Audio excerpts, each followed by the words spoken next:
Stephen King once wrote that nightmares exist outside of logic, and there's little fun to be had in explanations. They're antithetical to the poetry of fear. In a horror story, the victim keeps asking why, but there can be no explanation, and there shouldn't be one. The unanswered mystery is what stays with us the longest, and it's what we'll remember in the end. My name is Alan Wake. I'm a writer.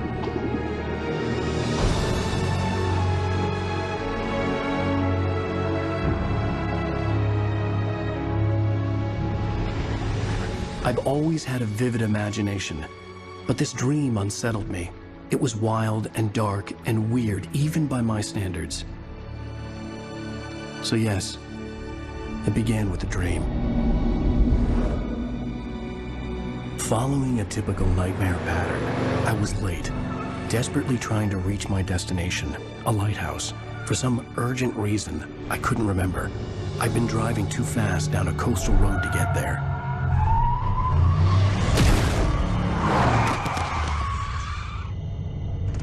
I'd seen the hitchhiker too late.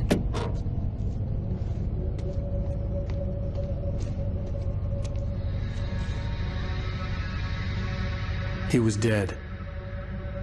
I was convinced they'd put me in jail and I would never see Alice again.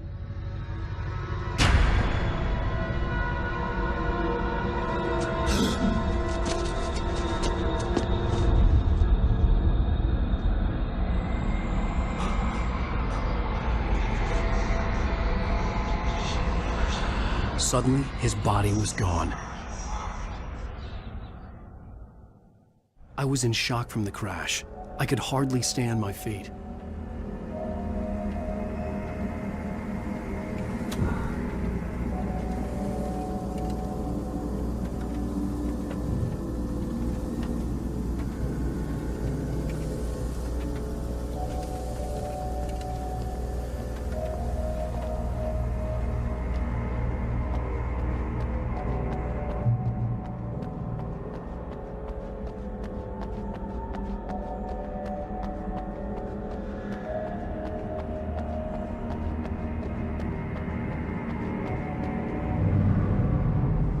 I had to go to the lighthouse. I knew there was something important waiting for me there.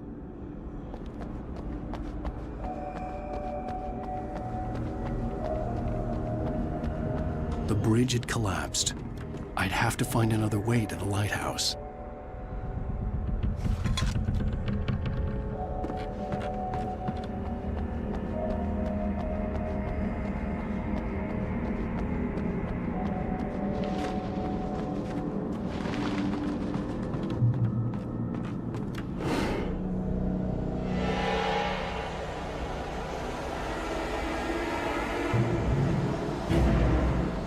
You don't even recognize me, do you, Ryder? You think you're God? You think you could just make up stuff? Play with people's lives and kill them when you think it adds to the drama? You're in this story now, and I'll make you suffer! You're a joke. It would be a single readable sentence in your books if it wasn't for your editor. You'll never publish another one of your shitty stories, cause I'm gonna kill you. It's not like your stories are any good. Not like they have any artistic merit. You're a lousy writer. Cheap thrills and pretentious shit. That's all you're good for. Just look at me. Look at your work.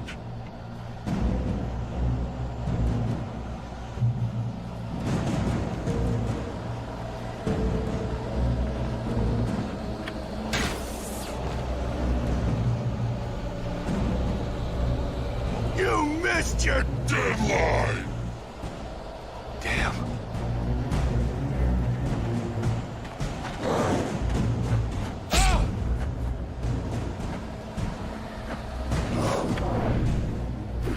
You can't stop me!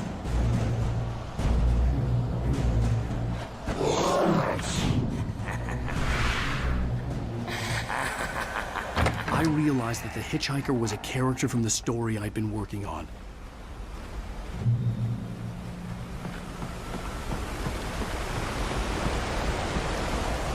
How does does it feel to die by the hands of your own creation?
I was trapped. There was no way out.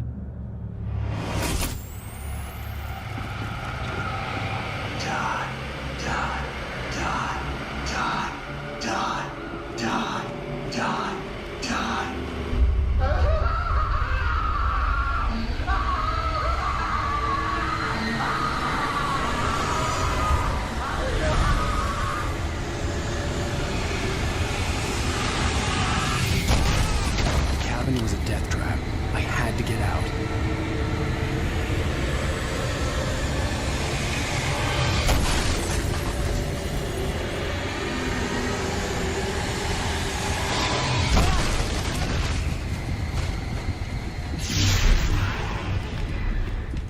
Follow the light.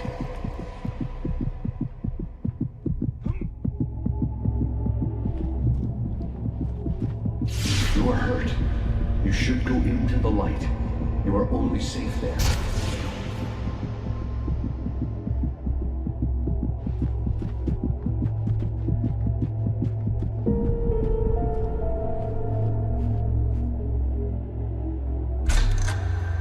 Well done. I have something important to tell you. It goes like this. For he did not know that beyond the lake he called home lies a deeper, darker ocean green, where waves are both wilder and more serene. To its ports I've been. To its ports I've been. Do you understand? No. Follow my light.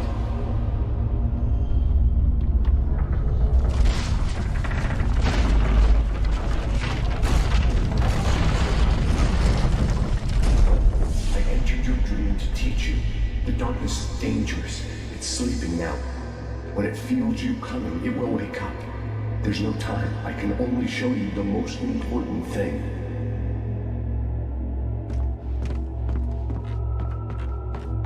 This way. There's no time.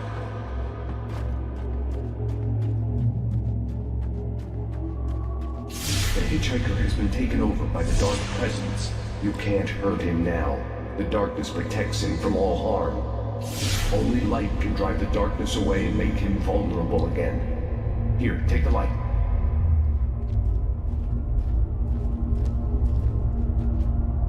Turn your flashlight toward him and burn the darkness away.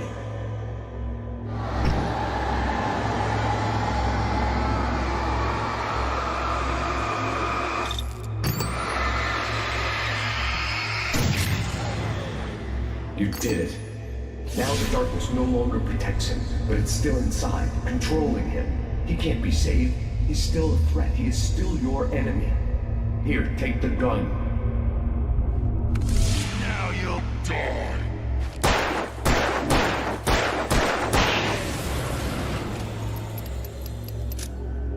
Good. You've done well. Remember what I've taught you. That is all. I will give you back your dream now. In the nightmare, a terrible darkness was taking over the world. The lighthouse was the last safe place on Earth.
can keep this up forever!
Shh, baby. Just another nightmare.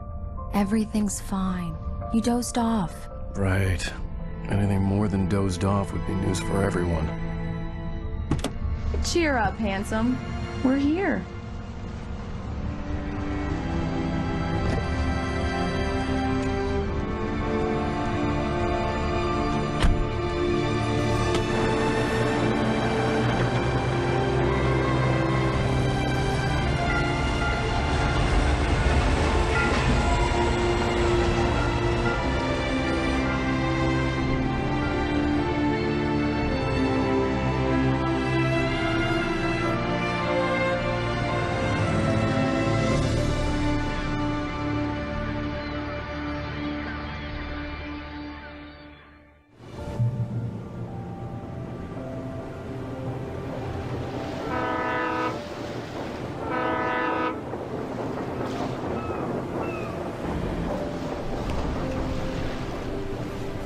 Let's act like we're on vacation.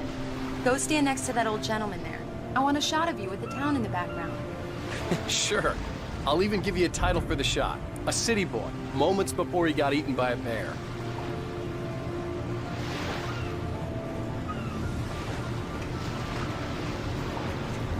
Hi. Hello there. You picked a good time to visit our town. Deerfest is just 2 weeks away. Deerfest, huh? Did you hear that, honey? You have a lovely wife. If you don't mind me saying. I'm Pat Maine, by the way. Nice to meet you. Yeah, I'm Alan Wake. I won't pretend I don't recognize a famous writer such as yourself, Mr. Wake. A pleasure. I'm an avid reader myself. I hope this isn't too presumptuous of me, but I'm the night host at the local radio station. Any chance I could get an interview? Look, Mr. Maine, I'm on vacation. In fact, I'd appreciate it if we could keep my being here just between the two of us. I'm sure you understand. Fair enough. You can trust me to be discreet. Not a hard man to track down if you change your mind, though. I hope you two have a lovely holiday.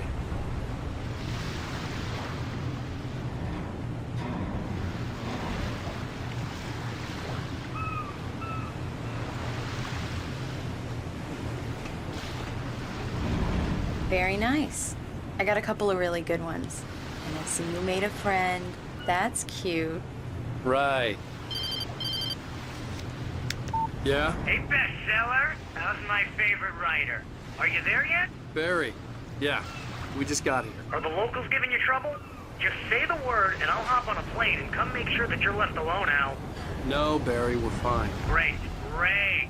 Just want to make sure you can relax and recharge. So, how is the place?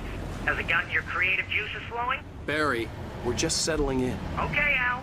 I'll call back later to make sure you're doing okay. And you call me if there's a problem, okay? Okay. I'm just looking out for you, buddy. Talk to you later. I love you too, Barry.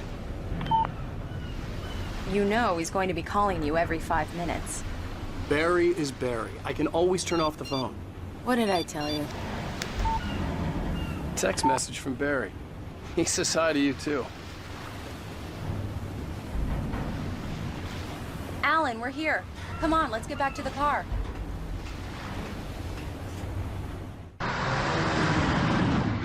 We need to stop at the local diner to get the cabin key from the landlord, a Mr. Carl Stuckey. He's waiting for us. I'll go fill her up while you get the key. I'll pick you up here in, say, 15 minutes? Sure. Alan, thank you for coming here with me. I love you too. Go on. I'll promise to behave.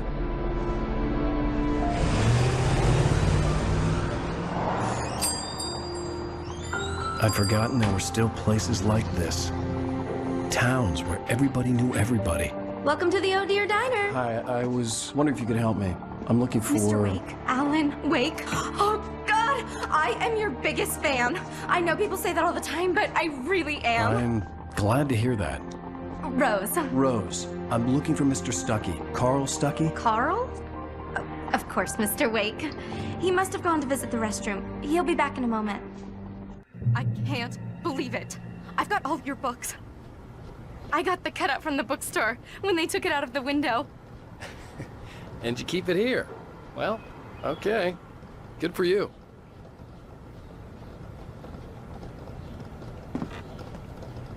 Try the coffee. Just don't blame me when you fall in love, 'cause it'll break your heart when you have to leave. Rusty here is no longer human. Nothing but black coffee under a thin layer of skin. Yeah, that makes two of us.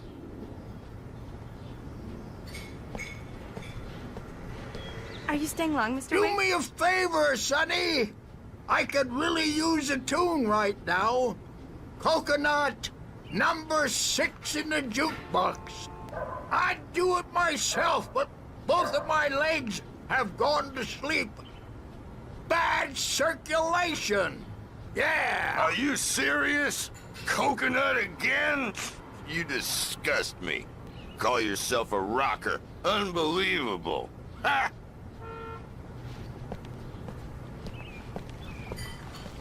You put the lime in the coconut. Drink them both up. Just because we're brothers, don't think I won't murder you in your sleep. It does that.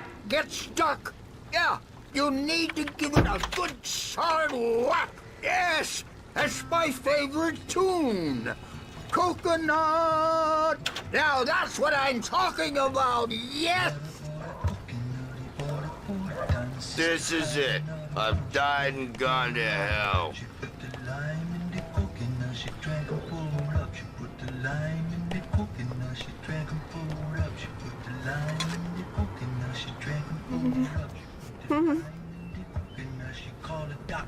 Don't go in there, young man. You can hurt yourself in the dark. I think I can handle it, ma'am.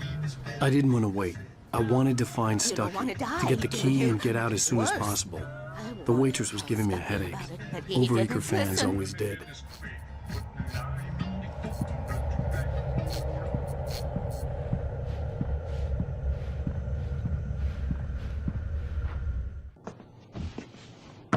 Hello? Mr. Stuckey? Carl couldn't make it. Unfortunately, he was taken ill. But I have the key for you and instructions on how to get to the lake. Okay. I wish you a good stay in my cabin. I'll come by later to check how you've settled in. And to meet your wife. I insist. Thanks.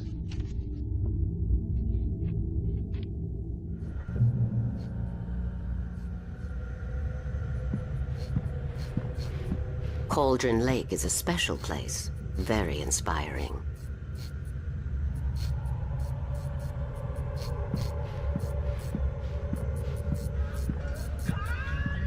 You got lucky this time, young man.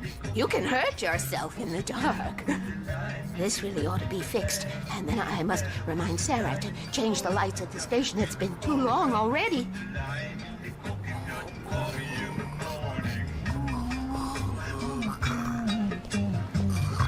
Even Even that sounds better than your singing. Are you all right? Splendid, splendid! Damn hernia. It swells up like a balloon if I lift it. It's heavier than a spoon. Yeah, splendid, splendid. It's been a long time, Tom. Good to see you. Hey, you wouldn't happen to have a bottle on you, would you, Tom? I wish.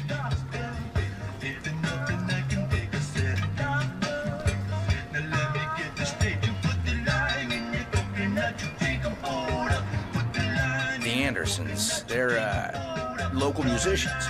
We're waiting for Dr. Hartman to come pick them up. They wandered off from his clinic at the Cauldron Lake Lodge.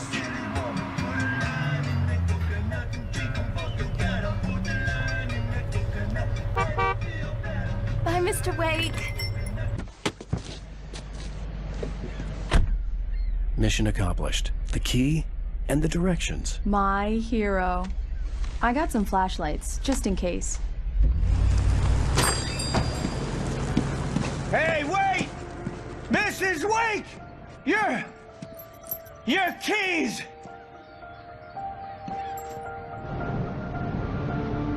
That diner was a real nut house.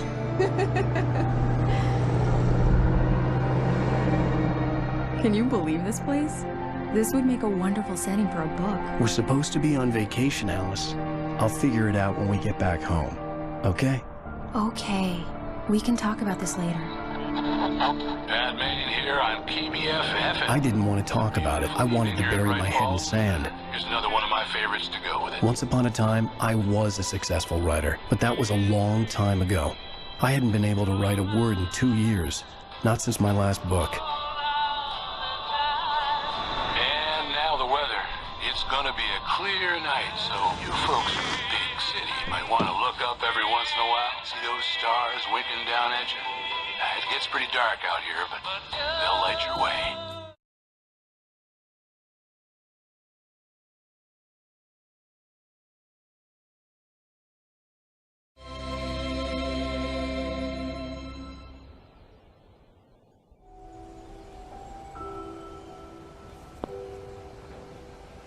Wow.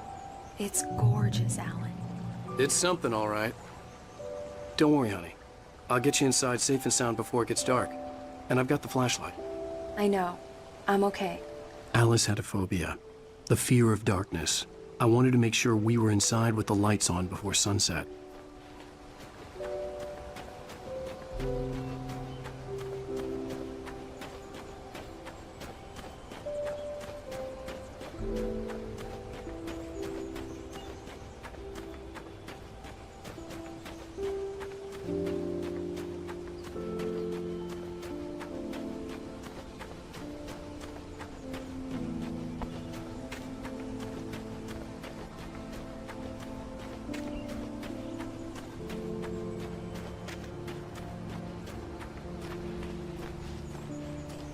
The cabin obviously got its name from the shape of the island.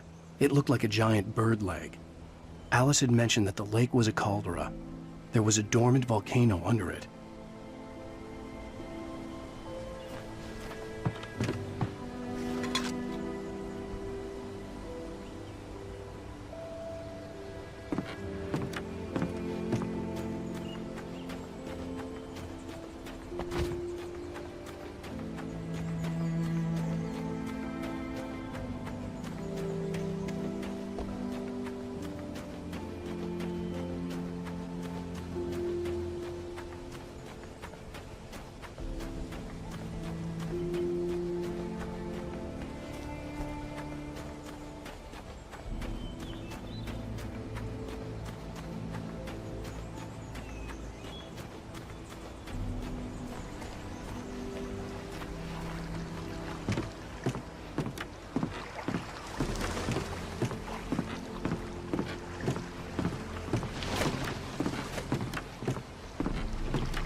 Here we go. Let's take a look inside.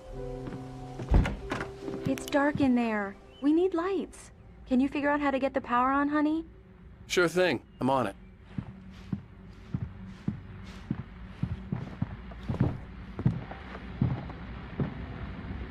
Hello? Anyone here?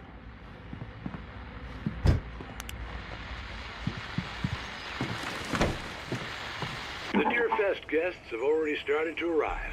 Just ran into one on the ferry. Famous artist, no less. We'll see if we can rope him into an interview later on. Now, let's go to the phones. Caller, you're on KBF-FM. Hi, Pat. It's Rose. Why, hello, Rose. What's on your mind? I know who that famous artist was. It was Alan Wake, wasn't it? He's my favorite writer. Well, Rose, I just saw him at the diner. Oh, I am so excited he's here. I'm sure he's glad to be here, too. Well, folks, I guess the secret's out. This is Pat Maine on KBF-FM. And now, some music. Great. So much for keeping a low profile.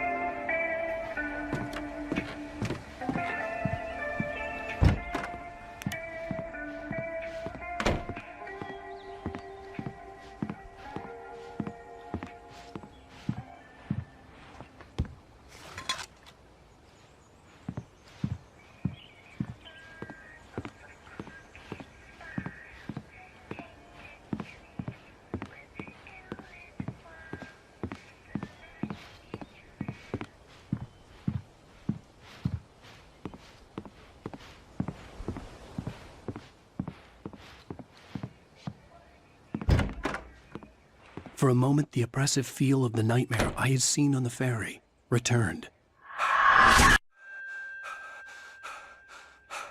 Damn.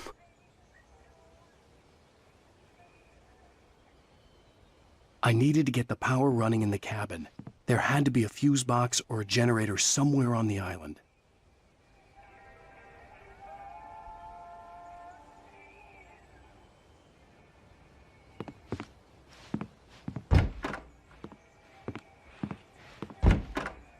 The cabin looked like a time capsule from the 60s, or even earlier.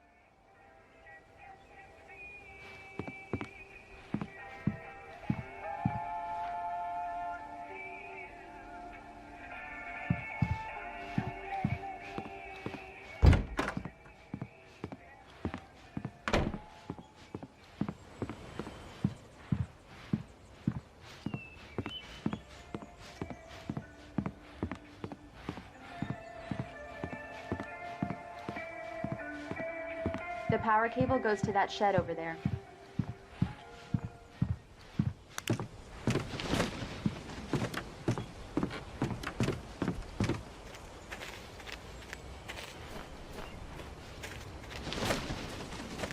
The island had once been the site for a love story. Maybe it would be that again.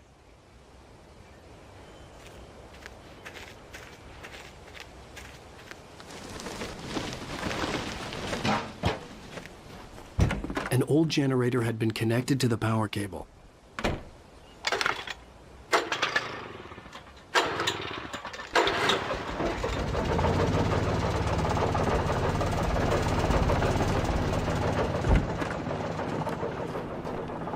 The lights are on! Good work, honey. I'll freshen up a bit and start settling in. Okay, I'll look around a bit. Sure thing! Have fun!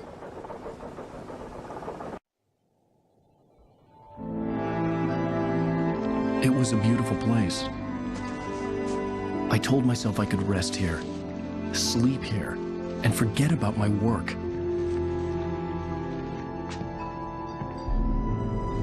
I thought we could be happy here.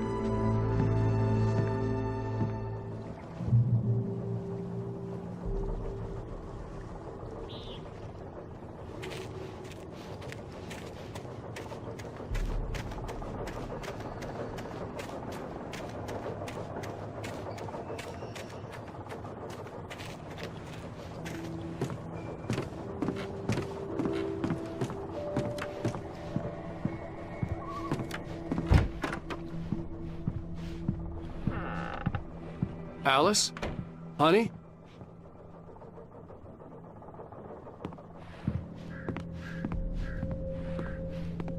Alan, I'm upstairs. I have a surprise for you.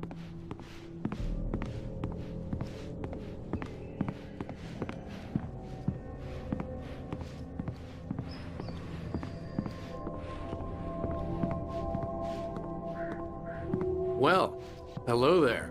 I'm not the surprise. It's in the study. Go take a look. Okay.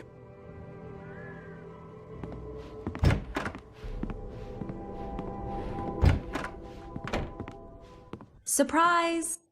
Alice? What is this? I guess I have a small confession to make. I thought maybe you could write here that a change of scenery would get you past... Damn it, Alice! Everyone Hey, just hear me out! There's a local doctor, Dr. Hartman. I read a book of his. He has a private clinic here. He specializes in helping artists. So now you want to get me committed? No! It's not like that. That's not... Alan? Alan? Just don't! I don't want to hear it! God damn it, Alice! God damn it! I knew she wouldn't follow me in the dark. I needed some time alone to think things through.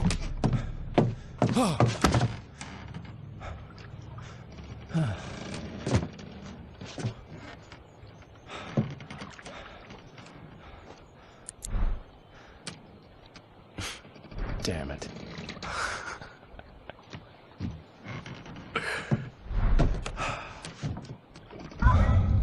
Alice? Alice? Alice! The cabin had gone dark. All the lights were out.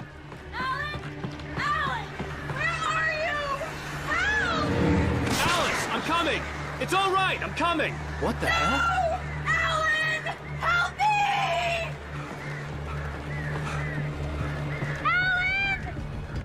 Alice? Alice?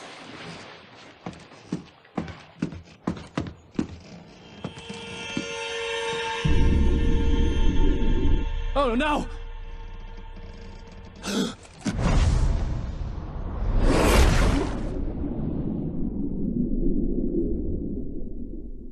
Keep going, Alan. Wake up. Alice?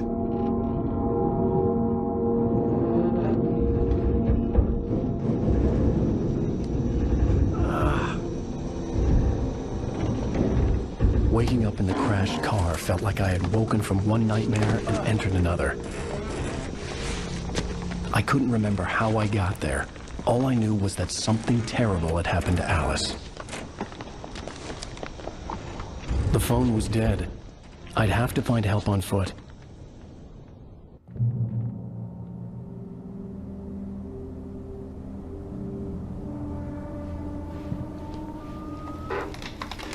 Among Alice's things was a book, The Creator's Dilemma, by a Dr. Emil Hartman.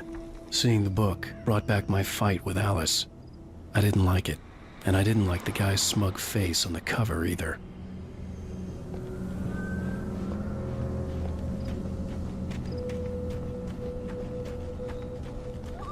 The gas station was my best bet. They'd have a phone I could use. It looked like a long hike through the forest to get there.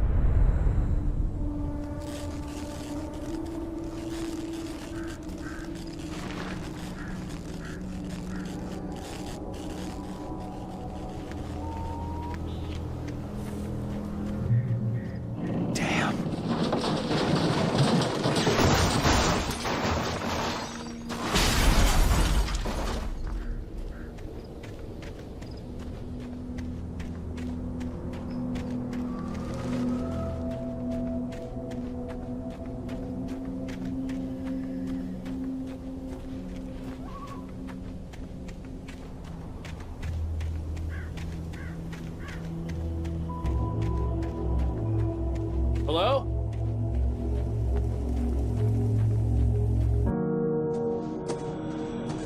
Hello? Is someone there?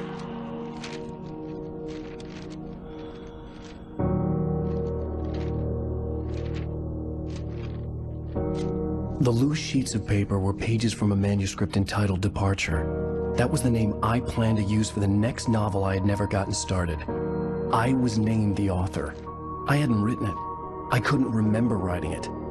In the scene on the page, the hero was attacked by an axe murderer in the woods at night.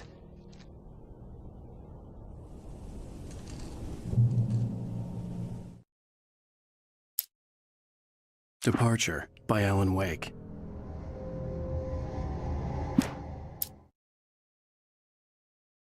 The man turned to face me. His face was covered in shadows. It was hard to make him out in the darkness of the forest that surrounded us, but the axe he lifted was plain to see. It glistened with the blood of his victim.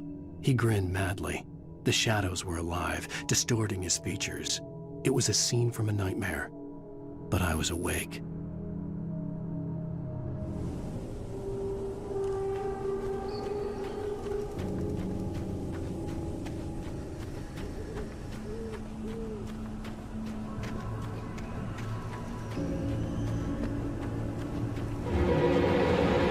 Anybody there? Please, I've been in an accident.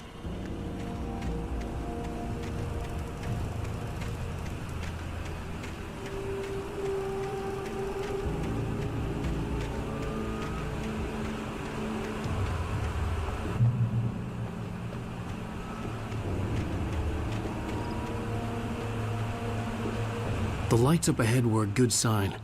Maybe I wouldn't have to hike all the way down to the gas station to find a phone.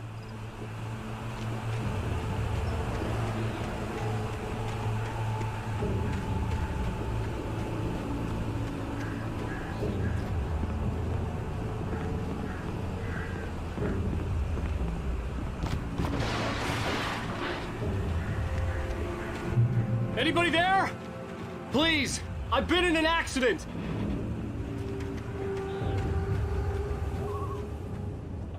Hey! Hey, you! Phil! There's been an accident. I need help. Listen, I need to... Premium cabins for rent in... Oh, hell. Carl Stuckey. Pleased to meet you. Non-refundable reservation deposit required. Fair and square. Fair and square.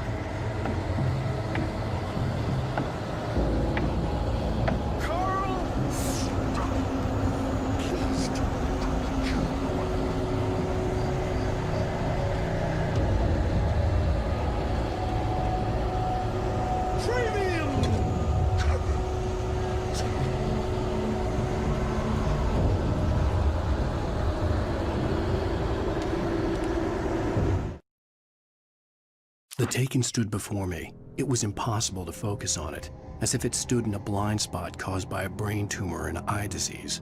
It was bleeding shadows like ink underwater, like a cloud of blood from a shark bite. I was terrified.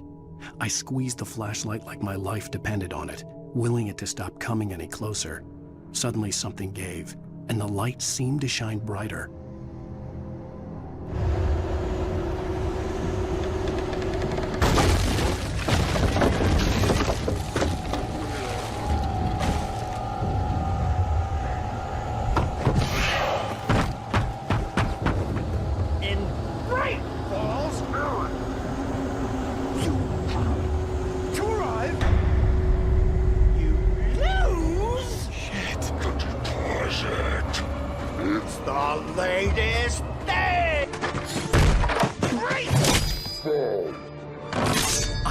Figure a way out of this.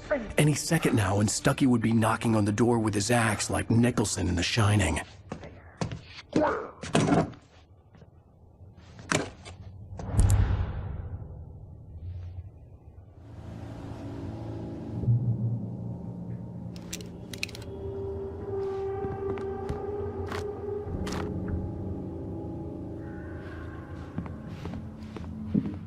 During your trying walking. It's the latest thing in yes, testably proven. Bright Falls Sheriff Station. How may I? Hello? You can see the sights and keep those cholesterol levels.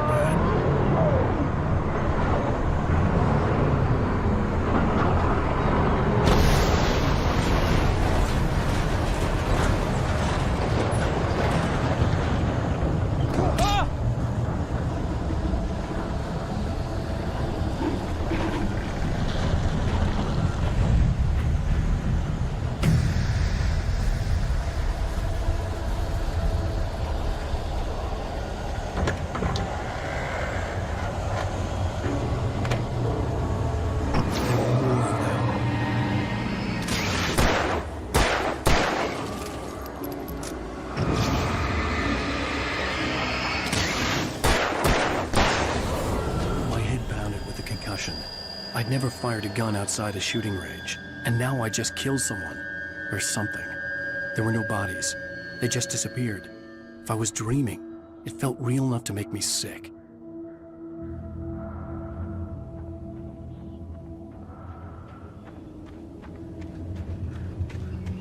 Eerie hand-painted graffiti was revealed by my flashlight. Someone had hidden a chest of supplies near it.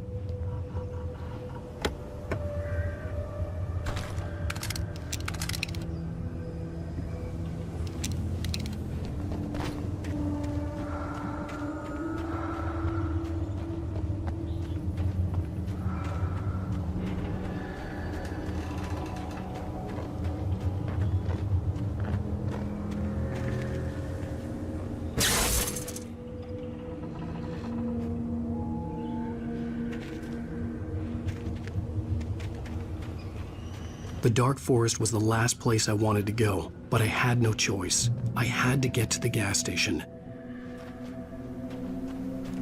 It's rabbit season!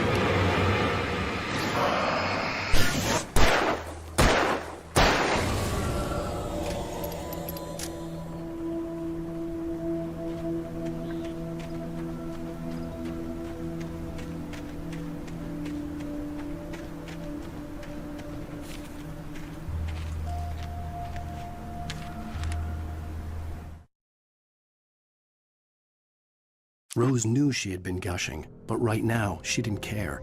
As far as she was concerned, her brief meeting with Alan Wake was literally the high point of her life. She watched as he got in the car with his wife. She was pretty, confident, at ease with Wake. Not like Rose. They were perfect for each other.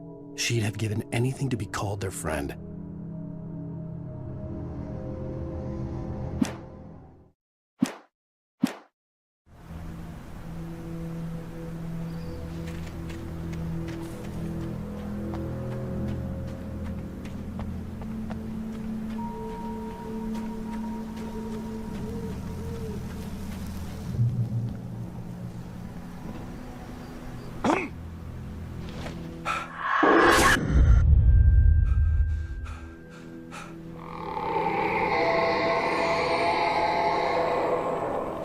What the hell was that?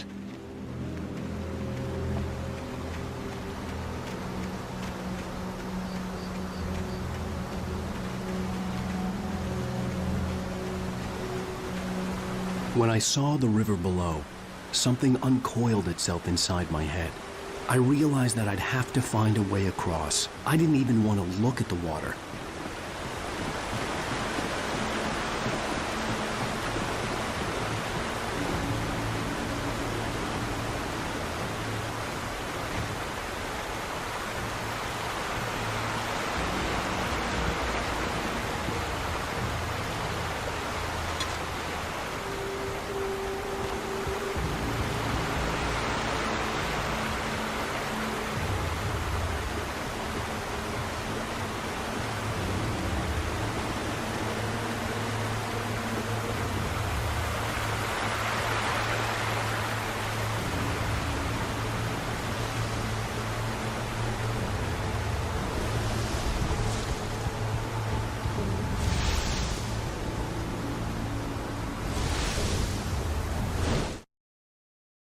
Barry Wheeler was bouncing off the walls.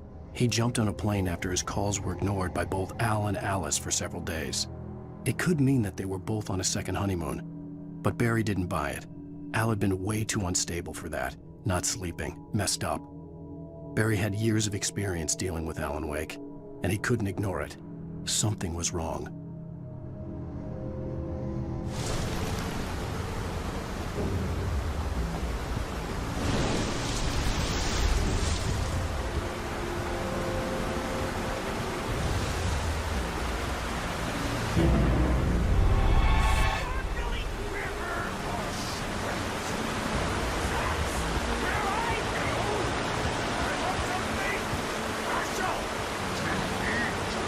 Stucky was still out there, in the dark, stalking me.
taken. They're taken.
The staircase was broken. I had to make my way up some other way.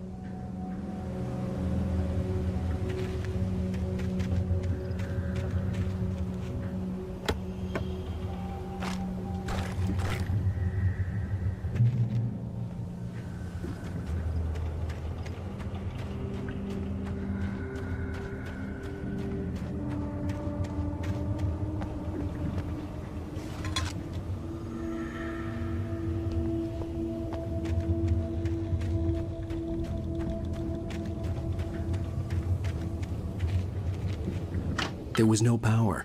There was bound to be a generator somewhere at the logging site.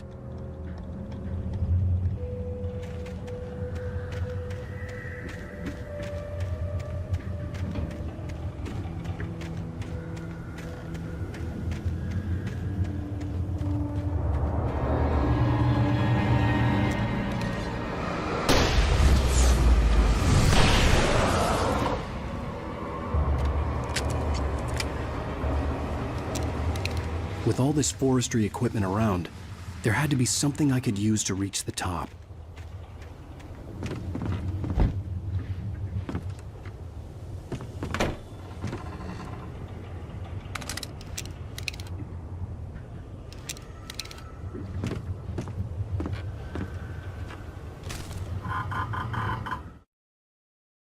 I heard them before I saw them, swooping down from the sky and screeching as they came. I spun around just as the cloud was upon me. For an instant, I stared into 100 dead eyes, black pearls glittering in the darkness. I raised the flashlight and the swarm exploded like fireworks. Feathers burned, turned into ash. I couldn't hear my scream above theirs.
I was just outside for a breath of fresh air, and what a night.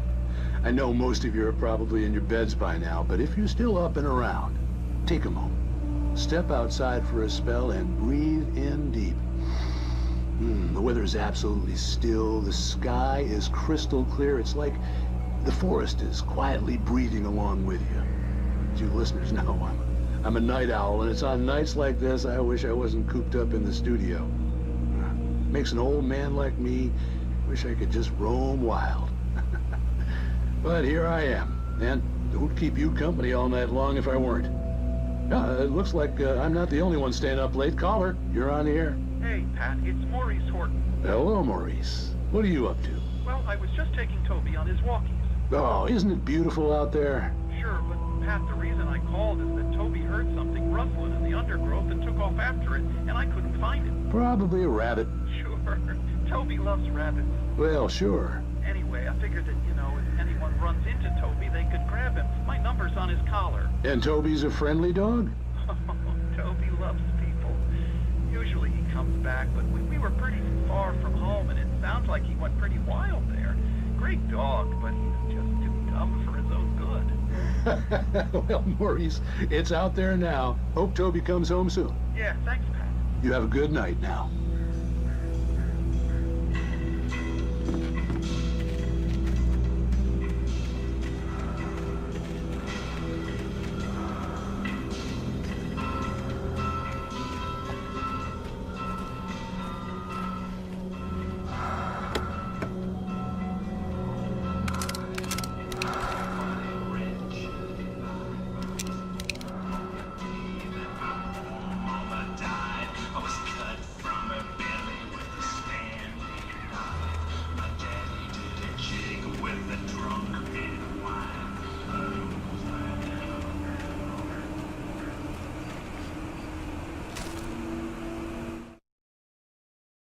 At first, I kept finding the pages as if by accident. The book I couldn't remember was either a terrible and true prophecy or an act of creation that had rewritten the world. I began to hunt the pages feverishly, for they held the answer to the mystery. With it, I could save myself. With it, I could save Alice.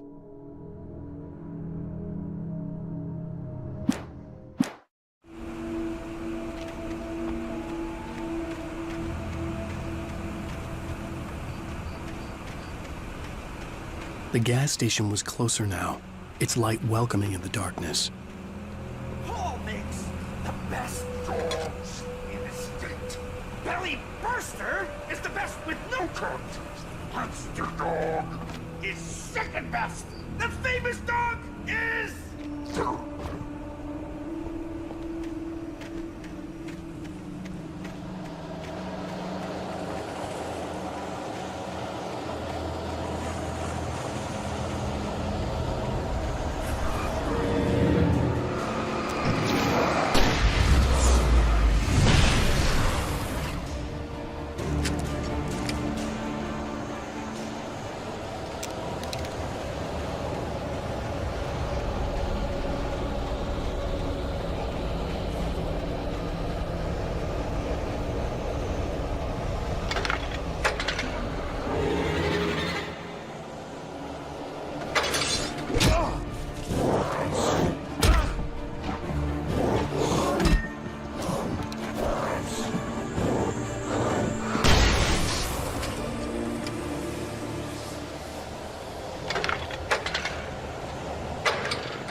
I stepped into the gas station's garage. It was dark and quiet. The place was a mess. It looked like someone trashed the place or that there'd been some kind of fight. Light spilled into the room through an open door at the back, and I made my way toward it. Without any warning, I was blinded by a bright light. An old portable TV on the shelf had come alive by itself. Impossibly, I could see myself on the screen, talking like a madman.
The cabin on Cauldron Lake?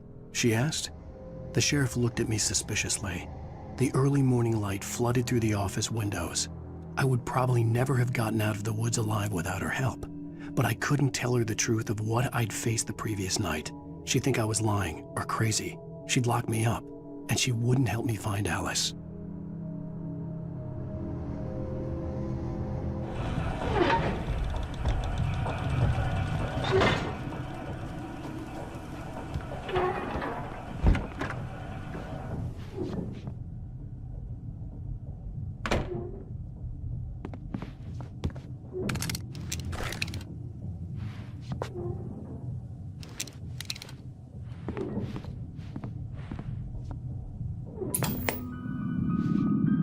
Science. It bestows immortality on those who advance it to elevate all of mankind. Newton, Einstein, Sagan, princes among men. But the price for such a legacy is steep indeed. In Night Springs. Tonight's episode, a quantum suicide. If our lives are already written, it would take a courageous man to change the script. Having called a press conference, Dr. Barclay Colvin is about to demonstrate that very courage. Ladies and gentlemen of the press, I am Dr. Barclay Colvin, and I'm glad so many of you could join me here at the Moorcock Institute. Tonight, I'm going to give a practical demonstration of the many worlds interpretation. As you can see, this is a loaded 9mm pistol. It shall be part of a thought experiment. And now, a real experiment, known as a quantum suicide. Did he say suicide? Is that a real gun? He's kidding, right? Please, please, stay calm. There is no risk. Observe what occurs when I place the weapon against my own forehead.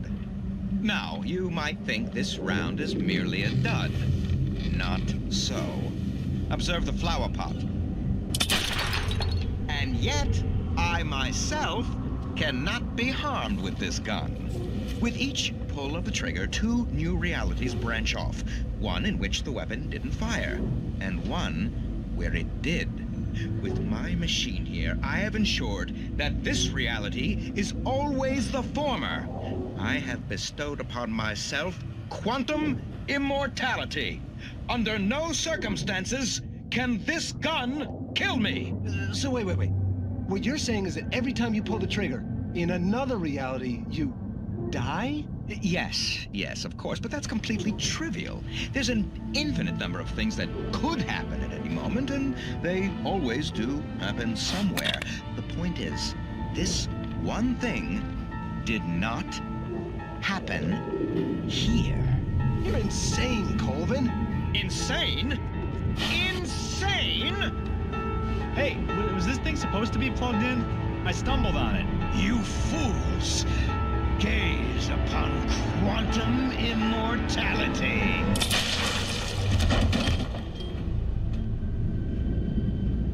Poor Dr. Colvin, felled by his own hubris or the ignorance of the masses.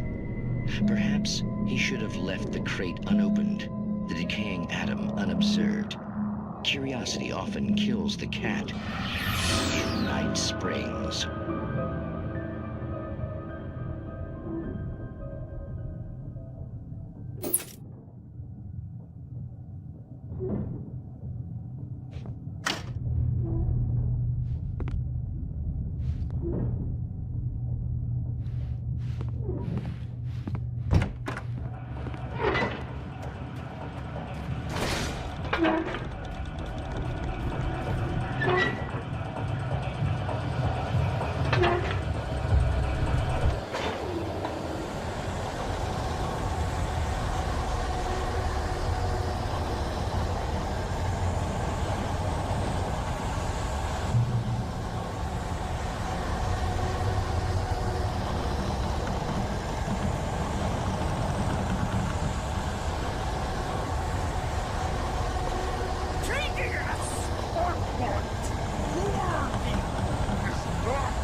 Stucky's body vanished, leaving behind only a lifetime of nightmares to come, assuming I'd reached the lights at the gas station alive.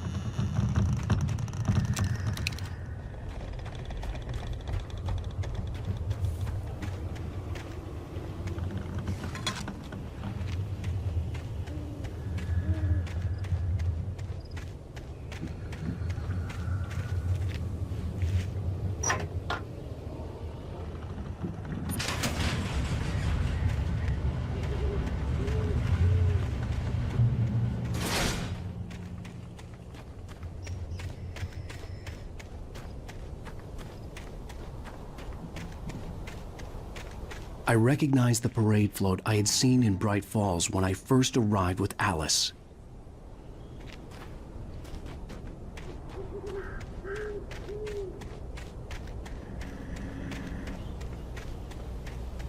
After the insanity I had just experienced in the darkness, the lights of the gas station felt comforting.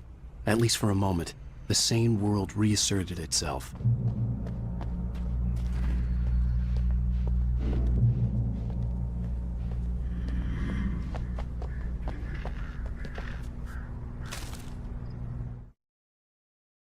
Stucky spat on the garage floor and tried to shake the cobwebs from his head.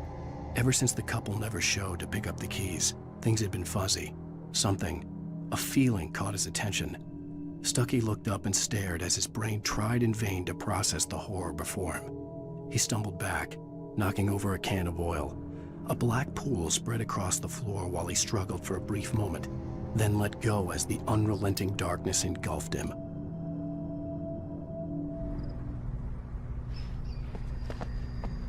The Deer Fest had been 2 weeks away when we arrived. If the day count on the banner was right, I was missing a whole week between the night we got here and now.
I had to get inside the gas station to find a phone to call for help.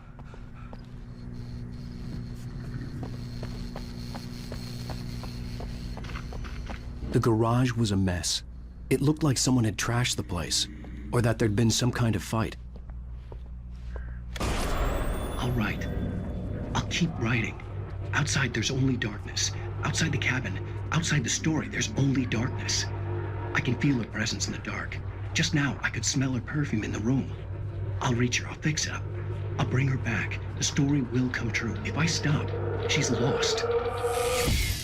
I don't believe this. It'd been me on the TV, talking crazy. Was I losing my mind?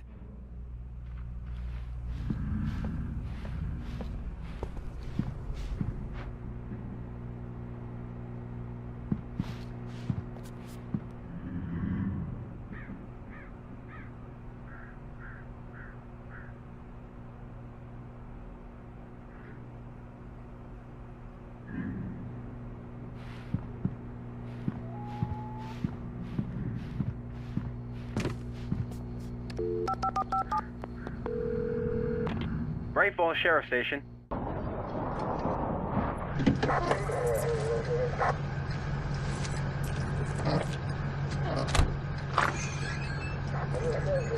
Oh, thank God, Sheriff. Sheriff Sarah Breaker. You are... I'm Alan Wake, but listen. I was in a car crash. My wife, Alice, she's missing. Calm down, Mr. Wake. We were staying in a cabin on the island, on Cauldron Lake. There's no island on Cauldron Lake. Not since the big eruption in the 70s. Please, I can take you there, okay? You look like you've taken a pretty bad knock to the head. Are you okay? Listen. We'll figure this out. Please get in the car. We'll swing by the lake and then we'll go to the station, okay? Mr. Wake, have you seen Stucky, the guy who owns this place? I realized I couldn't tell her what had happened in the forest. She wouldn't have believed me. And then she wouldn't have helped me with Alice.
Previously on Alan Wake. I came to Bright Falls with my wife, Alice. Thank you for coming here with me. I thought maybe you could write here. I don't want to hear it! God damn it, Alice! Now, she's missing. Alice? Alice? I woke up behind the wheel of a crashed car. I'm missing a week. I was attacked by shadowy men straight from a nightmare. The sheriff took me to the lake Alice and I had stayed at, but the cabin had disappeared.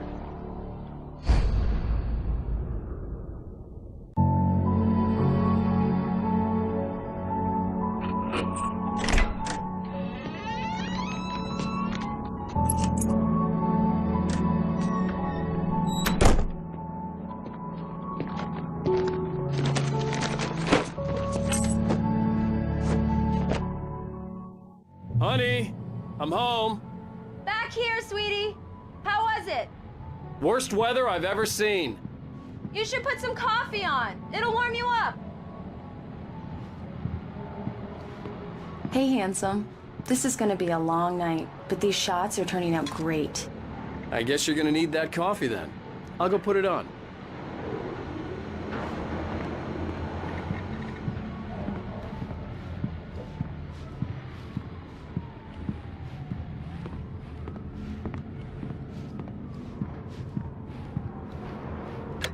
Coffee's on.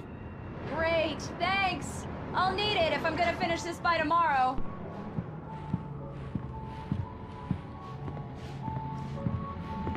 Oh, hey, I just finished those cover mock-ups. They're on your desk. Tell me what you think.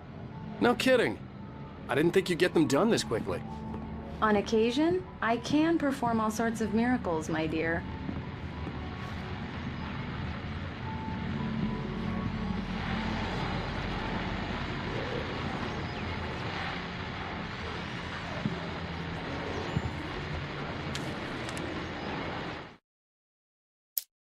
It's true what they say about the fall and the sudden stop at the end. I'd lain here in the snow while the lurid chain of scenes that had led me here kept playing in my head. A rerun of my own private snuff movie. A memory of my corpse. Alone at my own wake. Thinking in metaphors again. The femme fatale was gone. Only a sour taste remained of the kiss that killed me. This was a late goodbye. 13 years after I'd gotten my revenge, it had finally caught up with me. It had been a long time to bear the pain. My blood painted the snow red. A gruesome slushy dissolved all the scattered painkillers and leisurely dripped down to the sewer, mingling with the bile of the city, becoming one with it. I can see them now. My wife and my baby. Honey, I'm home. These look really good. Oh, sure, until Barry gets his hands on them. Which, by the way, will happen over my dead body. The last time was the last time. Oh, and speaking of Barry, he called. Alan? Alan, please check the fuse box. I'm right here. I'm on it, honey. Please hurry. I'm right here, baby. I'm fine, I'm fine. Just get the lights back on, now, please. Honey, it's a power outage. I've got the flashlight. Okay. Hi. You okay? I'm sorry. It just really spooked me. Don't worry. We'll just break out the candles. I know it's stupid, but it's just... especially when I'm not prepared for it, you know? It gets to me. I love you. Tell me a story, writer. Okay. I used to have these nightmares when I was a kid. The dark really spooked me, too. When it got really bad, my mom gave me this old light switch. She called it the clicker. The clicker, huh? Yeah. If I ever got scared of the dark, I could just flip the switch and a magic light would scare the monsters away. Oh, sure. Here it is. Alan. Maybe it'll help you, too. Yeah, nice story, writer boy. You made that up right now, didn't you? No. Seriously. I love you, even if you are a liar. Thanks for this.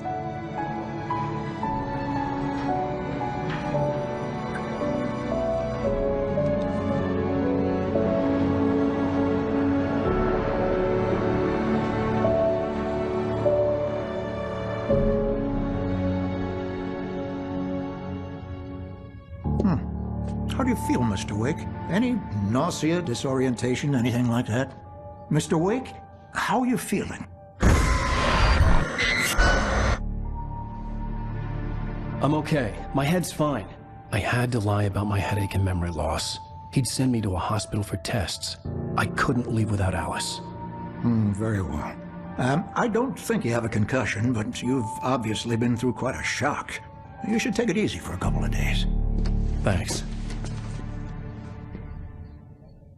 Well then, Mr. Wake, we're done here. If the pain gets any worse or you experience any other symptoms, you should come see me. I'll let you get on with it then. Sarah, Sheriff Breaker, is waiting for you. She's very good at her job. I'm sure she can locate your wife in no time. Doc Nelson was the image of a small-town doctor. Sheriff Breaker had called him to the station to take a look at the cut in my head. I'm sorry you had to cut your morning fishing short for this, Doc. Oh, she's a beauty, ain't she?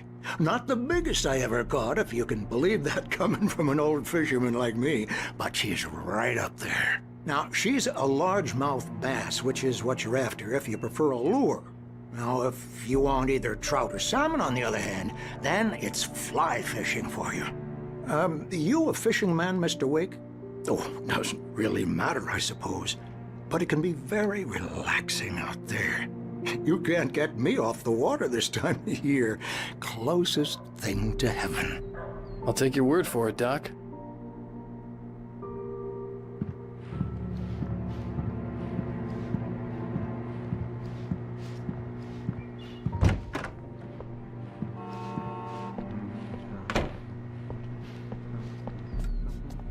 Thank you for testing the lights, Miss Weaver.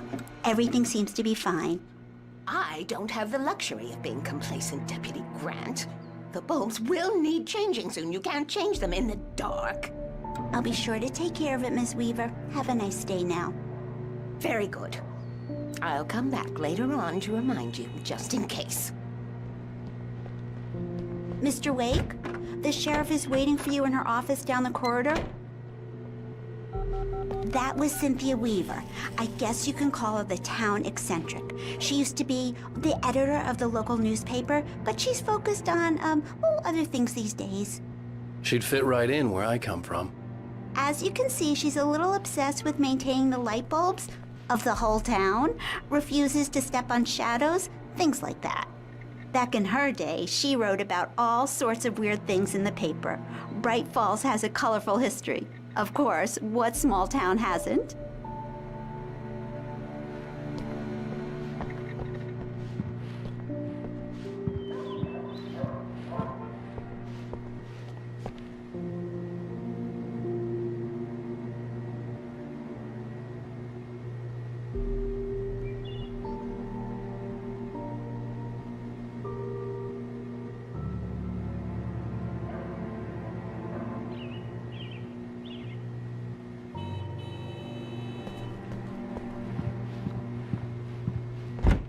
Come in, Mr. Wake. Your phone's on the desk. The battery was dead. It's charged now. Have you started looking for my wife yet? My men are already on it. Now, can you tell me what happened? I'm not sure. I can't remember. We were arguing. I walked out of the cabin. The cabin on Cauldron Lake? How did you end up at Stucky's gas station? I wanted to tell her what had happened last night, but I couldn't. She'd locked me up. Excuse me, I need to take this. Hello? Alice, please help me. Alice? Stop talking to the law. You'll do exactly what I say if you ever want to see your wife. Who is this? Go to the back lot. There's a hole in the fence on the left. Look inside the junker. I left a little something there to convince you we're all on the same page here. After you ditch the cops, you're gonna meet me in Elderwood National Park. There's a spot called Lover's Peak. Midnight. Don't do nothing stupid, pal. We're watching you.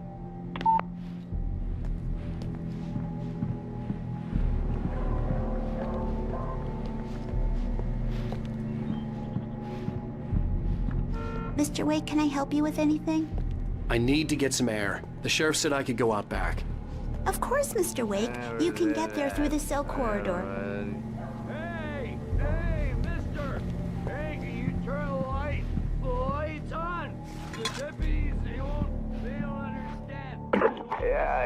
Mulligan here.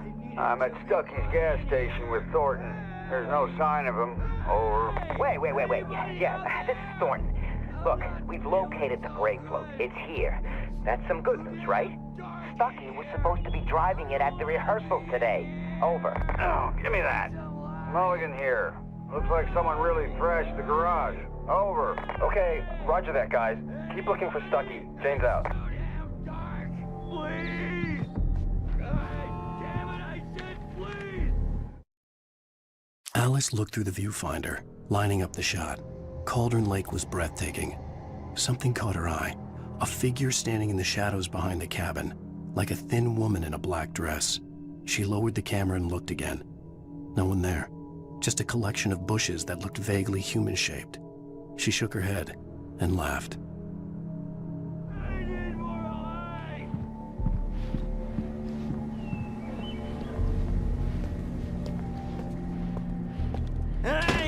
Hey, you! Can you help me?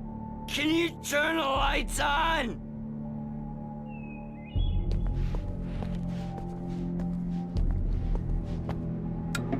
Thank you, man, thank you. Hey, you're all right.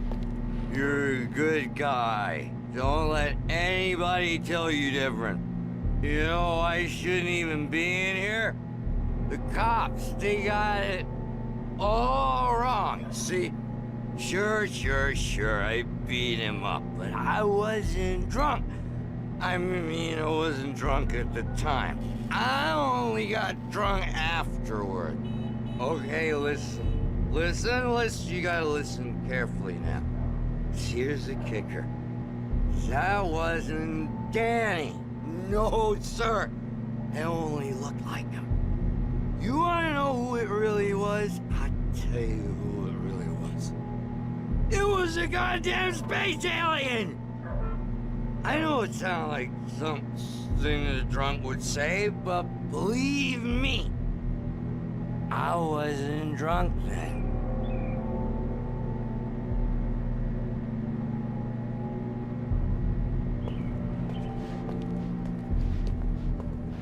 And I told him, oh yeah, well, I don't hear who he is. In spite of its human mask, to describe the dark presence as intelligent would have implied human qualities on something decidedly inhuman.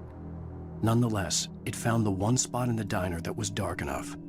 Some light spilled into the corridor, ravaging it. But it took the pain. Horrible as it was, the writer would soon fix that. He would be coming to the one place where it still had power. We're on your feet,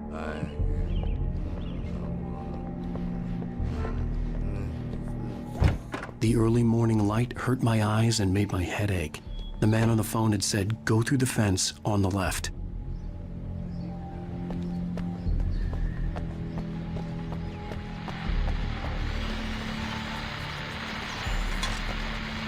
Well, folks, it's been another long night, and it's about time for me to sign off for a while. God knows I need my beauty sleep. Just one more item before I go.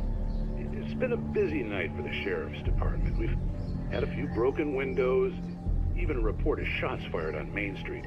Deputies Mulligan and Thornton had to deal with two intoxicated young men who were celebrating the completion of their Deerfest float. Now, folks, we get this every year. I know it's exciting, the big day's almost here, but let's save it for the party and leave the gunplay for the shooting competition, huh?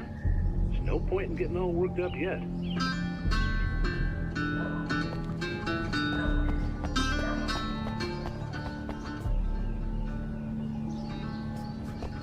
The caller had told me to find a hole in the fence behind the police station.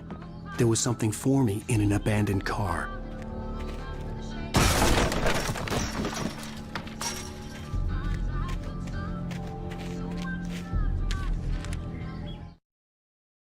The kidnapper fired his gun one last time, and the shadow vanished into the darkness it had come from. See? Nothing to it, Wake. The thought of Alice in his hands was revolting. We stood on the wooden platform of Lover's Peak, the waterfall and the mountain behind us, the lights of the radio mast blinking red in the heights above. I fought with the urge to take a swing, force myself to speak. Let's cut the act now. Where's my wife?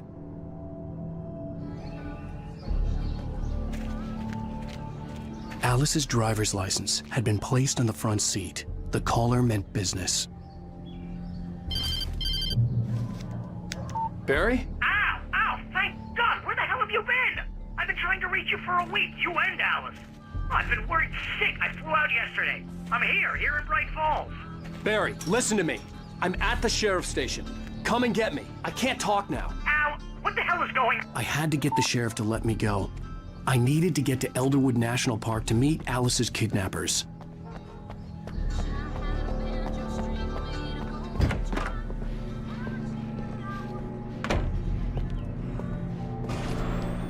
A writer is a light that reveals the world of his story from darkness, shapes it from nothingness. The way a sculptor carves a statue from a block of granite. If I stop, the world I'm making dies. Darkness will reclaim it. It's a long, hard journey into the dark. Alice's life is at stake, but I can't think about that, or I'll lose it. The dread lingers at the edge of perception. I'll push on. Anything is possible here. I'll write the story. I'll save her.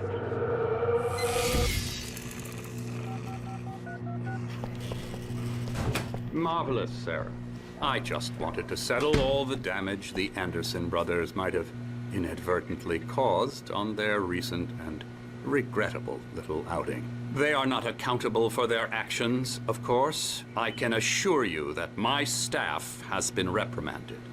Tor and Odin never caused any trouble to anyone when they were still living at their farm. Indeed. All we can do is to slow down the progress of their dementia.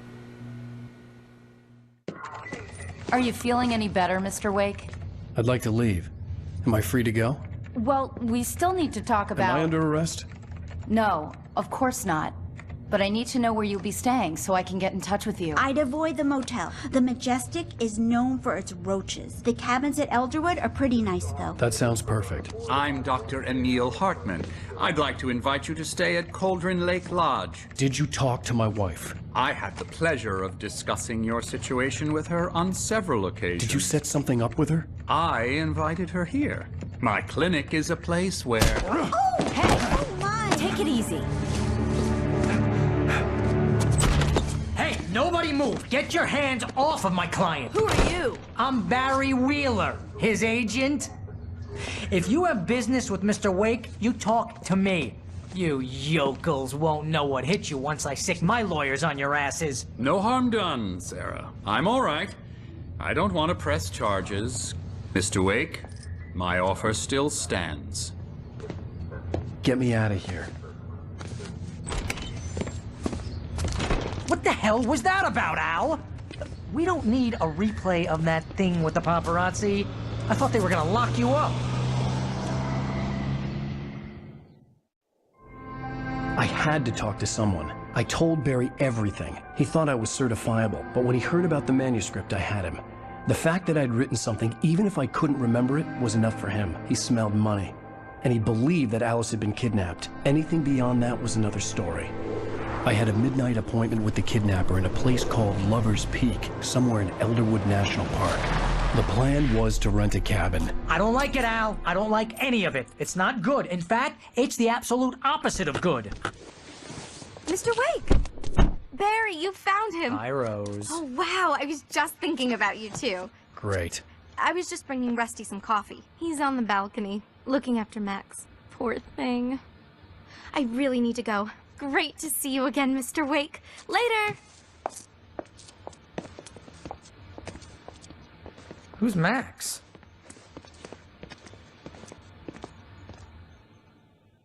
What an airhead. Jeez, Mr. Takes a swing at everybody. This is not her fault. She's a very nice girl and, more importantly, a fan.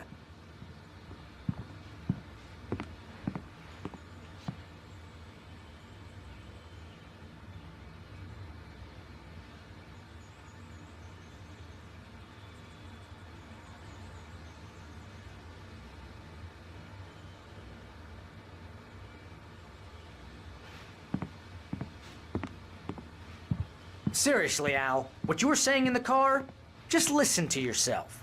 What, you shot a guy and his body just disappeared? When was the last time you slept? What, are you high? Have you been drinking? No! Look, Barry, I'm missing a week, and someone's got Alice. Do you and understand what it sounds like when you say stuff like that? Don't get me wrong, it's a good story, could be a bestseller. But when you start confusing fiction with reality, you're buying yourself a ticket to the funny farm. All right, wait here.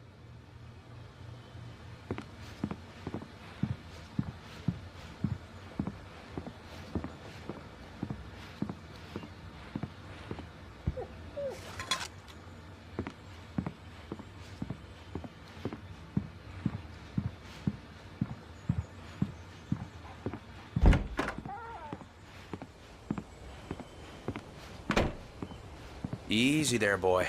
I'm almost done. Hey, Rusty, right? You run cabins. Oh, Mr. Wake. I'd shake your hand, but mine are kind of full here. Actually, I'm sorry about this. Would you mind grabbing the registration form from the desk? It's just across from Bucktooth Charlie. Okay, sure. What happened? Crazy poachers. Max here got his foot caught in a trap. They're illegal to use here. Hell, you're not supposed to hunt within the park at all. But that doesn't stop some lowlifes. Well, at least Max is gonna be okay. You got lucky. Max is still groggy from the shot I gave him, and I'd rather not leave him alone just yet. The form's on the desk across from the mammoth skeleton.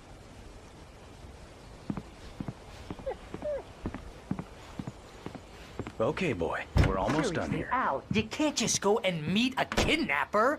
Those situations always end up in disaster. You gotta talk to the cops. She's my wife, and it's my call. Can we talk about this later? No.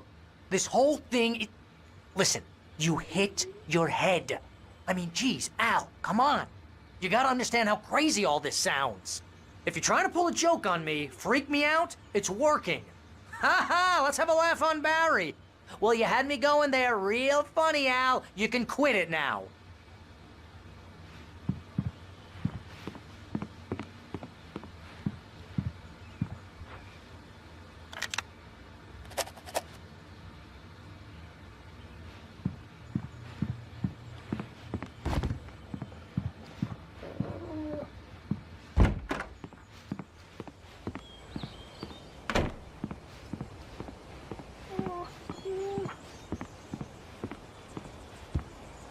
I think this is the form you wanted. And here are the keys. Okay, you're all set, Mr. Wake. Glad to have you staying here. Thanks. Can you tell me how to get to Lover's Peak? Oh, sure. It's at the end of the nature trail. Just follow the paths, you'll get to it eventually. It's an easy walk. Nice spot, too. If you have any trouble finding it, just keep your eyes on the radio mast. It's right below that. Oh, and hey, if you take a walk in the woods, watch your steps so you don't end up like Max. I guess I'm a little worried. We got a bunch of campers out there we haven't heard from. It's not like these people are on a schedule, but with the traps, well, you know. I just don't want any trouble. Right, thanks.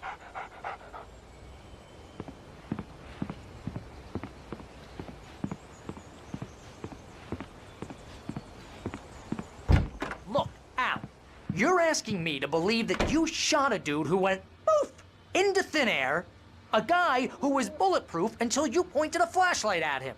You hear that from people who end up spending time in padded rooms, strapped to their beds, wearing white shirts with too long tangled up sleeves, and eating a healthy diet of pills. Al, you make cruel jokes about people who believe that kind of stuff. You're the skeptic. You gave me an hour-long lecture on homeopathy last month. What was it? If there's no proof, it's pure bullshit. Period. Guess the laugh's on me then. Al, come on! I mean, okay. Okay, maybe something weird happened to you, okay? Well, thanks for the heartfelt vote of confidence. All I'm saying is you gotta throw me a bone here, bestseller. What would you think if it was me? There's no way you should be going out at midnight with a gun. No one asked you to come here, Barry. Either work with me on this or go straight back to New York. Your choice.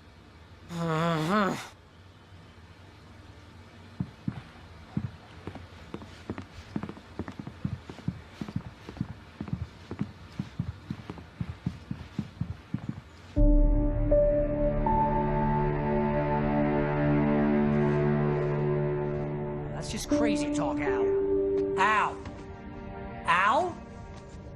We should go to the sheriff or call the FBI. Damn it, Barry, they'll kill her! This is not a goddamn debate, Barry. I'm going to Lover's Peak. He said to come alone. Okay then. I understand. You're my best friend, and I'm worried that you're not right in the head. Tell me what to do to help, and I'll do it. You stay here, and if I'm not back by morning, call the cavalry.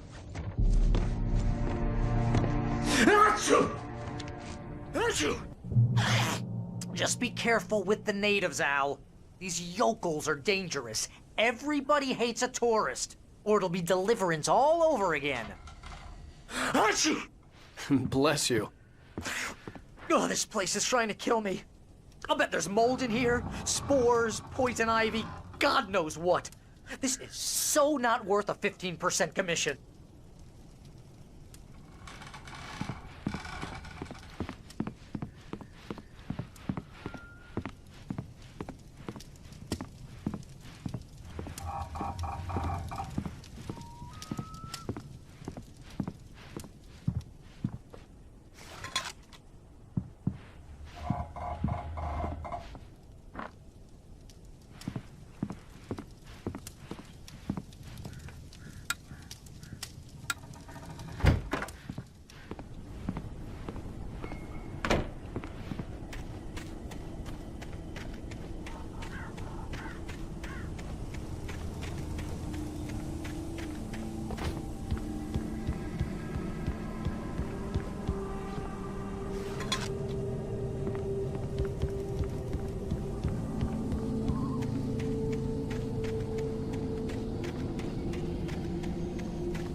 I'll wait here, Al. I'll hold down the fort. I'll be with you in spirit every step of the way, Al. Walk through the door now.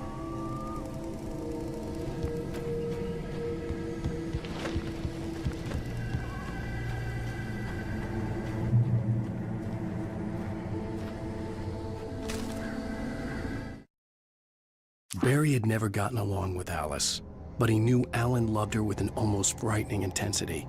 And now something had happened to Alice. And here was Al armed with a gun and saying things people got put in padded cells for.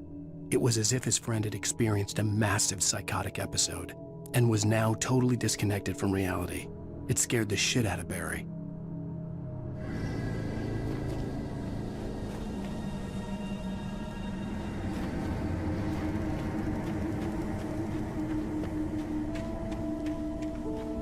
I knew I should have gone to the cops. This wasn't the smartest thing I'd ever done, but I was still angry with Barry for trying to talk me out of it.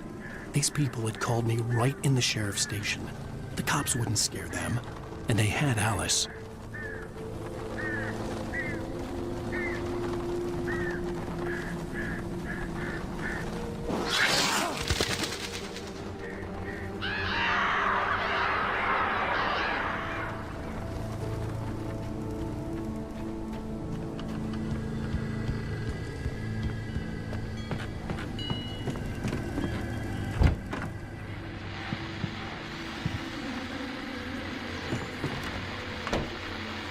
Welcome back to the show, folks. As promised, our very own Dr. Nelson has just parked his rear end in the studio. Doc, what's your Deerfest plan like? My plan? You make it sound a lot more organized than I ever seem to manage.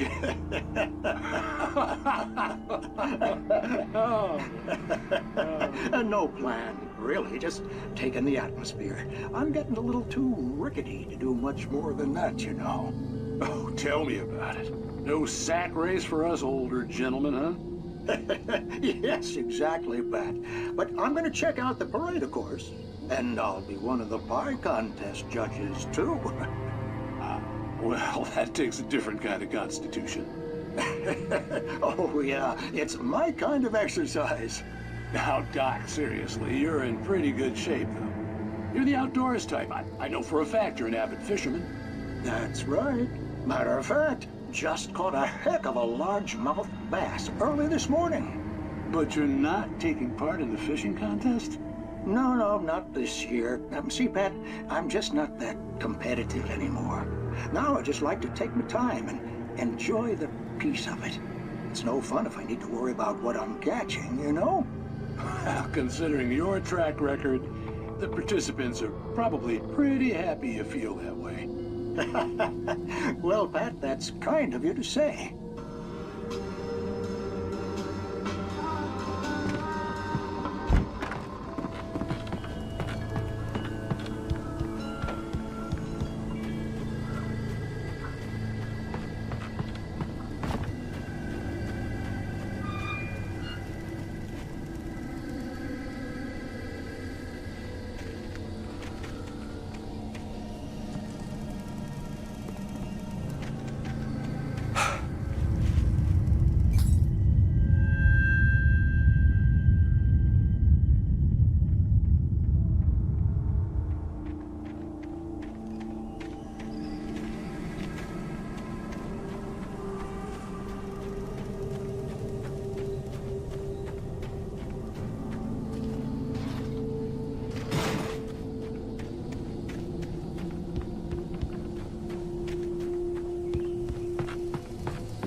Crime and punishment. The cancer and cure of civilization. But some crimes are impossible to punish, especially in Night Springs. Tonight's episode, The Man in the Mirror.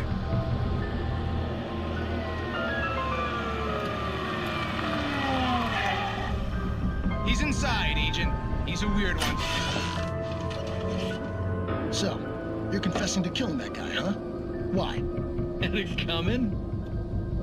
Yeah, but why would you do that? I mean, you're a nice guy. Normal. Took a kid to a soccer game. So how come at the game, you pick a guy and, quoting from the arresting officer's report here, assault the victim's head area repeatedly with the weapon of choice being a pair of bare fists? Wow, that sentence really flows, huh? Maybe you're not the literary type. Okay, so you mess him up. But why? Who was that guy? We couldn't ID him. Why would a guy like you do him like that? I didn't like his face? Well, you must have hated it, because you really went to town there. I mean, there's no way to tell what he looked like. No ID on him either. That must be difficult. But then we ran the fingerprints. Got a match. Your prints. Identical. Huh, how about that? Your son said you were wearing a white shirt when you took him to the game. The white shirt is on the dead guy. It's plenty red now. You won't get away with this. Do you really think that's in any way relevant to me? I had plenty of time to talk to my boy before the cops arrived, you know? He won't stop screaming, am I right? You think he's ever gonna be okay? I left my mark. Believe me. You bastard. What? You gonna shoot me? What's the point? I'm going to prison. You got me. I don't understand any of this. And you never will. Don't worry. Maybe you'll see me again, Agent. Maybe in the mirror.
Rose knew that Rusty was in love with her, and she liked him too. She liked him a lot. He taught her to dance, and life had certainly taught her the value of a man who was gentle. He treated her well, made her smile, made her feel good. But Rusty wasn't the prince of her dreams, and that tended to underline the unbearable truth. She was no closer to that Hollywood magic than he was.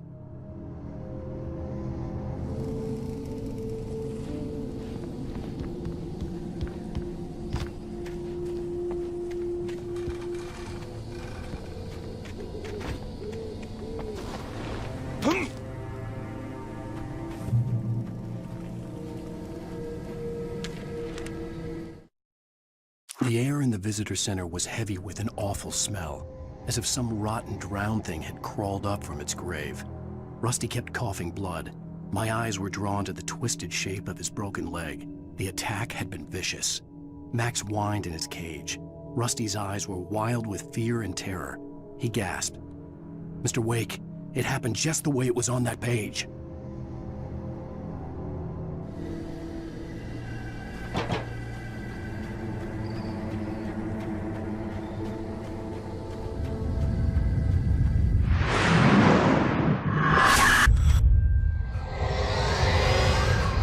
The vision left me weak.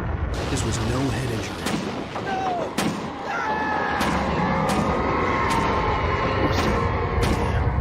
Rusty, hang on! Oh, God. I'm coming! Please, help me!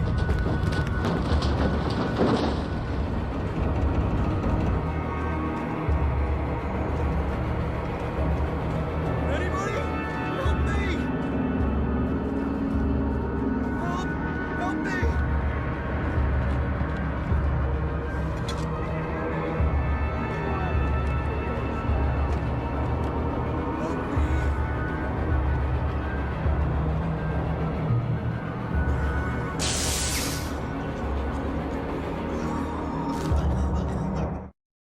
The visitor center was sturdy, but the impact turned the front of the building into splinters.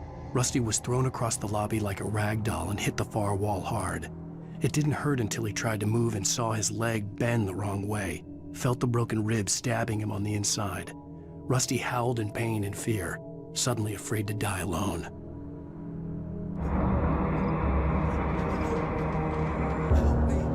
Somebody. Hello? Back here. I'm back here.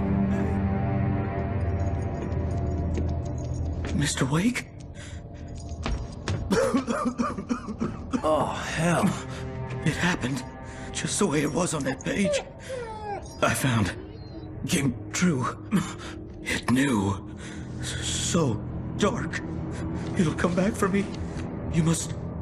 The lights. In the office. I have the key. Okay, Rusty. Hang on. I'll be right back. Whatever did this couldn't be far. Rusty had found a page from the manuscript. It would help me understand what had happened.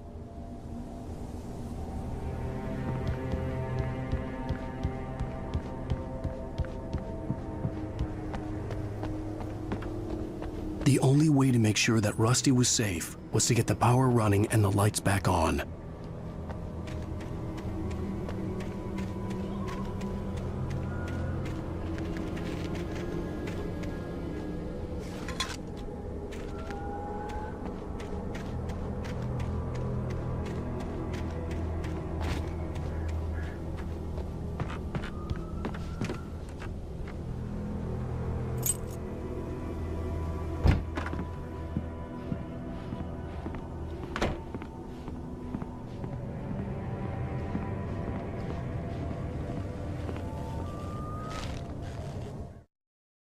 At the last instant, I changed direction and threw myself down.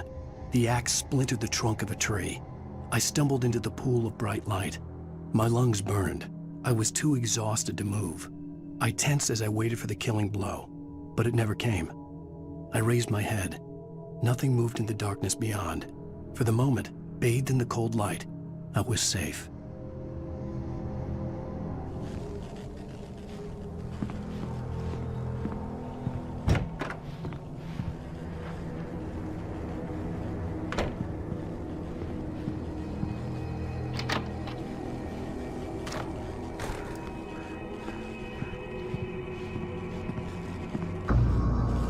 I was too late.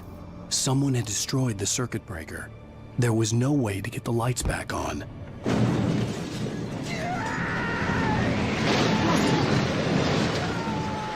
Rusty!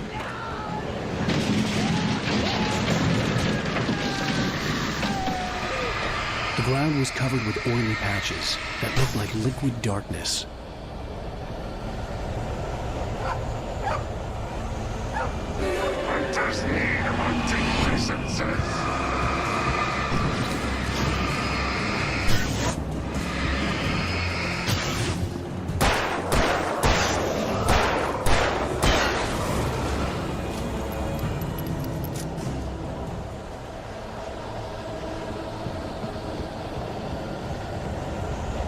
Something had torn a mammoth-sized hole in the wall.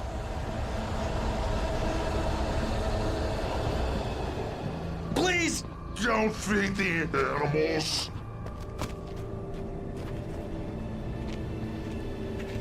Fishing is only permitted for those prisoners who purchase a park license. Obey! The park ranger's instructions. At all times. Rusty, no! Never.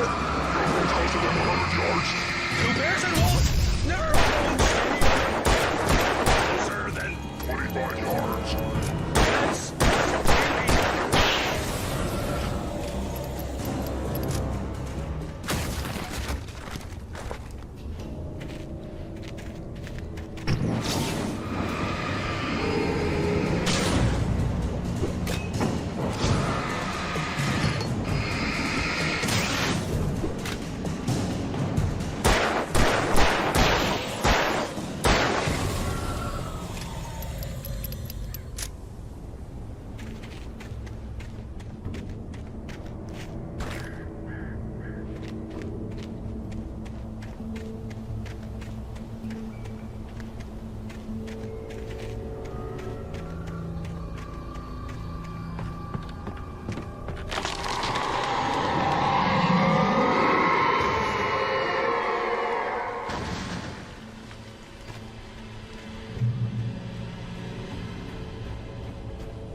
What the hell was that?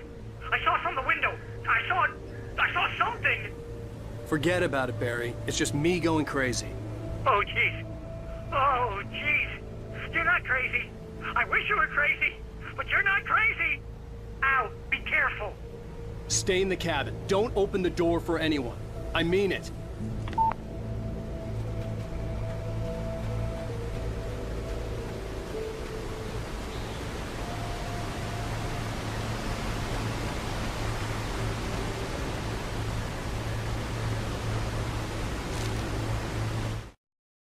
In that last instant of consciousness, Rusty thought about Rose. He was older than she was. Rose was barely out of her teens, but she made him feel young and forget what a train wreck his long-dead marriage had been. He still wore the ring. He'd been waiting for her to tell him to take it off. Now she never would.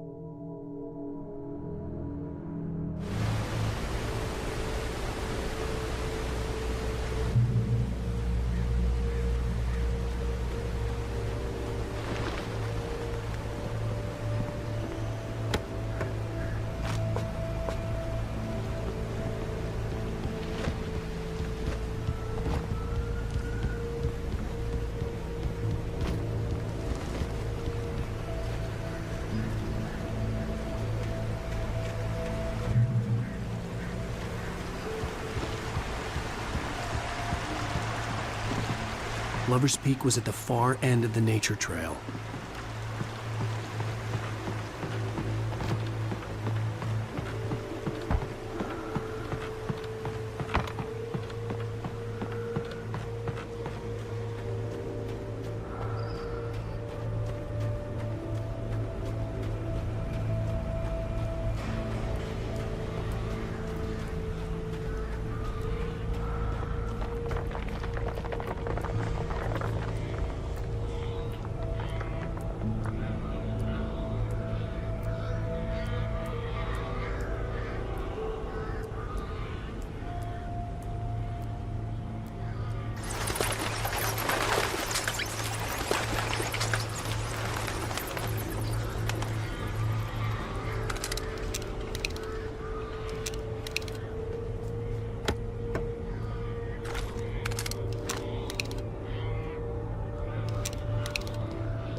Nobody in Bright Falls seemed to know where Al was, but Rose, the waitress at the diner, had seen him.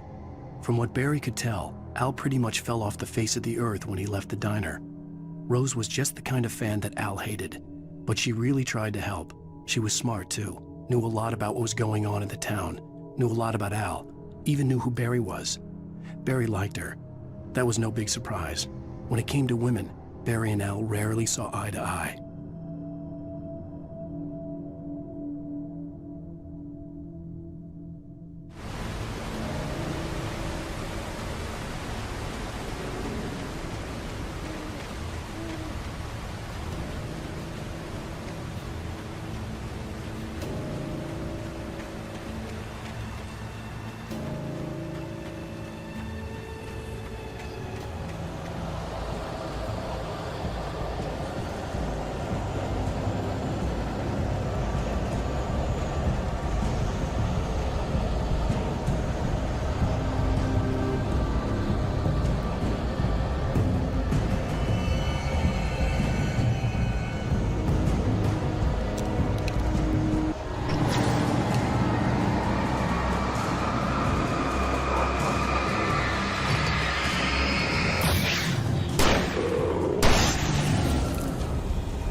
I turned the corner, afraid of what the flashlight's beam might reveal.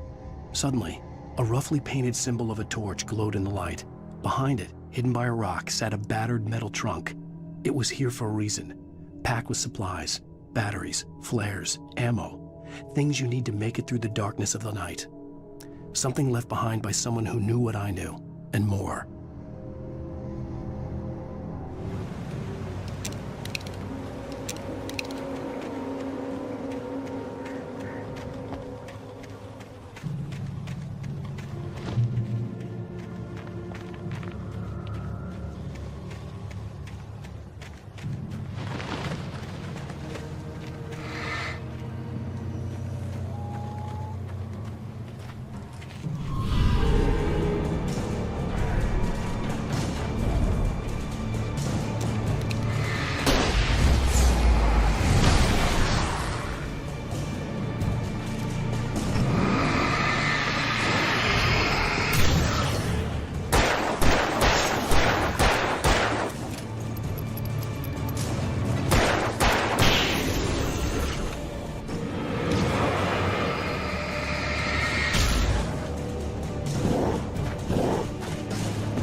Agent Nightingale didn't want to be in Bright Falls.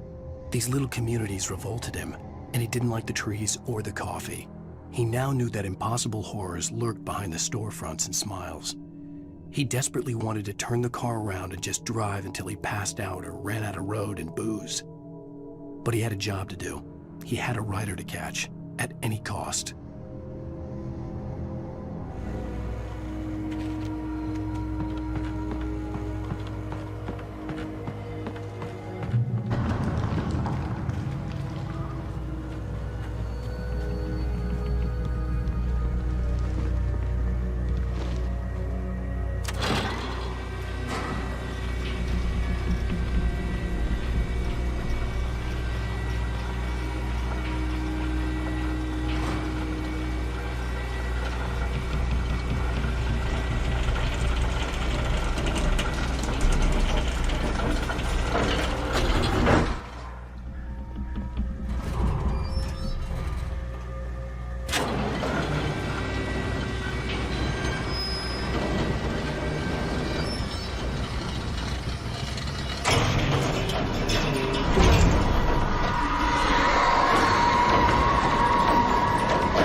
We gotta get moving. More of them coming.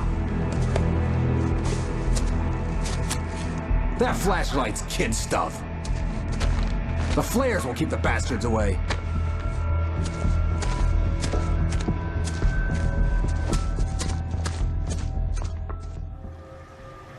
You can see them too? Hell, of course I see them. Come on, we gotta move. Why? Because that's the way the story goes. Yeah, but... Let's move! I lost my gun back there. Oh, I've got a gun. Just keep that light steady on him. It took a moment, but then I recognized him. He'd been on the ferry when I first arrived here with Alice. He knew my name. We were headed in the direction of Lover's Peak. There was no way this was a coincidence. He was the kidnapper. Come on, Wake! You better keep up.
Wake. Use the flares from the emergency box to hold them off while I get these boards off. Give me the gun. Yeah, no can do, Wake. Are you kidding? Give me the gun! No time for back talk. Hold them off, damn it!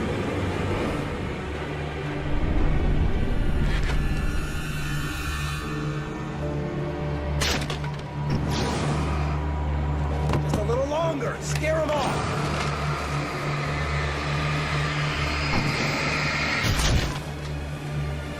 Get some light on those bastards! That'll keep them off us!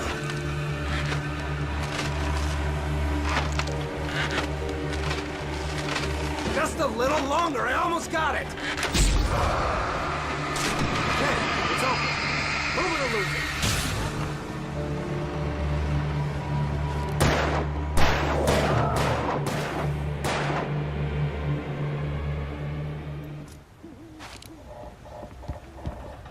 Oh, you feeling better now, Wake? All cozy and safe. Better get ready. They'll be on us soon.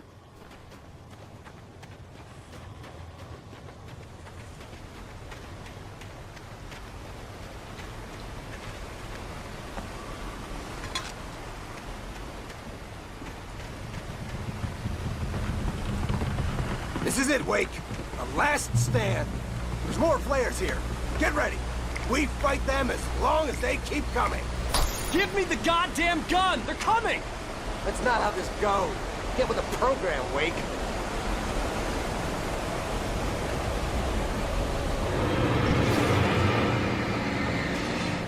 Bring it!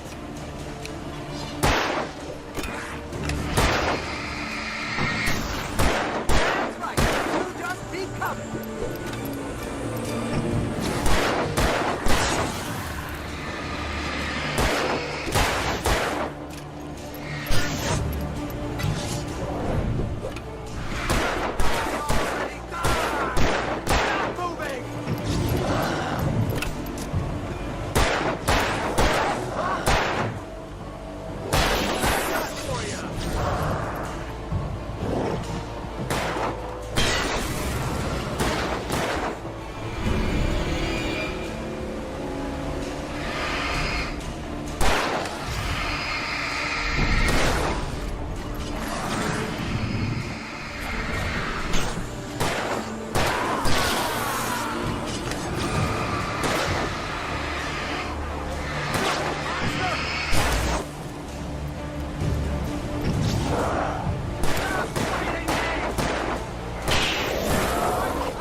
Piece of cake, Wake.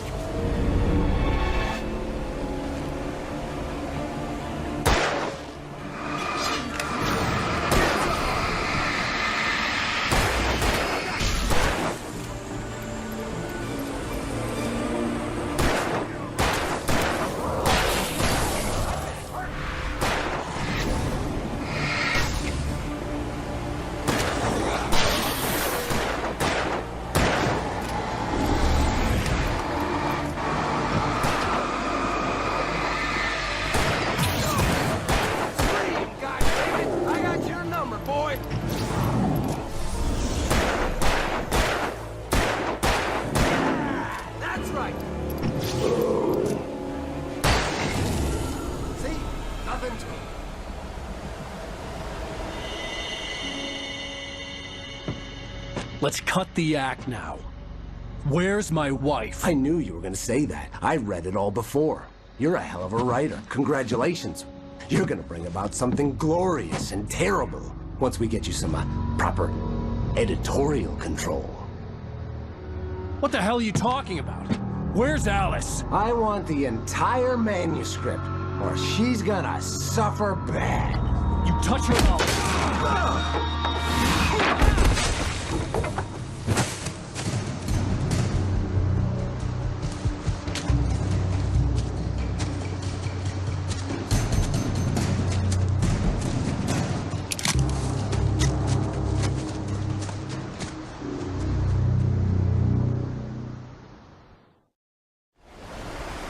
You're gonna give me the manuscript or you'll be sorry.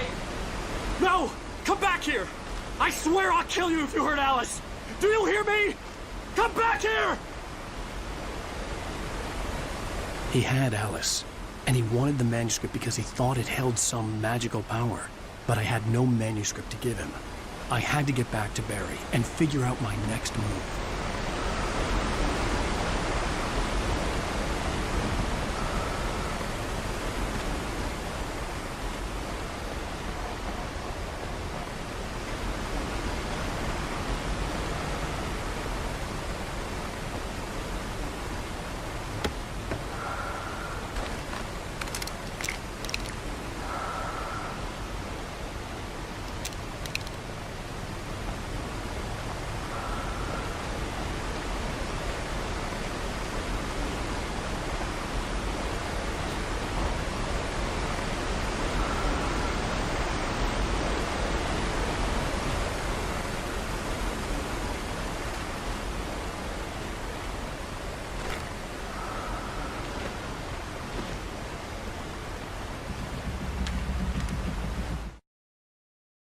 On more than one occasion, Alice had tried to explain to me how it felt to be afraid of the dark.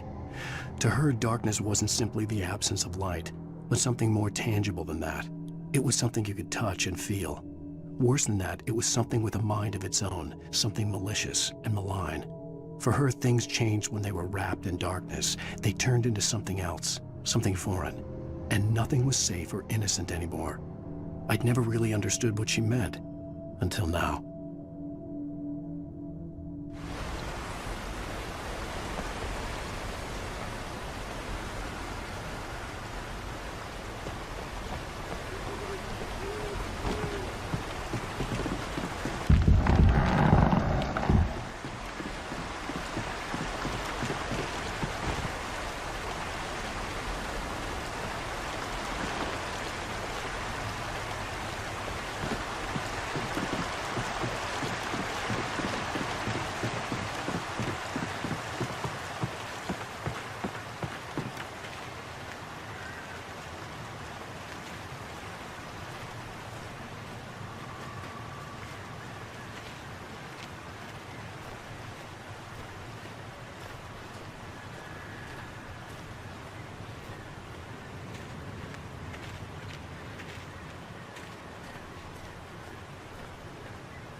Sarah didn't care about the legal threats Wake's agent had made.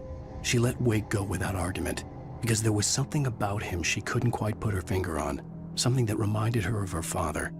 She didn't think Wake would hurt his wife. Then she thought about the way he waded into Hartman, that hair-trigger rage flaring up without warning.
The night had been one desperate situation after another. I was exhausted, and my body felt as though it had been chewed up and spat out. The flashlight was heavy in my hand, and each pull of the trigger sent a painful shock up my arm. But I was finally out of the woods, and things were looking up. That's when I heard the chainsaw.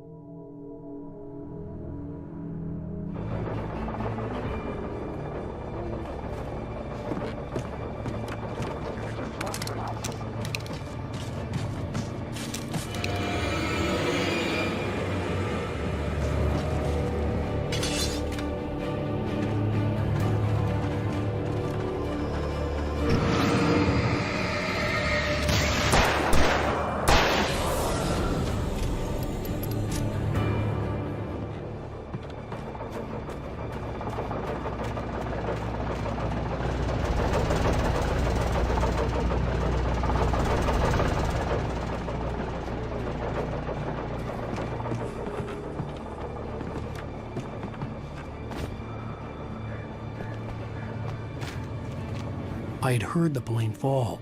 It made no sense.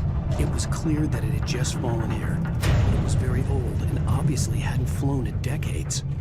Looking at it sent a shiver down my spine.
The logging site was a mess.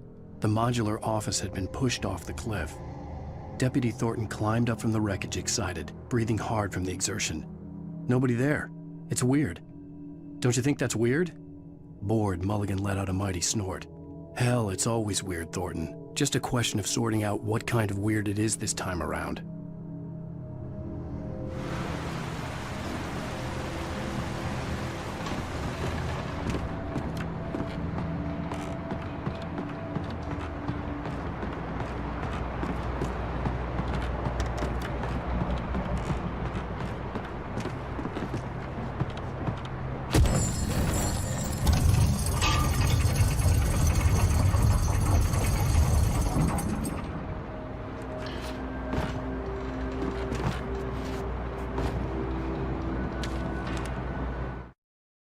When Barry saw the darkness attack the visitor center, it made him a believer.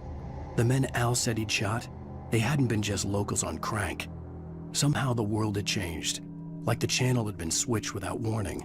You think you're watching a sitcom, and you're really watching a horror show. When the birds started attacking the cabin, Barry wasn't surprised, just terrified.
Beware of Widowmakers!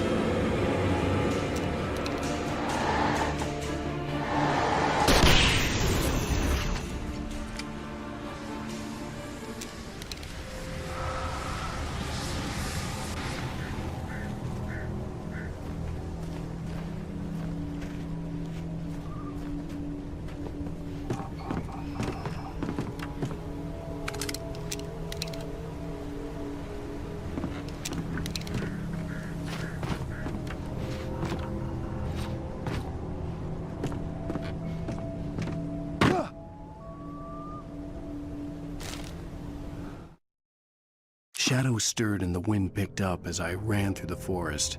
I felt the dark presence turning its gaze toward me. Then the moonlight was blotted out by dark shadows that raced violently across the ground, moving too swiftly to be natural. Darkness gathered between the trees and melted again to reveal the Taken. No natural path had brought them here.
Working is a hazardous occupation.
Barry? Ow! The porch is covered with birds. They've got all Hitchcock on me. Stay out of sight. I'm on my way. Don't open the door. What am I, crazy? Stay hidden. I'll be there soon. Just make sure you keep the lights on.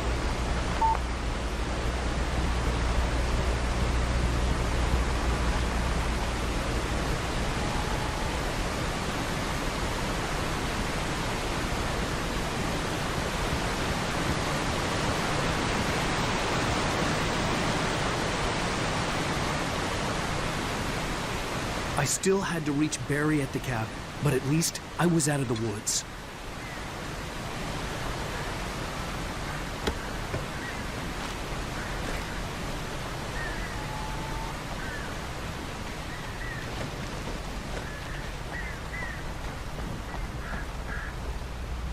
I'd have to get the car from the locked garage. It would get me back to Barry faster, and the headlights were a welcome bonus.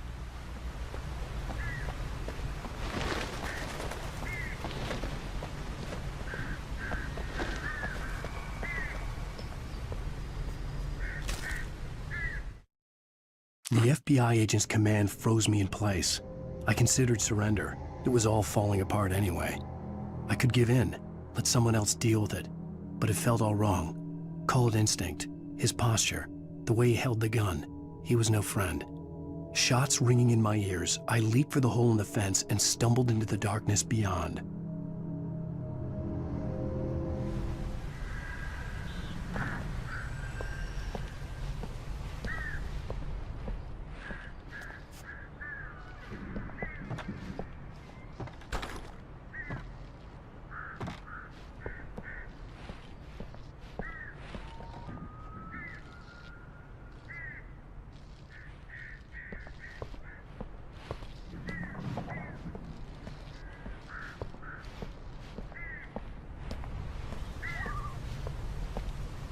I had to find the key to the garage.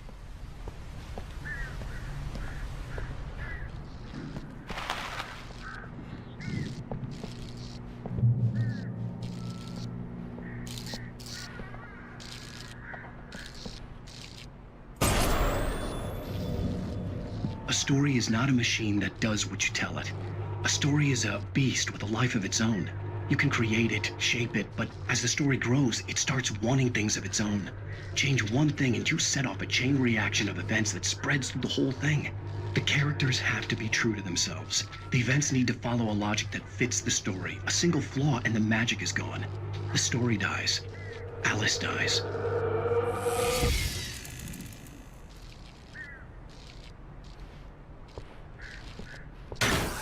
You can learn about nature and yourself.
There was no misunderstanding.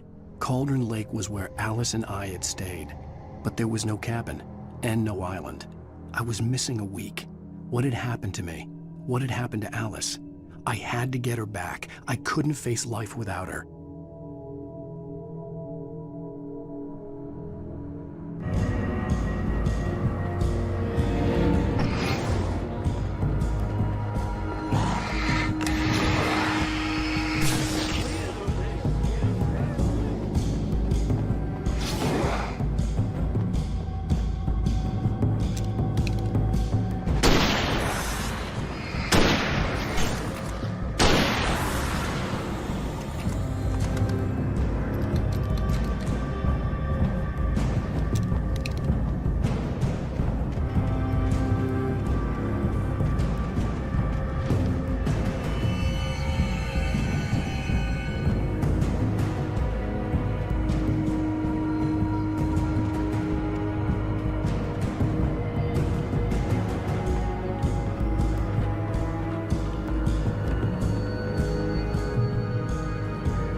The flare gun was probably the best weapon I could imagine against the dark things I was facing.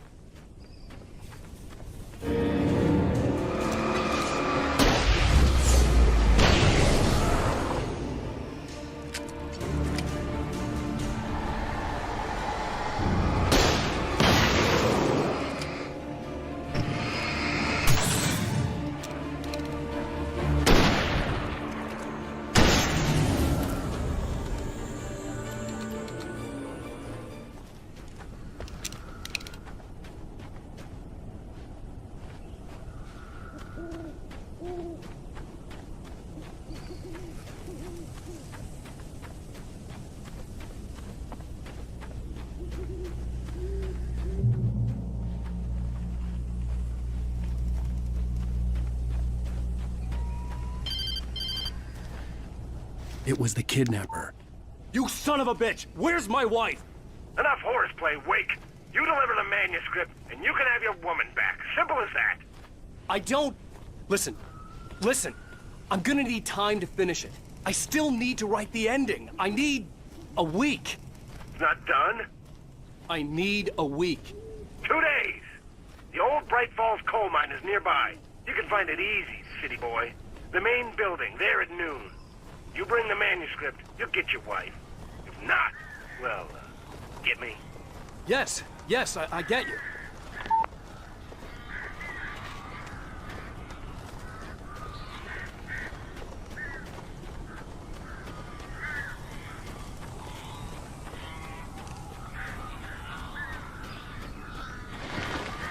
Barry had talked about birds over the phone.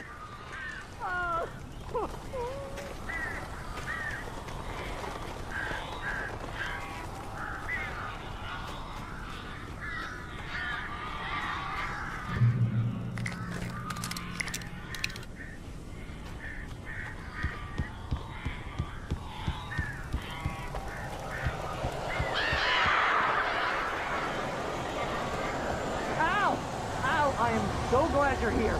A couple of them got in here before I blocked the chimney. This isn't normal. These birds are weird.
They're gone!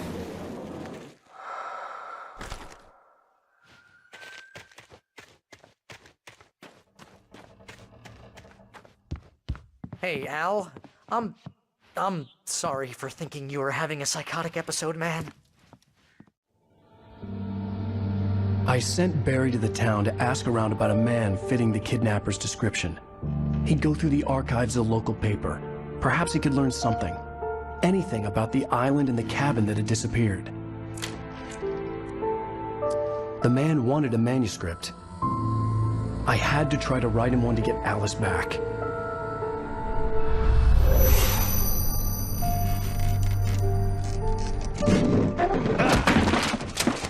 For me, the supernatural had always been nothing but a metaphor for the human psyche, a tool to use in writing fiction. Now, it was happening for real, and I couldn't put a single word on paper.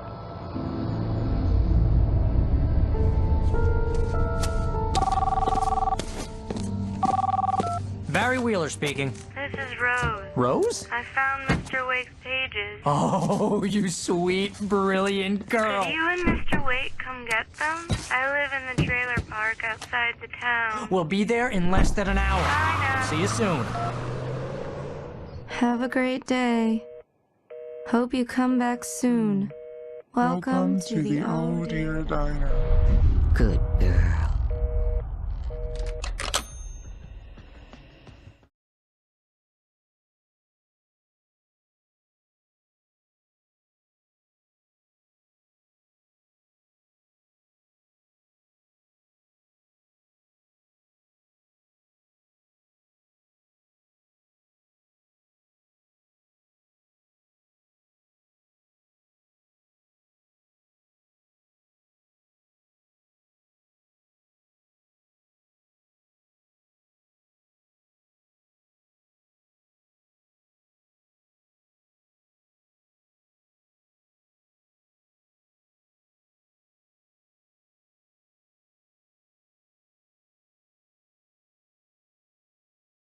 Previously on Alan Wake, Alice has been kidnapped. Alan, please help me. Alice? You'll do exactly what I say if you ever want to see your wife again. I can't tell anyone except my agent Barry. Damn it, Barry, they'll kill her! You're my best friend, and I'm worried that you're not right in the head. The ransom is a manuscript I supposedly wrote that's coming true before my eyes. It happened just the way it was on that page. So dark. I have found only a few scattered pages. I want the entire manuscript. The deadline is in 2 days. I found Mr. Wake's pages.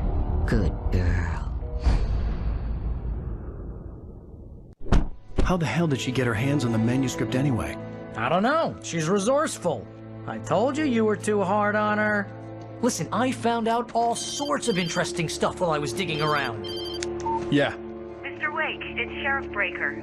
We have an FBI agent here, Agent Nightingale. FBI? He's anxious to see you. You'd better come to the station. Okay, I'll be right over, Sheriff. Let's make this quick, huh? Help you folks? Name's Randolph. I'm the manager. We're looking for Rose. Works as a waitress down at the diner. Rose, sure. Nice girl. Who wants to know? I'm Alan Wake. The writer, huh? I heard on the radio you were visiting. Well, I'll show you her trailer.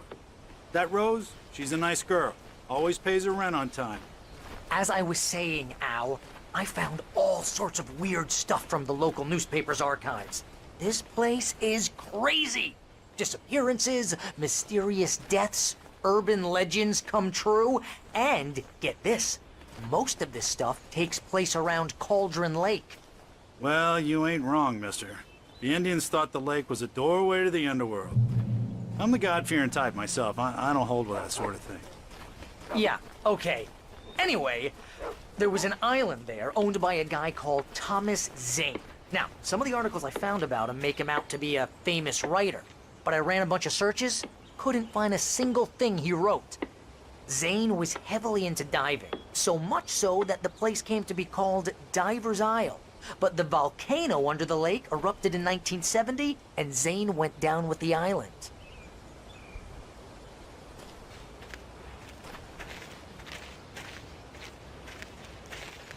Yeah, how about that?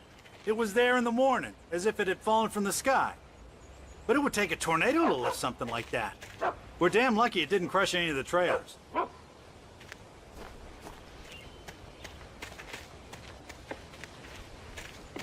Come on, mister. I'll take you to Rose's trailer.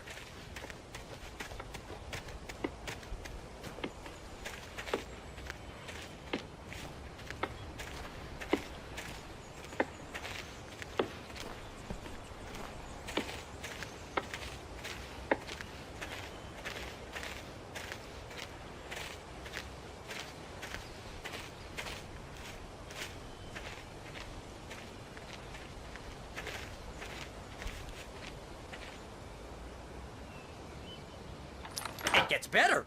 A local girl, Barbara Jagger, drowned in Cauldron Lake just a week earlier. They were lovers. Sure, Jagger's a local spook store. The Scratchin' Hag. Comes for you in the dark. Childish stuff like that. Anyway, Al, I'm just getting to the best part. All of the articles about this stuff were written by Cynthia Weaver. I asked around, and she's that crazy bag lady you met. What, the lamp lady? She can be a little loopy, but she's not homeless or anything. Yeah, anyway, she knew both Jagger and Zane before they both died, and she had some kind of a breakdown.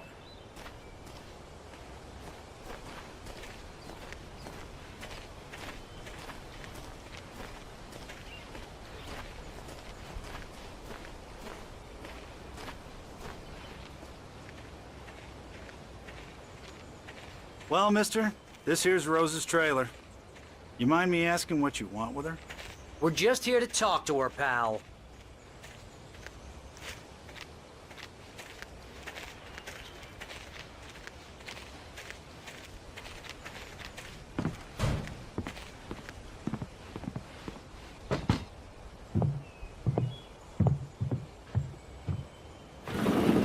Welcome to... Oh dear. Mr. Wake. I'm so glad you're here. Rose, you have my manuscript?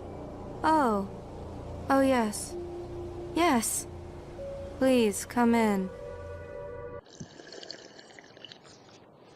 Hey, this is really good. Rose, Yes, my manuscript. I really need it. I understand. I know what you need. A muse to inspire you. Oh, for Barry. She doesn't have anything. Yeah, hey, Al? Al, what's... Oh... Barry! What? What?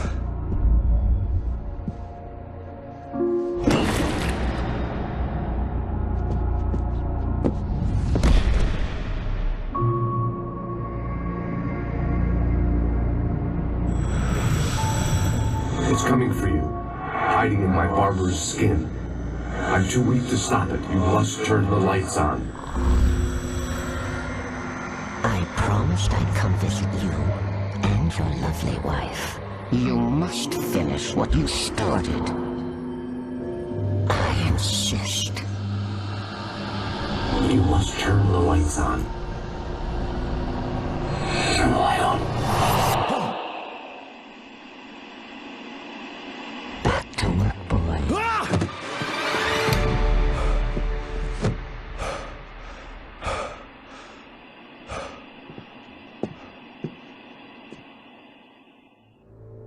I felt nauseous, hungover. Only anger kept me going. I can't tell reality from dream anymore, but it seems I have an imaginary editor to help me. She's an old woman in a funeral dress. I call her Barbara Jacker. She's very strict. I'm writing faster and faster. My manuscript is being heavily revised.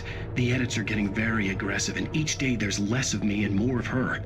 I hate it, but I know she's right. She promises me I can save Alice this way. She knows more of this than I do. About the complex incantation I'm attempting. About this place. She's worked with another writer under similar circumstances, Thomas Zane. The genre of the story seems to be shifting. It's turning into a horror story. I'm getting close. I can feel it.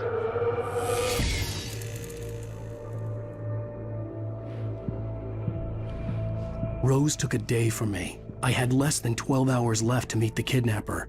All I could do was get Barry into the car, work something out once I got on the road.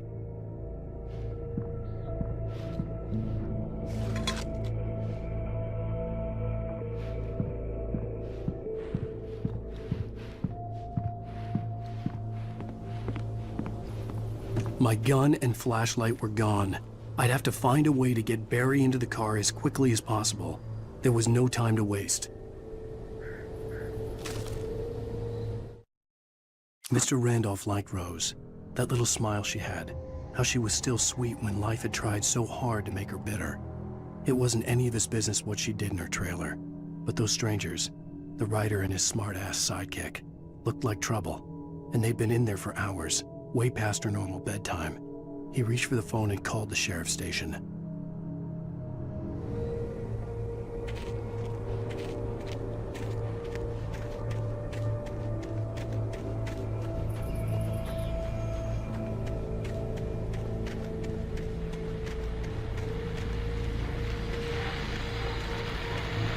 I just stepped outside to catch a breath of fresh air. Let me tell you, the weather's getting heavy. Nights like this make me especially glad I'm here talking to you and not home in bed. Once the weather takes a turn like this, I can't sleep at all. It's all tangled bed sheets and dark thoughts, punctuated by the occasional plunge into nightmare. Is it just me? Well, perhaps it is. But I hope I can make the night a little bit easier to get through. Caller, you're on KBF FM. Hey, Pat, it's Walt Snyder. What's on your mind, Walt? Well, I am the way you are, but, well, I can't sleep either, you know? I just been staring out the window here, trying to make sense of it all, but, I ain't been drinking either, you know? I just... Well, you sound like a man with a problem, Walt. I had argument with Danny, and, then I got in trouble with the law, and, I'm just, well... I heard something like that, Walt. Yeah, well, Danny's my best friend, and, they let me on bail today, and now I'm just alone here at the window, waiting. Man, and there's something in the air tonight, man. I was just outside looking up at the sky above our broadcast tower thinking the same thing. What are you waiting for, Walt? I don't know. You know, something's gonna happen. You know, I think I better go. Well, Walt, maybe... No, thanks, Pat. Well, good luck to you, Walt. Hang in there. Let's take a little break, folks. This weather's really something else, huh? How can I be sure that you will walk away? Why do look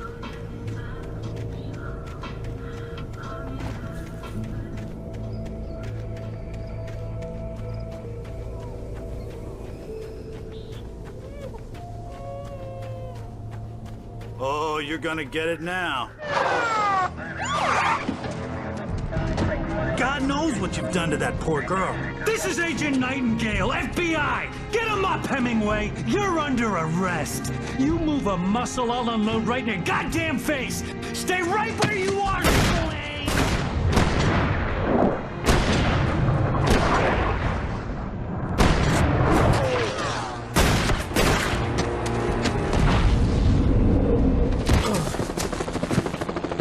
What are? I'm standing right here, you goddamn maniac!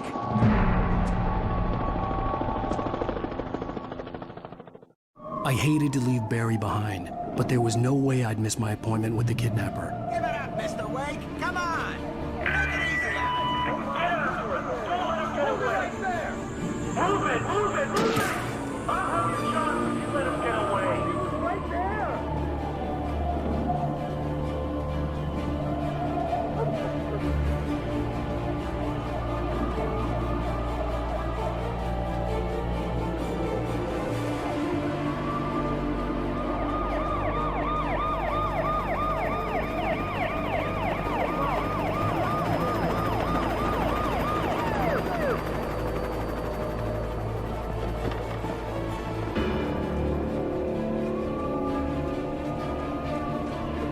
Stop running! Freeze! Okay, Ben. Keep your eyes peeled. He's gonna try to make it through here. Oh, This way! damn. Fan out! Whoa! Stop! God damn it, where'd he go? God damn it, where'd he go? Look away! Keep an eye out!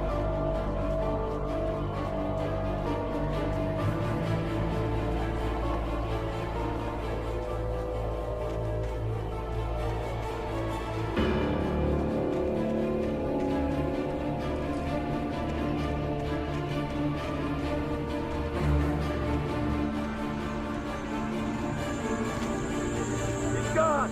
Come on, guys! We need to head him off!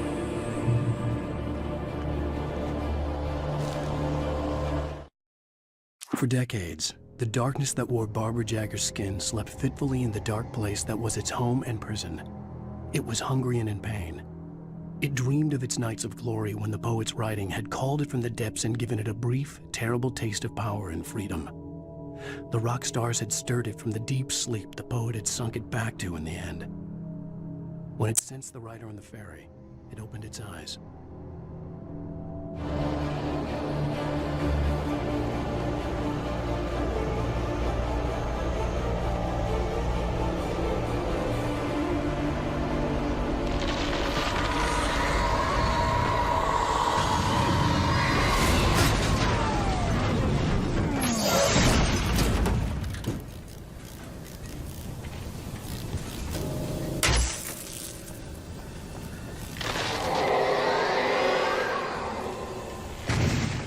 Come in, Agent Nightingale. This is Sheriff Breaker. Over.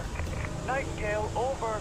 What on earth is going on? My deputies tell me you fired at Wake, and he didn't have a gun. You almost hit a civilian instead. Over. Sheriff, Wake's running. I'm giving chase. I don't have time for this. Well, make the time. You can't just go shooting at people in my town. Over. I'm a federal agent pursuing a fugitive. You want to discuss my message, Sheriff? Make an appointment. Over. You stay right where you are, Agent Nightingale. I'm on my way. Out.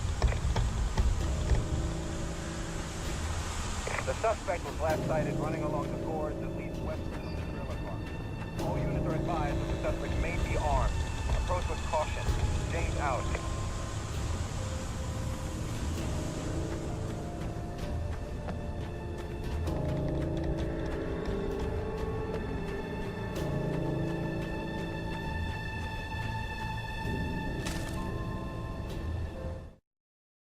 Rose didn't know how the strange old lady got in her trailer, and she looked wrong somehow. The woman showed her teeth in an approximation of a smile and traced a finger down Rose's cheek. "Pretty girl," she said. Rose felt as if she was falling asleep, but her knees didn't buckle. The crone spoke in a whisper, her words ice cold and dark in Rose's ear.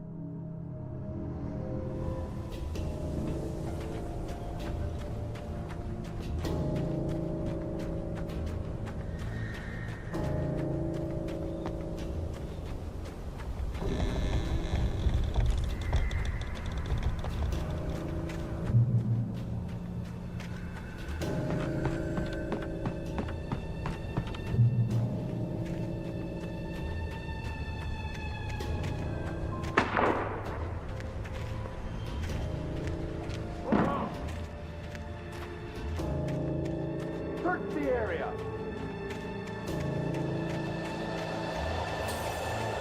Stay sharp.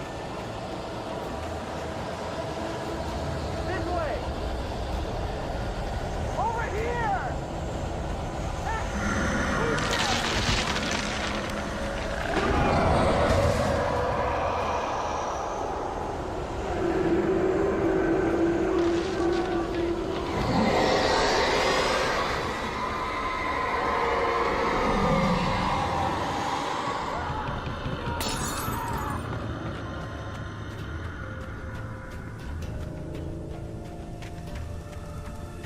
This horror was everywhere I went, circling me.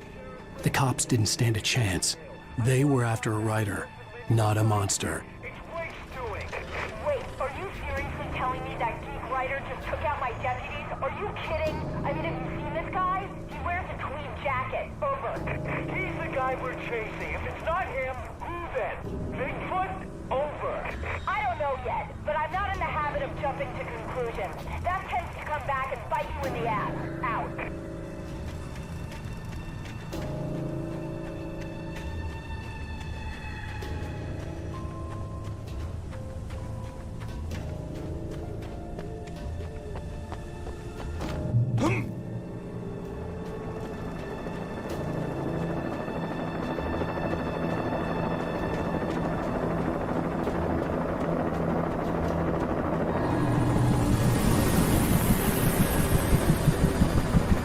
You on the ground. Hold it right there.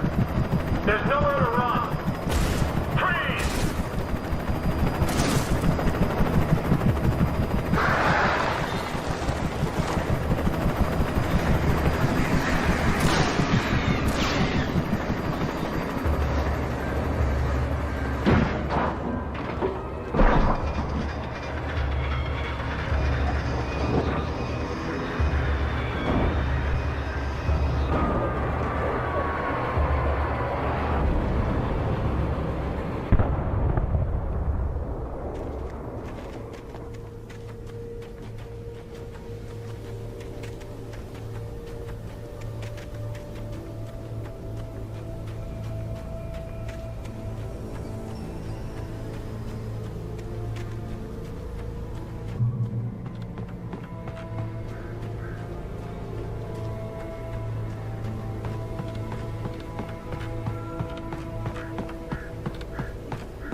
This is James. Mulligan, Thornton, come in. Over. Thornton here. James, we got both Wheeler and Rose in custody. They didn't put up a fight or anything. Why, they were... Hey, what are you... Come on! Sit down and give me that. James, Mulligan here. Over. Go ahead, Mulligan. Over. We got Wheeler and Rose here. Wheeler's drunk or hopped up on something. Speaking of which, that Fed had a pretty distinctive whiff of Otis Scotch about him, you know what I mean. Over.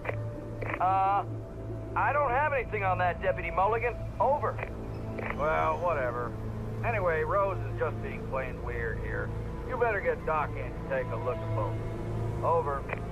Gotcha. You better get them here quickly. The Fed's gonna want to interview Wheeler. Over. Oh yeah, I bet he does. Looks like they have a lot in common. Mulligan out.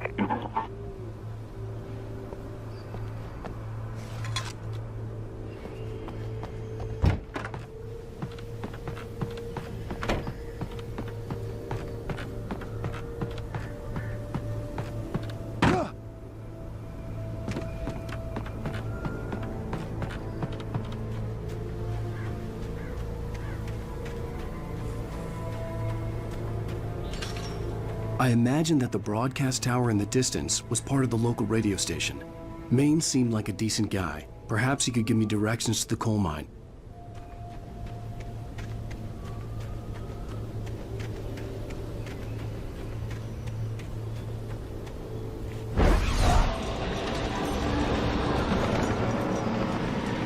Unnatural shadows clung to the gate.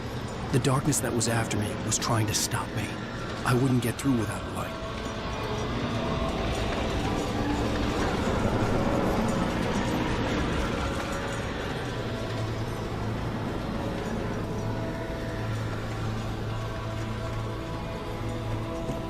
There was no power to the searchlight.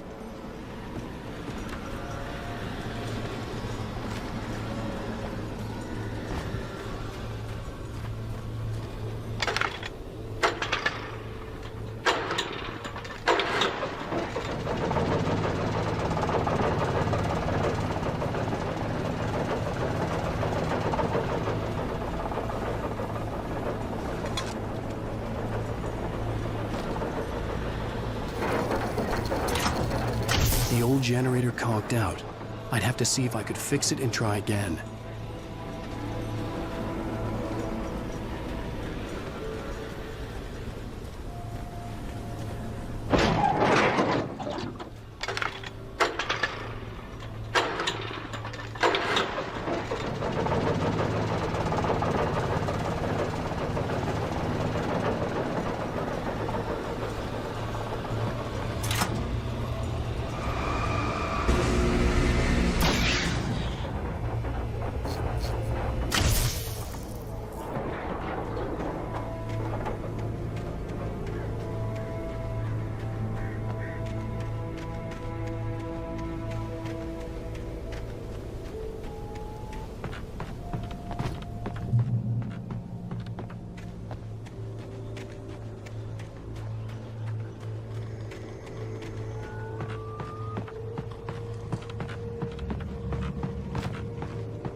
It took me a moment to recognize the flashbang grenades.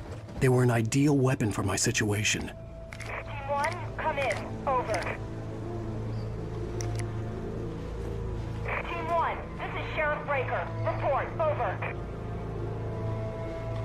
Team 2, come in. I need a report. Over. Come on, guys. Talk to me. Come in, please. Over.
And here's another call.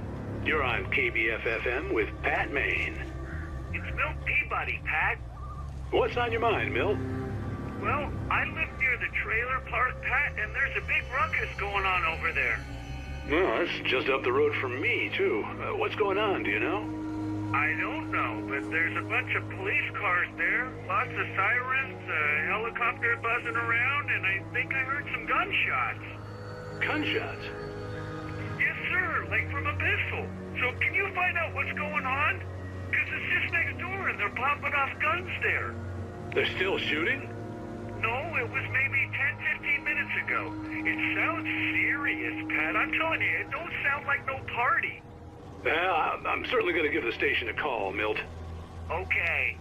You'll hear it here as soon as I hear from them. Okay, thanks.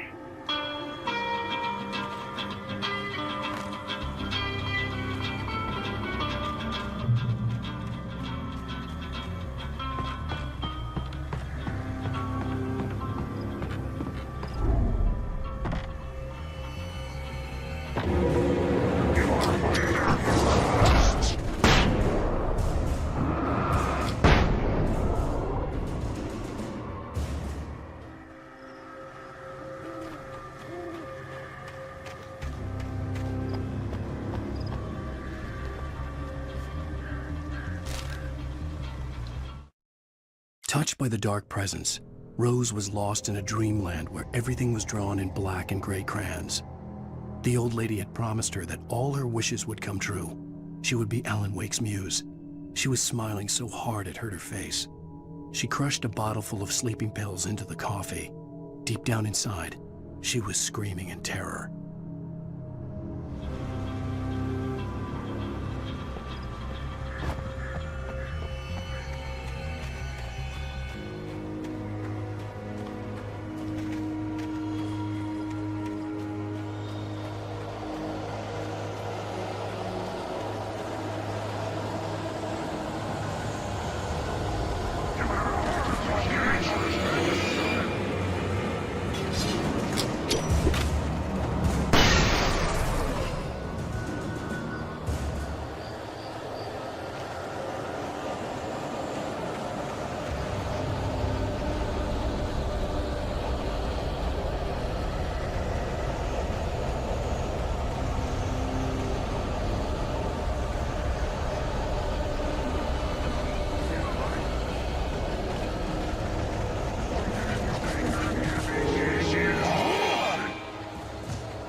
Maine could lend me a car to get to the coal mine.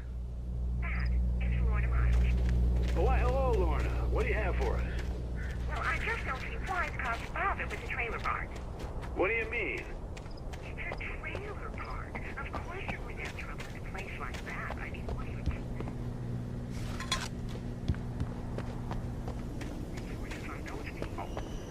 Well... Let the trash sort themselves out. I'm sorry, but my granddaddy settled in Bright Falls in 1911. Well, thank you very much for that compassionate viewpoint, Lorna. How can I be sure you will walk away? Why do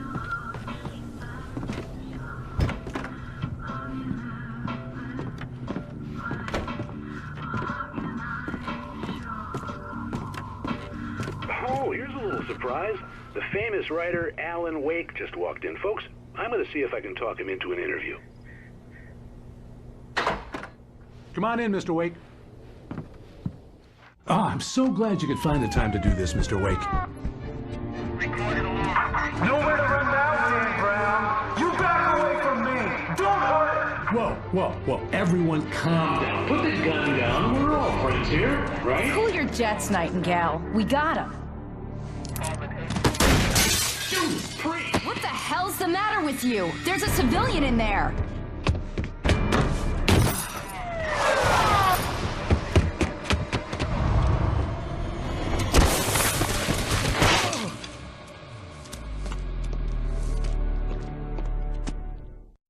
I'll get you yet, even if it kills me. You hear me? You hear me, H.P. Lovecraft? I had fallen off so many cliffs it was ridiculous. That's what you get for naming a book The Sudden Stop. It was probably good I hadn't had the chance to tell Maine where I was going. I'd have to lose the cops and find my own way to the mine.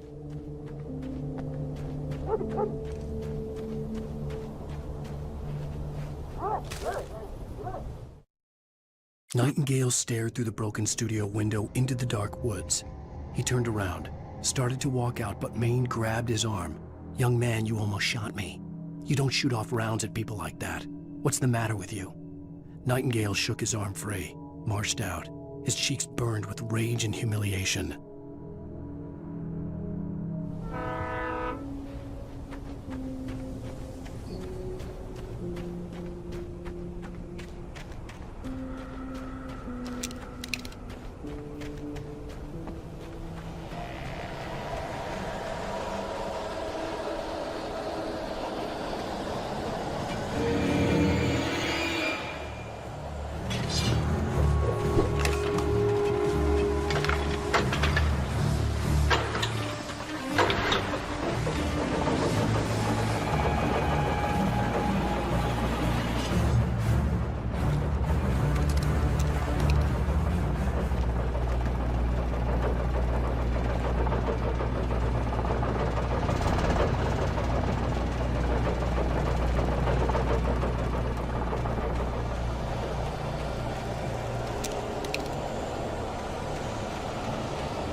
Danny had stepped out, but what stumbled back in was something else. Something alien.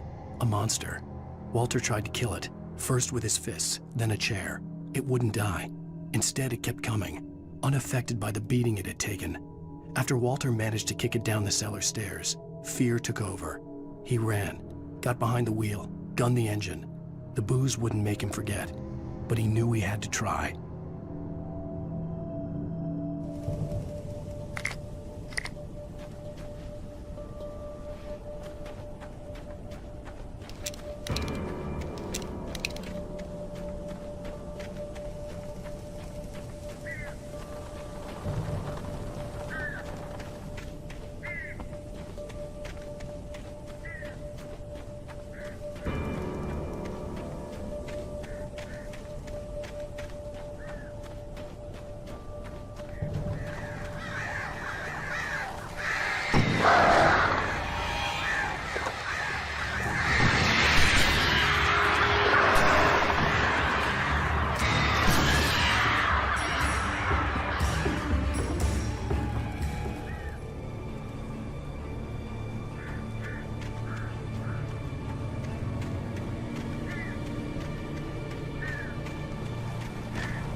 There was no sensible reason for the power company work lights to be here. It was almost as if they'd been left for someone like me to use.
The bulldozer's engine roared to life. Mud and rocks flew as it fought for traction. It crashed through the concrete wall and landed heavily in the yard. If it were an animal, it would have shaken its head after the impact, fixed its eyes on me, and charged. Of course, it had no head, nor eyes. Shadows crawled on its form, twisting it into a monster. Then, it came for me.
Sarah trusted her gut, and her gut said Agent Nightingale was an asshole.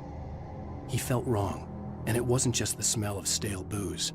It was in the way he flashed his badge, pulled rank, the look in his eyes when he wanted answers. Where was Alan Wake? What was this about an accident? Where was his wife? And most importantly, why did she let Wake go?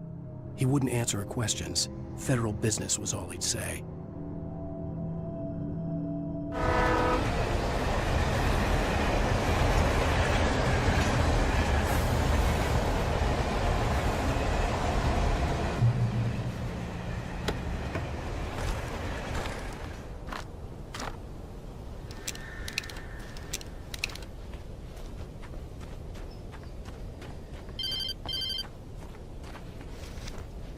Hello?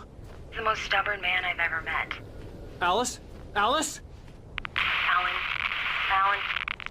I'm so afraid. Keeps me in the dark. Please help me. I look at you, Alan, and it's not you. Something else. Looking out from behind your eyes. Alice, I'm here. I'm so alone here. It's all gonna go to hell. You need to be careful. Cooperate. The connection had been terrible, but that wasn't the only thing that hadn't been right with the call. She sounded wrong somehow, but she had called me.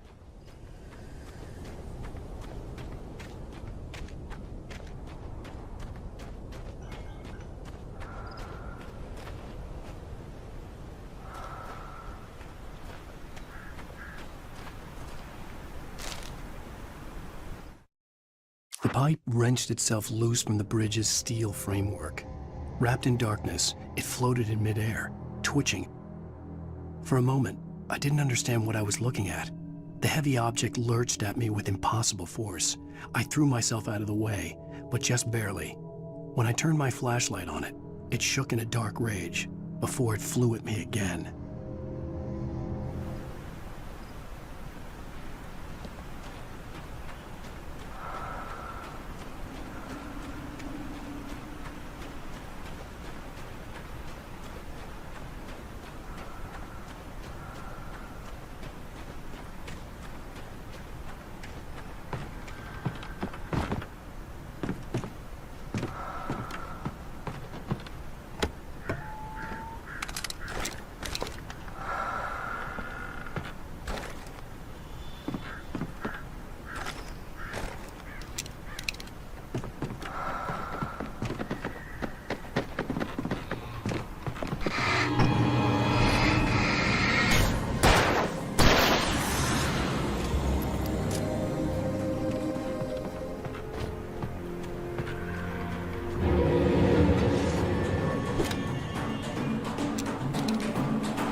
could see a railway bridge up ahead, and a warehouse of some sort on the opposite shore. I hoped I could find a car from there.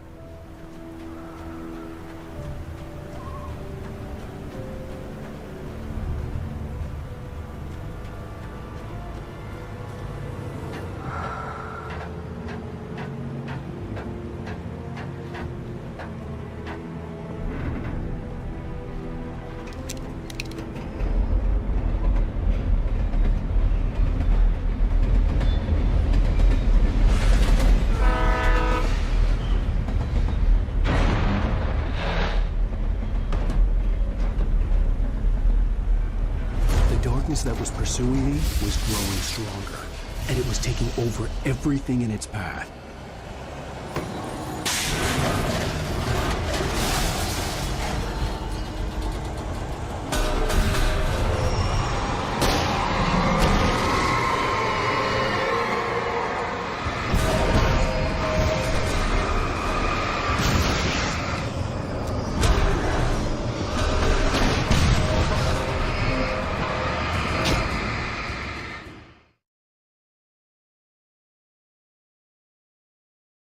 Some sort on the opposite shore. I hoped I could find a car from there.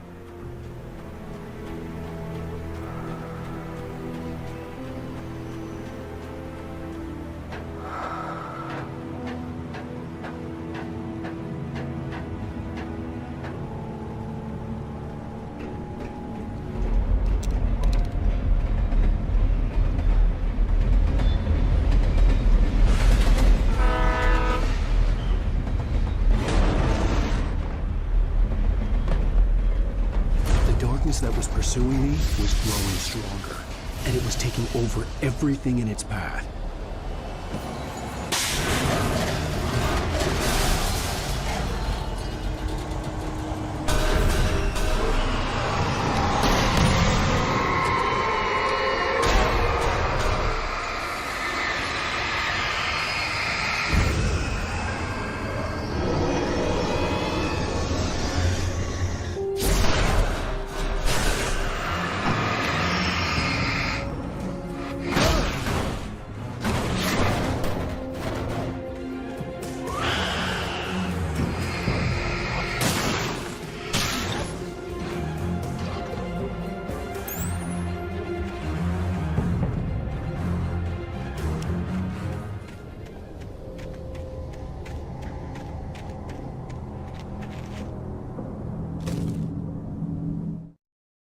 I slammed the door shut right in his smug face.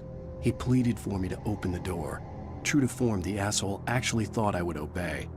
I had no sympathy left, no guilt either, not for him. I took a moment to savor the scream. I bet I had a smile on my face. It was all that I had time for. The dark presence was inside the lodge with me.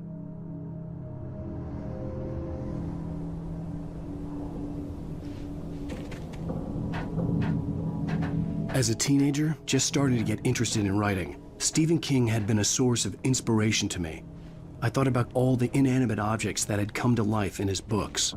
No one is safe in a good horror story, certainly not the protagonist. That's what makes them fun. This was anything but. The darkness could possess anything, and it was getting closer.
take the facts of our existence for granted, unaware that they are merely a thin veneer of desperate self-delusion, covering a vast cosmos of madness and horror. All too often, the stars are right. In Night Springs. Tonight's episode, A Family Occasion. Journalist Alvin Derleth's trip to study the local customs of an insular community in Night Springs has been less than successful. Until tonight. Well, I'm glad you changed your minds about this. Ancient customs, local mythology. My editor loves this kind of stuff. Well, Mr. Derleth, we don't want to feel like we're on exhibition. But you have demonstrated the seriousness of your intent. Oh, I am serious. Really, just do your thing. I'll stay out of your way and observe. Actually, I thought you could assist us. I'm afraid we are a man short. It would provide you with an intimate perspective. Could I really? Of course, Mr. Derleth. Well, I guess that's the least What would I have to do? Oh, here. Let me show you with a kiss.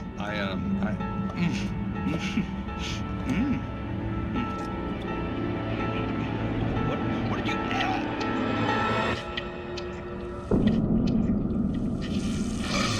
Oh, Mr. Derleth, you have well pleased Nixie Perka, the dweller in flesh. Your body shall host 1,000 young, and all shall be glory.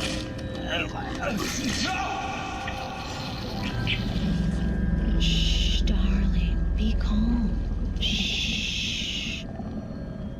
Alvin Derleth learned a harsh lesson. If you go looking for mythology, it may come looking for you. And such quests always bear fruit. In Night Springs.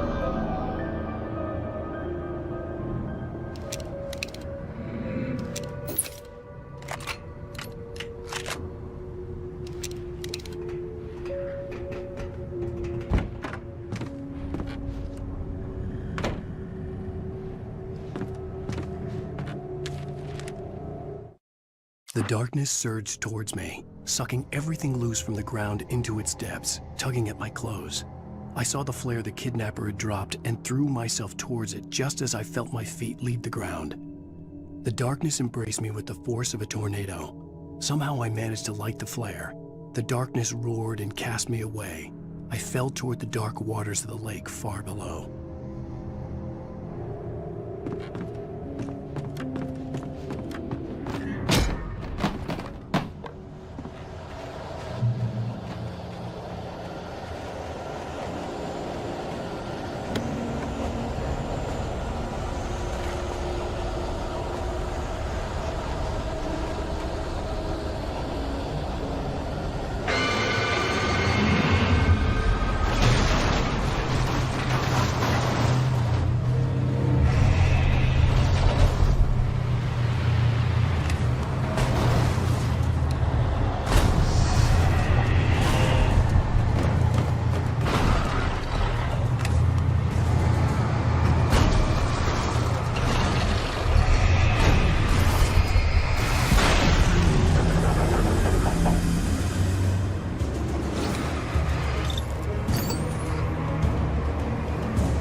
never been this glad to see the sunrise.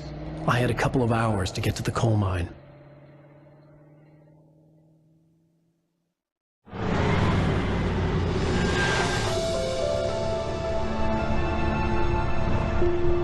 The coal mine wasn't far now.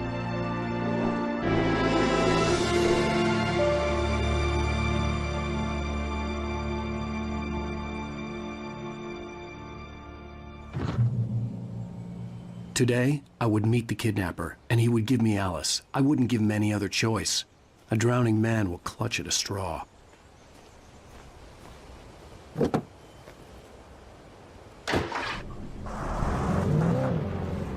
Little by little, without realizing it, I'd come to believe that the story in the manuscript was coming true. The current of its narrative had taken me deeper and deeper into dark waters. Alice had been taken from me. Barry was probably in jail. I was a fugitive from the FBI. The whole world taken over by the Dark Presence was trying to destroy me. It all felt real, but it matched a textbook case of insanity.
This is Pat Main, and you're listening to KBF-FM. Folks, I want to apologize for kind of abandoning you to that looping music track last night, but I was detained.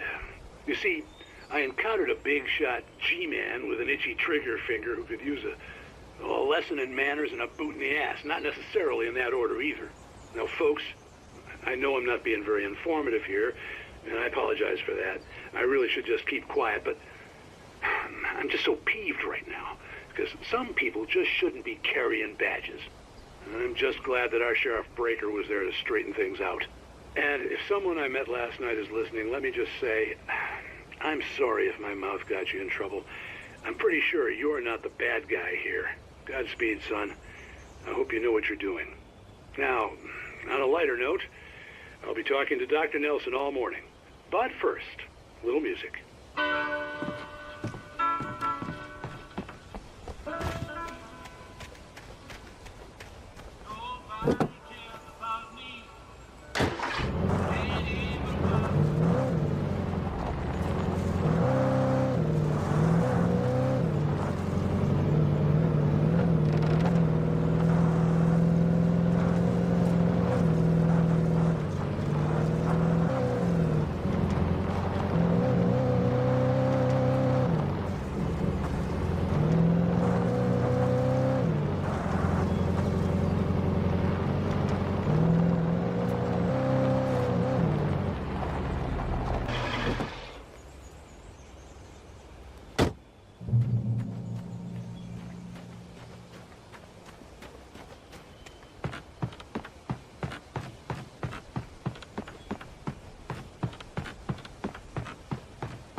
Welcome back to KBF FM. Hope you enjoyed that tune. Now, Doc, you were talking about life and finding that special someone, that soulmate. Well, you were talking about that. I was saying I don't buy it. Well, see, to me, that's strange, because I always pegged you as a hopeless romantic. You got me there, Pat. But I think love's where you look for it. And you need to do a lot of looking, sure. But the idea that there's that one special person out there for you, and if you miss that chance, it's gone forever, and you're forever incomplete. I mean, isn't that depressing? Or, heck, childish even? There's plenty of fish in the sea. And apparently a fisherman has a fishing analogy for everything, but what you're saying, isn't that a little harsh? Well, no. What I am saying is that your potential for finding that connection isn't limited to what's essentially a chance encounter. How is that harsh? Yeah, well, I guess that's a nice thought, but let me say something personal here. Okay. Now, well, I don't disagree with you exactly, but I can't really fit that together with what I feel, what I felt for someone, because she was the one. She was. And I let her drift away from me. Maybe I didn't put in the work, I don't know, but, well, since then, and it was a long time ago, but since then, there hasn't been anyone, not like her. And I'm not saying I dwell on her or haven't moved on. I like my life. I'm not living in the past, but I do miss the way she completed me. You can't argue with the heart, Pat. I'm sorry, folks. I had kind of a scary experience last night, and let's just say it's shaken a few things loose.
For Mott, spying on the writer on the ferry had been a disappointment.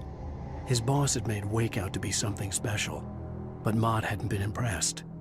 He'd gotten a good long look at the wife, though, and he liked what he saw. Mott had fantasized about goading Wake into a fight, but it hadn't happened. Still, he'd get his chance to see if the writer had anything in him. He'd been promised as much.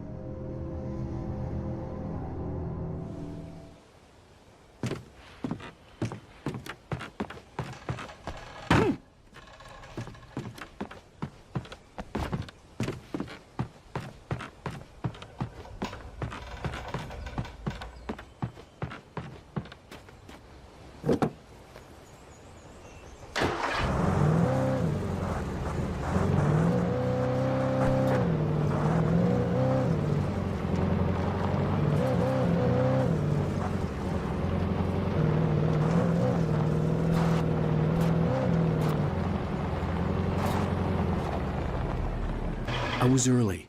I was supposed to meet the kidnapper at noon in the main building. The coal mine was quiet. It was a museum now.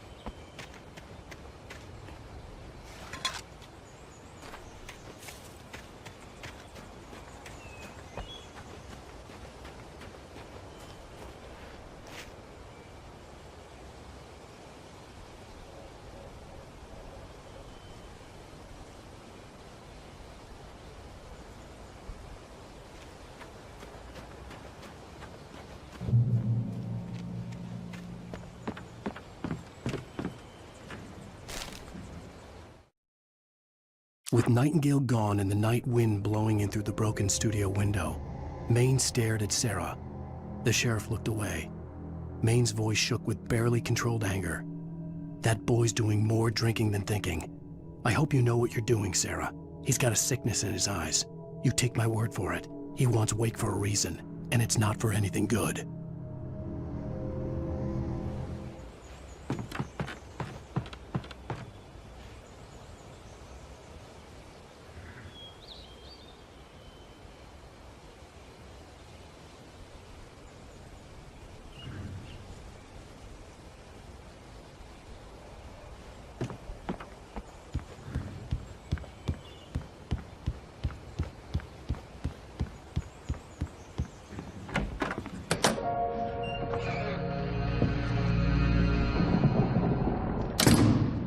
I didn't want to go outside. Cops had to be looking for me. The noon sun turned the place into a sauna. The day dragged on.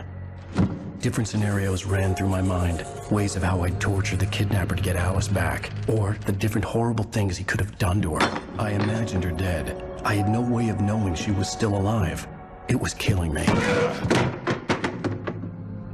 I was running on blind hope. It was all a waste of time. The bastard never showed up.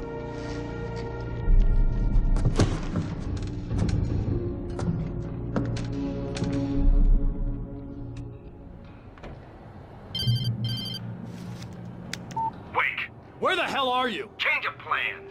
You know where Mirror Peak is? It's a big mountain north of where you are. You follow the path from the mine, you can't miss it. There's a lookout point there. I'll be waiting.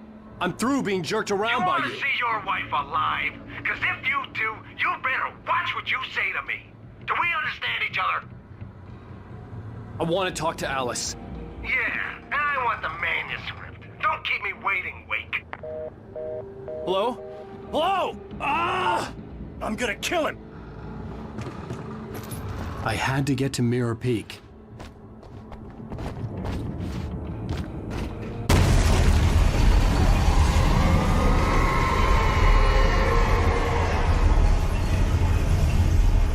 It was close.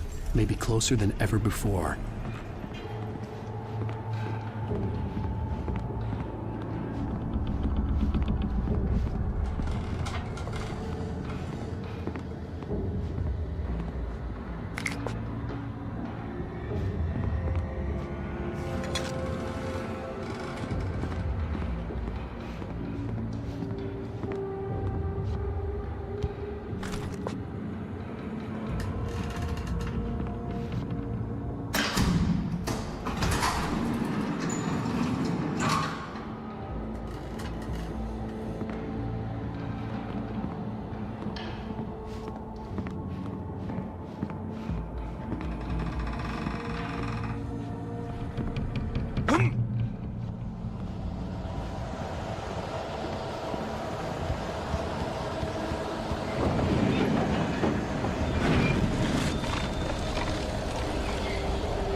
When Thomas Zane fell for Barbara Jagger, it happened fast.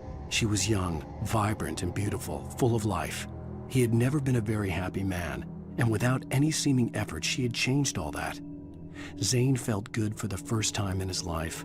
Everything she did was another piece of a jigsaw puzzle he hadn't even known he'd been missing. And best of all, she made the words flow, strong and sharp. She was his muse.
The only way to reach the hillside ahead was to go through the building. I had to find a way to avoid electrocution.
Some of the Taken retained echoes of their former selves, but these were just the nerve twitches of a dead thing. Nothing remained but a shell covered and filled with darkness. In most cases, these puppets were enough for the purposes of the Dark Presence. But for anything more elaborate, as with the writer, it was different. It needed his mind. And so rather than taking him over completely, it merely touched him.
There was no way the flashbang grenades were Standard Power Company equipment.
I stared through the bars of the jail cell. Barry stood behind me, swaying on his feet, looking as ill as I felt. Agent Nightingale stood on the other side of the bars with Sheriff Breaker. Nightingale had a stack of manuscript pages in his hand. He seemed unhinged as he gloated. "Well, I've got you now, Raymond Chandler. It's all here, all the evidence, including conspiracy to murder a federal agent."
I had no real plan. I was going to give the kidnapper all the manuscript pages I had for Alice. If that wasn't enough, I'd hold him at gunpoint and make him talk.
The dark presence was moving ahead of me in the same direction I was going. A cold feeling settled itself in the pit of my stomach. Was it going for Alice?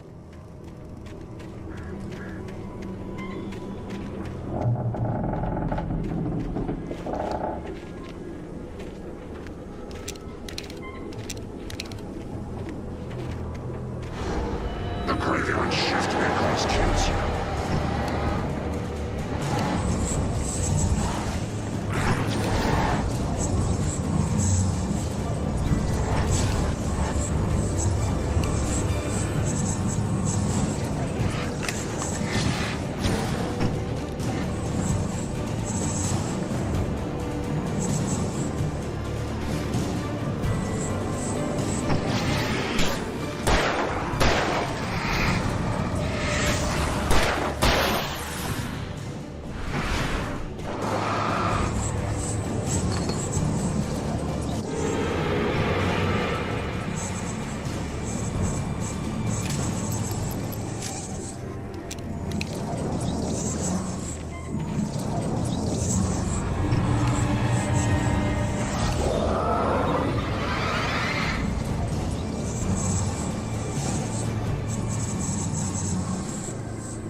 The place was dead, a ghost town. Had been for decades, maybe a century.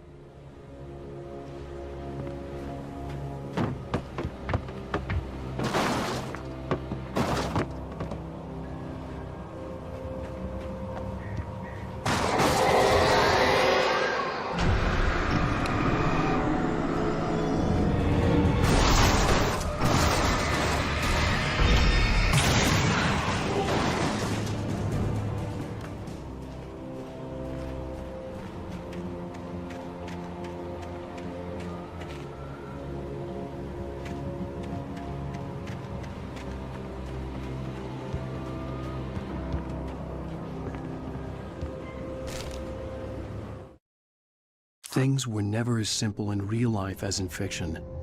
I had lost count of the times I had wished there'd be a clear reason for my writer's block. Something to fight, something to lash out on. There wasn't. I was filled with doubt. I was nothing like the hero in my books. Alex Casey had gone through his life with single-minded determination, never wavering from his goal.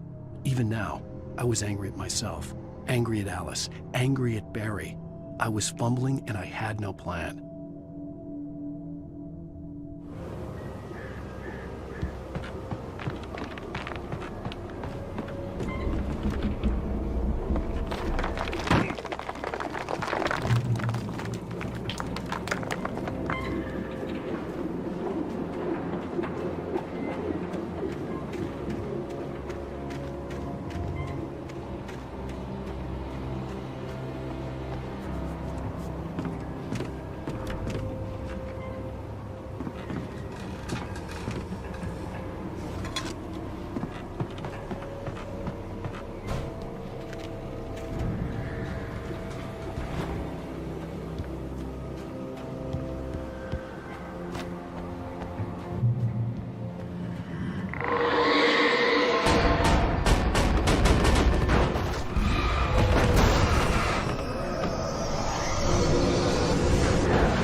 I needed a key for the door.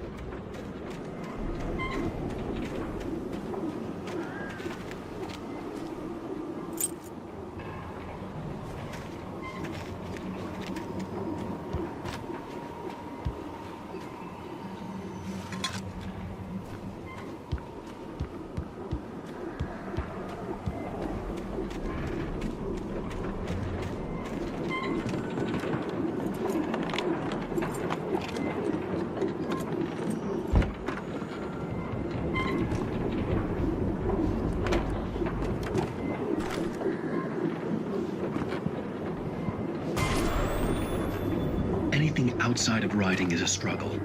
I feel ill. I managed to make my way downstairs. There's a shoebox filled with books and papers by Thomas Zane. It's very hard to focus, but I managed to read some of it. He's a poet, and a good one. He writes of muses and creators summoning fabulous things from a magic lake, using his powers to shape the world of a realm of gods and dreams and demons, dark things that wait for a chance to slip through, wearing the flesh of men as disguise. Zane writes about himself, his girlfriend being taken over by a dark presence, about growing scared of the lake. Zane believes it's a mirror to the gaping void of darkness above, where some Lovecraftian presence lurks. I crawl back upstairs. I'll borrow these things for my story. They ring true. They fit.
The kidnapper had sent me a text. The message was full of spelling errors and insults. It was telling me to hurry up.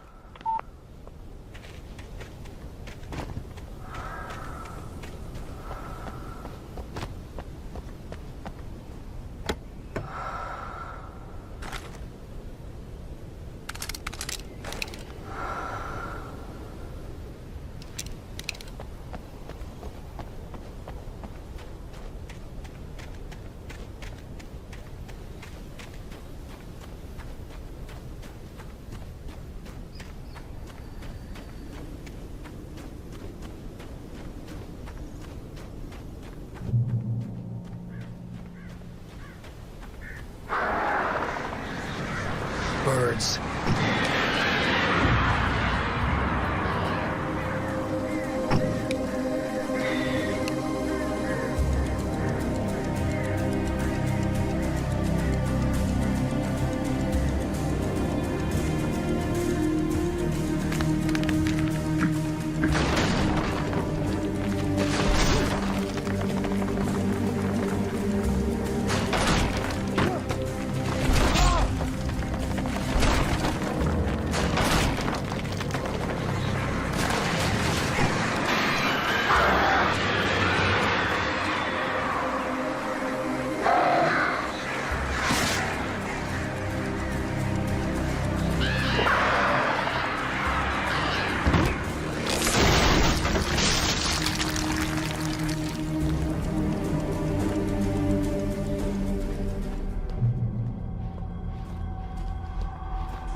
Without warning, the headache stabbed at my brain.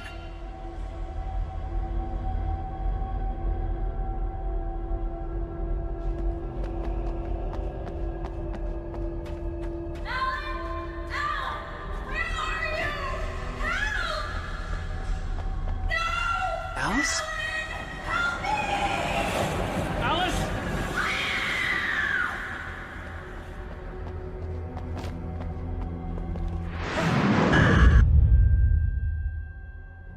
I'm losing it. I gotta get out of here.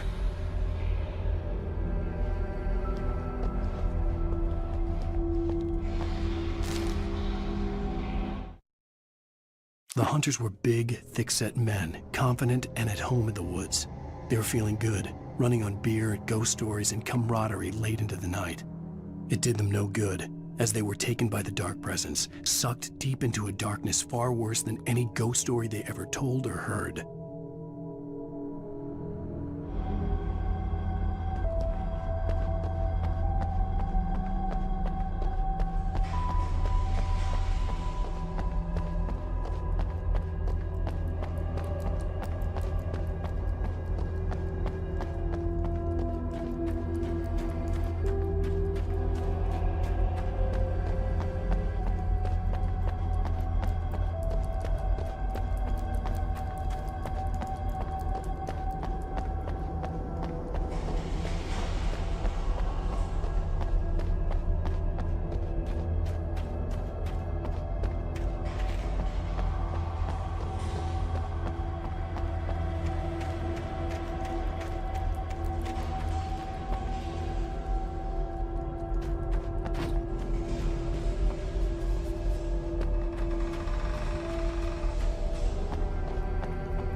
Even behind the closed doors and curtains of his grimy room at the Majestic, the local motel, Nightingale could feel the locals' eyes on him, the unrelenting pressure of their judgment.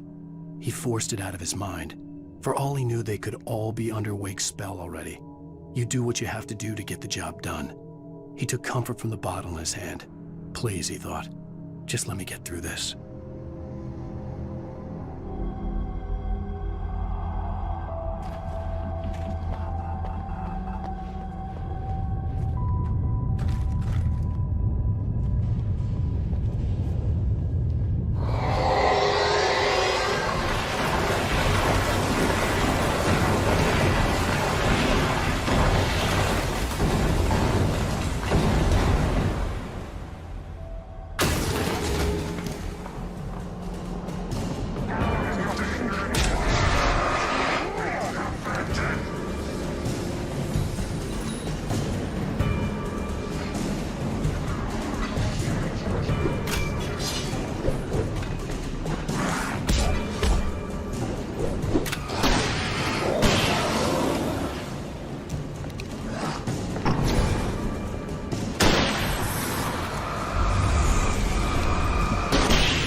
I'd have to make my way up this mine shaft in order to go on.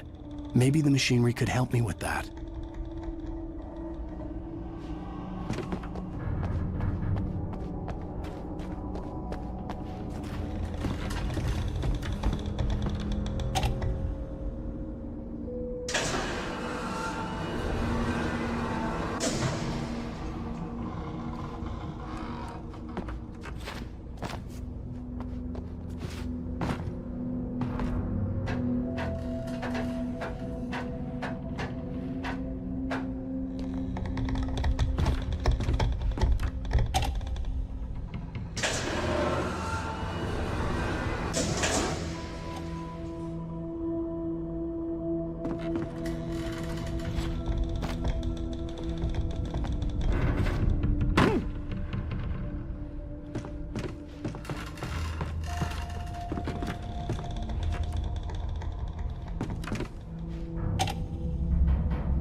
Lightning flashed behind the windows of Cauldron Lake Lodge.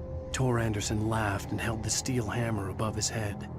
Nurse Sinclair was trying to calm him down without success. Tor grinned madly and shouted, "My hammer's up. Here's a friendly poke from Molnir, wench." He brought the hammer down with all his might on Sinclair's head. "We're on a comeback tour, baby."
Maude had checked all of Stucky's rental cabins. There had been no sign of the Wakes. It was dark when he'd found their car parked at the end of the road by Cauldron Lake. It made no sense. They must have taken a wrong turn, but there was no sign of them, and the car had been there for hours already. Frustrated, Mott stood on the rotten ruin of the footbridge that had once led to Diver's Isle before it sank beneath the waves years ago. The boss wouldn't be happy.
I could see Cauldron Lake. I thought I could make out the spot where the island and the cabin had been. There was a light near it. It had to be a boat.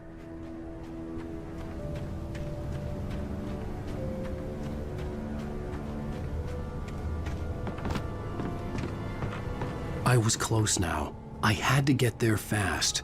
I dreaded what I would find. I tried to hold on to Alice, but her form melted away. I was losing control. Dr. Hartman stood in her place. I wanted to hit him, but my arms were jelly. He smiled. It was a reassuring smile, and I hated him for it. I had to give you a sedative. Don't fight it. You went through another rough period. Right now, it's very important that you stay calm. We don't want you to have another episode. You're a patient at my clinic. Have been for a while now.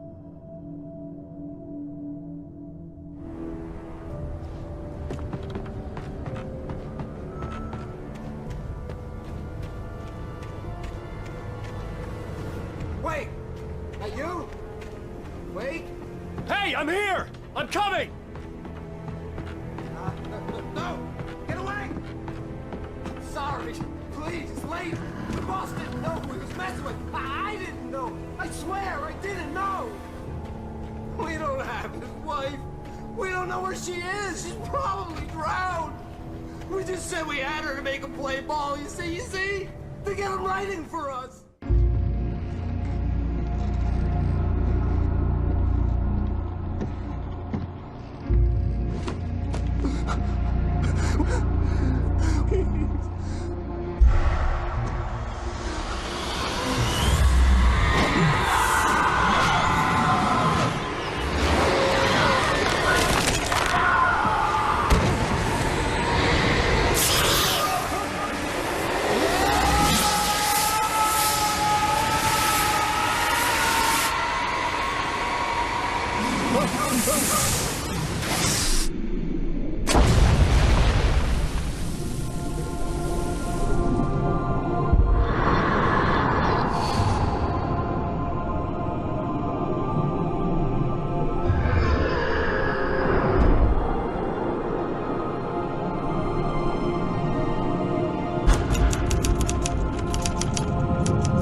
Previously on Alan Wake, I'm hunted by the law. Sheriff, Wake's running. I'm giving chase. Are you seriously telling me that writer just took out my deputies? A thriller I supposedly wrote is coming true. The genre of the story seems to be shifting. It's turning into a horror story. I was told that Alice had been kidnapped, but that was a lie. We don't have his wife. We don't know where she is. Her purported kidnapper was eaten up by the dark presence before it attacked me.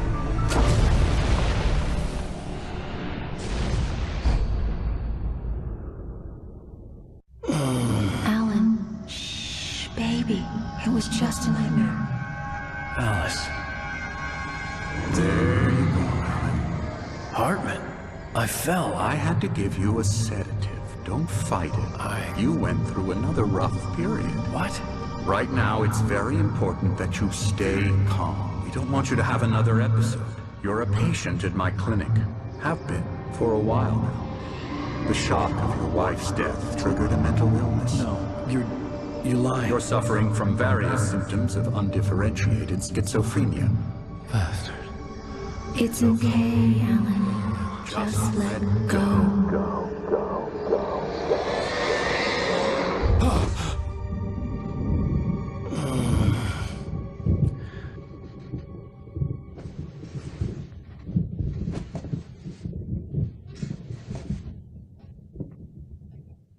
I felt groggy.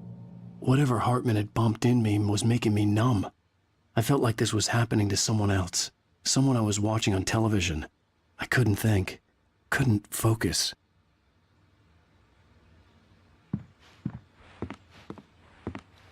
The door was locked. I was a prisoner here.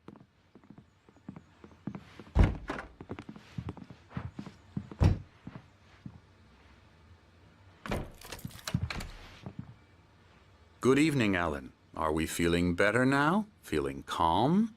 Yeah. I see you brought your pet gorilla with you. So sure, I'm calm. I get the message. Loud and clear.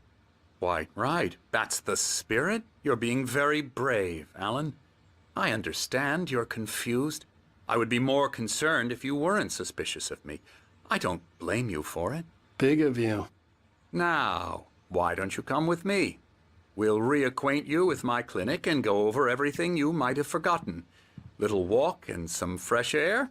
Yes, it will do you good. This corridor is for patients. Most of them aren't here right now. Jack took them out for a fishing trip, except for the ones who are particularly vulnerable, of course. I encourage creativity as a part of the recovery process here at Cauldron Lake Lodge. I specialize in treating artists. I bet you do. Splendid, Alan. I honestly believe we can get this thing under control if we work together. This way, Alan.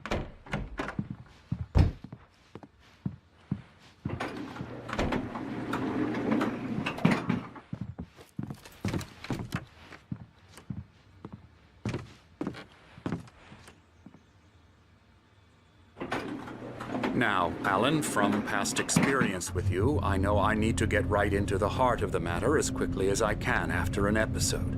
So I'm just going to say this. Alice is dead. No. You're in a very vulnerable state until you understand and accept this. Alice drowned, and you couldn't face that. You're suffering from hallucinations, paranoid delusions, unusual thinking, an obsession about light and darkness, a feeling that everything revolves around you, your thoughts and dreams. Your mind has constructed an elaborate fantasy scenario in which your writings are affecting reality. She has been kidnapped and supernatural forces of darkness are trying to stop you.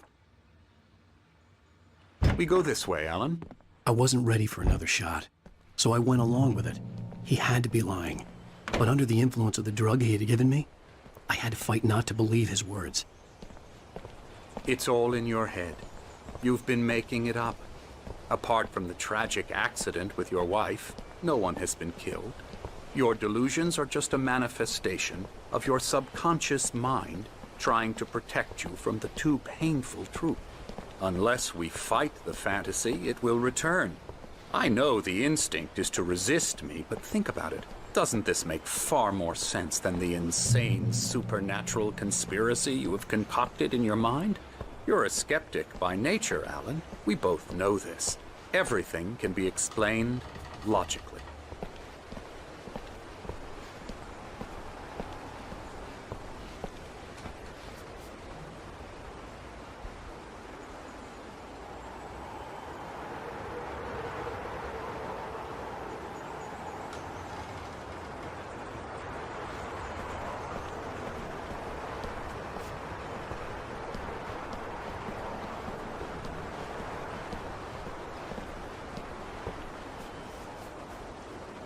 I never get tired of this view. Very inspiring, isn't it? Cauldron Lake spread below us. I could see Mirror Peak on the other side of the lake. I thought I could make out the spot where Diver's Isle had been when I arrived with Alice. Now there was nothing but waves. It seems there's a storm coming. Funny, I don't recall there being a mention of that in the weather forecast. Well, no matter. This way. Follow me. Alan, what I'm telling you is good news. Right now, we're in control. Every time you have a relapse, it gets more and more difficult to resurface from the dark depths of your imagination. Not surprising, considering your profession. Imagination is what you work with. After all your nightmares, this should come as an immense relief to you. If it doesn't, why is that? Because I'm lying? Or because you don't want to admit that you're not well? It's very natural for you to think of me as your enemy. It's part of the illness. I let him talk. After all, Hartman obviously loved his own voice. His words echoed madly inside my head. But I dug my nails into the palms of my hands to stay focused. You need to work with me. Once you accept that, we can begin the journey towards your recovery. Come along. Let's go inside.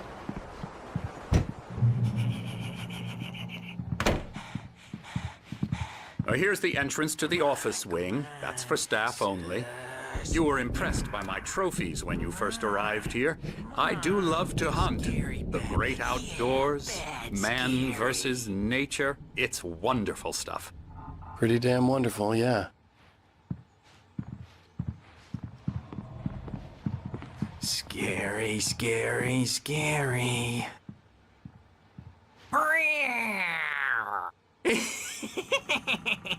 Emerson.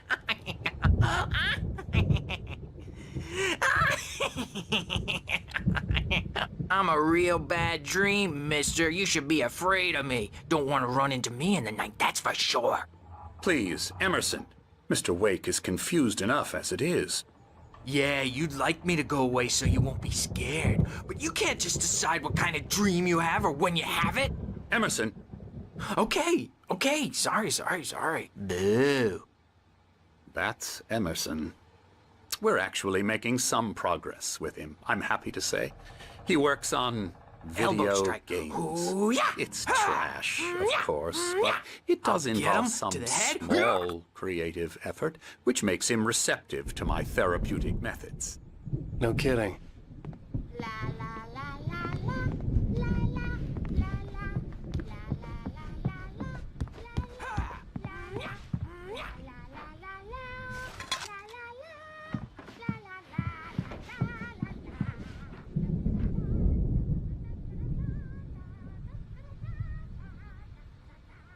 Alan, please, this way.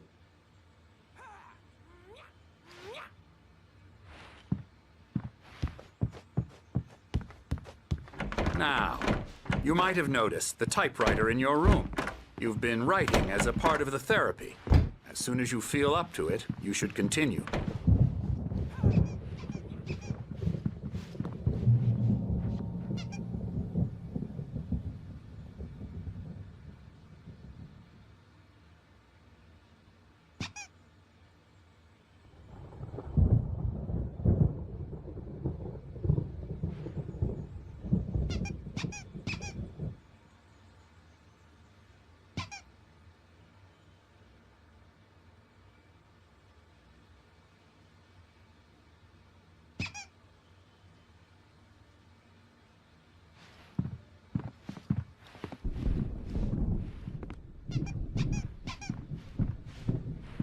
My rheumatism's killing me.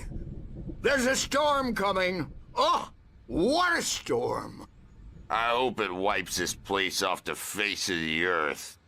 And these two are the Anderson brothers, Odin and Tor. They had how should I put this? A heavy metal band in the 70s and 80s called Old Gods of Asgard. They even adopted new first names to complete the image of Viking gods. After the band broke up, they lived on a farm nearby. They are, well, in advanced stages of dementia. They're well cared for, TLC and all that. There's nothing more that can be done. I'm afraid that the rock and roll lifestyle has left its mark. No, that won't do. I'm so sorry to cut this short for now, Alan. The power has been acting up. I'd better go check on it. We'll continue this soon. Meanwhile, when you feel up to it, return to your room and try to write. It really is for the best. Don't you think?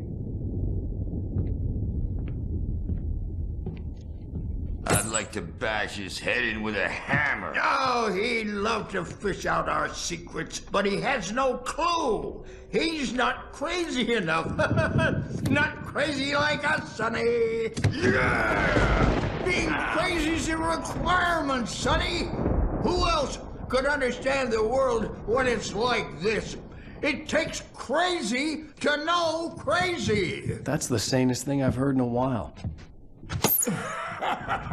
Say, you're all right, Tom. Hey, we like him, don't we, bro? He's got to go to the farm. The Anderson farm. Valhalla! We wrote it all down, left blessed for you to forget. A crash course. All you need to know to get your head right. You need to find the message. Here, Sonny, here's something for you. Gave me a rash, but I kept it safe from these bastards.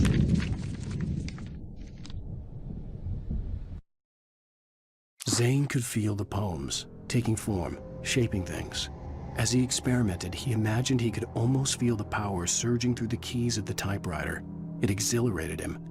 But there was fear, too. If not for his young assistant Emil, he would have given it up. But Emil convinced him otherwise. He too had a way with words. My head was clearing up, or according to Hartman, I was sinking back into the fantasy. I was convinced he was lying to me about everything. Crazy or not, the Andersons made more sense. Tom, you got any booze on you? Yeah, no. Sorry, we have guys. a stash of the special stuff at the farm. Our own formula. Local ingredients. Medicine clears your head right up. Makes you remember like moonbeams on the brain. Oh, I just noticed. Leather patches on the elbows? That's not very rock and roll. Tom just lost is all. Baba Yaga got to him too, the damn witch. She used us all. Taken from all of us. Took my thunder, the witch. And my ravens. What were they? Memory and thought, the hag. She took something from you too, didn't she? That's what she does. We're better off. This place, the lake, it gives you power. If you're a creator, an artist, a god. Nightmare shifted in their sleep in the darkness of the lake. Yeah, that's the one. She makes sure it comes out twisted and wrong. Just ask the lamp lady. She knows what happened to that other writer. She's been using you, boy. And you let her. You went and opened the door for her, didn't you? Now, it was already open a crack. And whose fault is that? We're morally corrupt, disease-ridden, old and stupid. Doesn't mean he had to open it all the way, goddammit.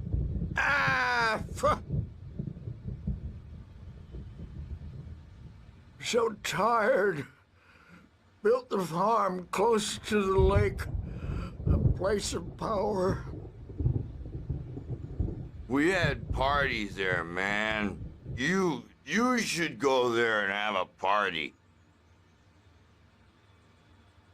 That Bob Balder threw the amp through the window. Hit that hippie chick in the back of the head. 15 stitches and a concussion. Bob's dead now. Leukemia. Stitches, snitches, and narcs, man. Bad scene. I'm tired, man. So tired.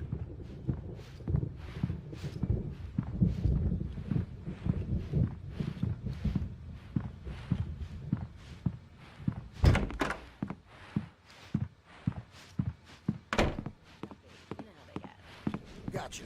Doc's got me looking after Wake here, but holler if they get too rowdy. I'll do that, Birch. Hey, Wake, why don't you humor Dr. Hartman and give the writing a shot, huh?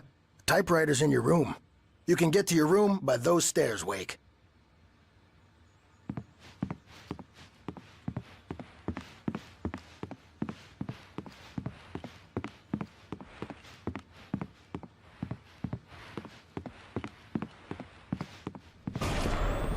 Something's wrong. I'm not myself. It's hard to think that there's a shadow inside my head. I can only focus on writing. Everything else is a blur. I'm trapped in this cabin. Have been for days, but it's always dark outside. My editor is real. I saw her again. She's not human. It's not human. A dark presence is wearing the old woman's face. She was covered in clinging shadows. There's a hole in her chest where her heart should be. I think I've made a horrible mistake. I don't think I'm any closer to saving Alice. It's been lying to me, using me to get the story it wants, and the story will come true.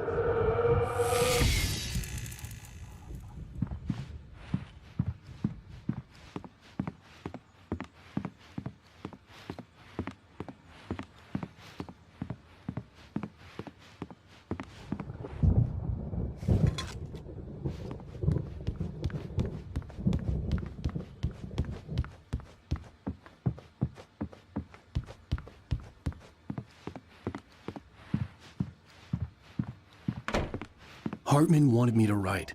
I knew I couldn't, but I figured I should just play along for now. It was the only thing I could do with Nurse Birch watching me like a hawk. The white glare of the blank page in front of me hurt my eyes. My hands began to shake uncontrollably. Everybody calm down. Put that down. Bert, I need help. Hey, Wake, you stay here. I'm gonna go see what's up. You just keep doing what you're doing. Be cool, okay?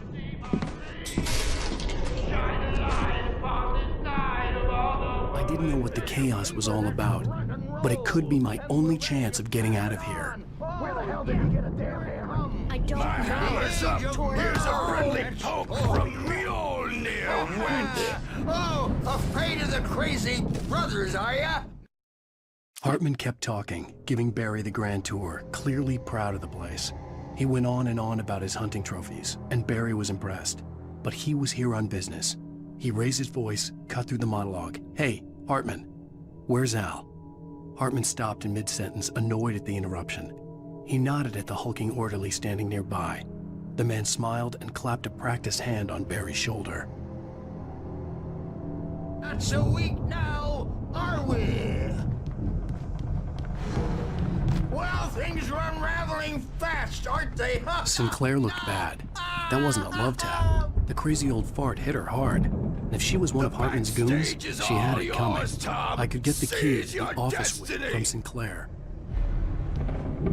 I had to get to Hartman's office. He had taken all my manuscript pages. That's where he'd be keeping them. To pay the piper. Maybe you could come out and beat our wrinkled, adult diapered asses for us, since you're so tough, Birch.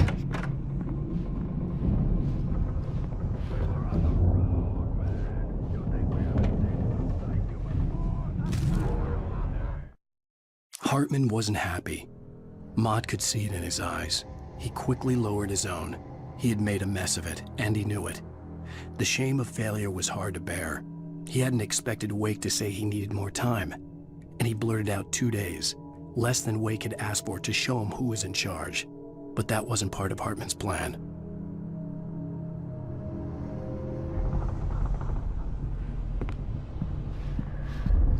The markings on the tape said they were recordings Hartman had made at the sessions with his patients. I saw Alice's name on one of them. For a moment, I couldn't breathe right. Now, Mrs. Wake, can you tell me about Alan's problems? He's more and more out of control all the time. The parties, he's so angry all the time. He's getting violent. Do you mean with you? No, not with me. No, never. Sometimes I almost wish Alan would take a swing at me, because at least that'd lead to a conversation he couldn't just march out of. But no. Alan doesn't really sleep. And the work, well, he's not writing at all. He sits there for hours and just gets more and more frustrated. And I can't talk to him. Yes. Tell me, Mrs. Wake. What would you say to him if he'd listen? I don't know. I want to say, I look at you, and it's not you. Just some stranger who resembles you. Looking out from behind your eyes, and I don't like that guy much. And now it's all gonna go to hell. But you don't ever say this. No. I've tried, but he's not listening. He's too deep in his own problems, always going on about something else. I'm so afraid I'm gonna lose him, and we're not even talking anymore. He doesn't let me in anymore. He just keeps me in the dark. I'm so alone here.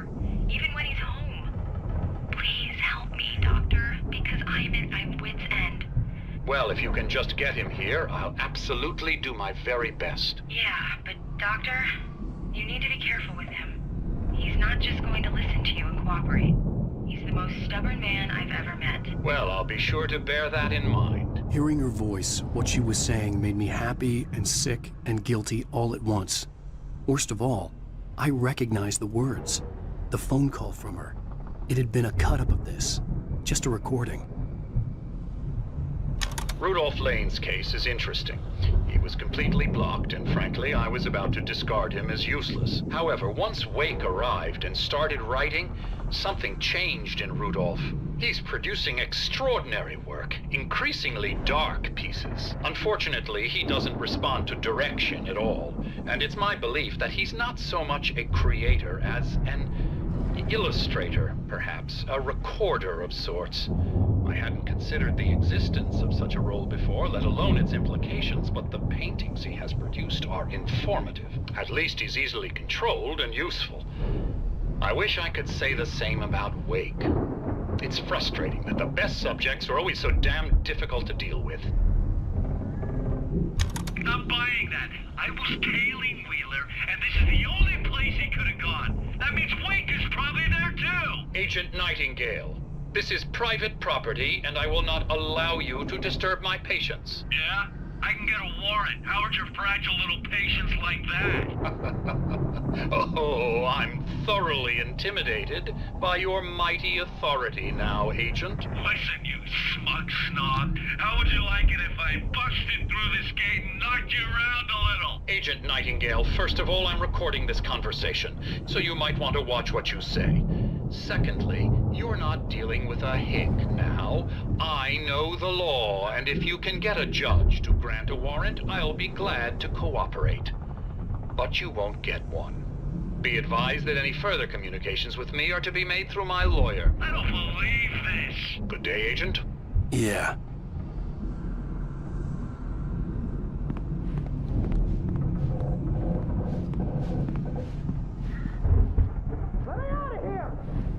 The photo on the wall caught my attention. In it, the clinic staff was standing outside the lodge. I knew the man next to Hartman. He was the kidnapper. Hartman had been playing me all along. I represent a celebrity. They'll be looking for me. Oh, that's how you want to play it? Is that how you want to play it? Really? Okay, that's how. Barry? Ow! About time! Barry, man, am I glad to see you. We need to get to Hartman's office. It's right next door. You okay? Yeah. I mean, no! The cops found me at Rose's trailer, but they didn't hassle me too much. I'm obviously a victim in this, and I demanded to be treated as such. Or else I'd sue their asses. Speaking of asses, that Fed gave me a real hard time, but I had no clue where you were. That guy's crazy, Al. But he let me go, and then I get a call from Hartman, that son of a bitch, who tells me you're here, and I should come pick you up, but when I got here, 2 goons clobbered me and stuck me in there. What's with the cutout? I stole it from the diner to piss off Rose after what she did to us. That'll teach her. Yeah, that's a harsh punishment. Come on, pal, we gotta get going.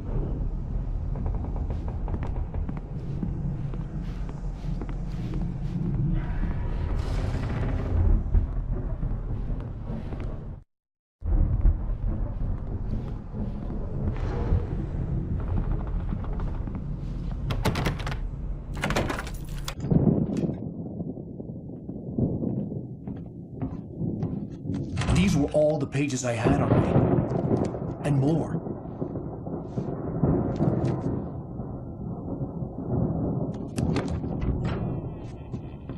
Alan, please. You're sliding back into the... Tell me one more lie and I'll shoot you in the face. Ah, well, it was worth a shot. Really, Wake, come on. Let's work together on this. You have no idea... Hartman, shut up! Barry, get out of here. I'll catch up with you. Get a car. Oh, Al, let's just... Go! Wake, listen to me. This is a mistake. Don't you see? Together we can create something absolutely wonderful. With your ability and mine.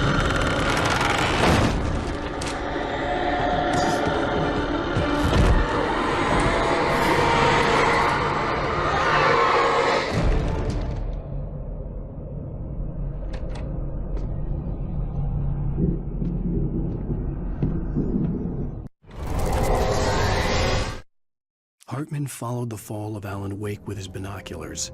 When the rider hit the water, he ordered Jack to take the boat to him. The spot was easy to see in the dark, even with all the extra lights in the boat. The flare floated and kept burning even in the water. Jack turned the radio louder as the engine sputtered. The music was rough and clanking, something the Anderson brothers would no doubt have enjoyed. But Hartman chose to ignore it. Wake was finally within his reach. The dark presence would be on me in a moment. I had to find a way out.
Watch out for the truck! Watch out for the truck! My God, Mark?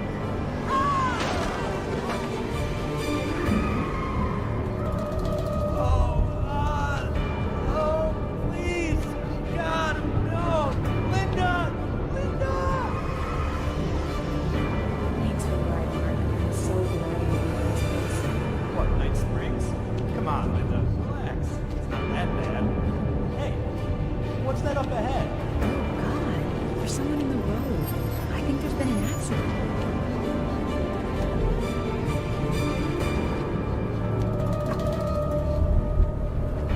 Are you all right? Oh, no, Linda! Oh, no! It was me on the road. Wait! Tell him to watch out for the truck! Watch out for the truck! My God, Mark? And there you have it. A vicious cycle, brutally punctuated by the blast of air and straight metal. Many roads are dangerous, but none more so than the one that leads away from Night Springs.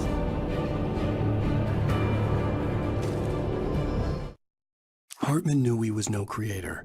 He had no ambitions on that front. And he certainly didn't want to end up like every artist he had worked with here, damaged in ways that were hard to describe, or worse. It was enough for Hartman to maintain creative control and provide direction, to be a producer. That was what most of these people were in need of anyway.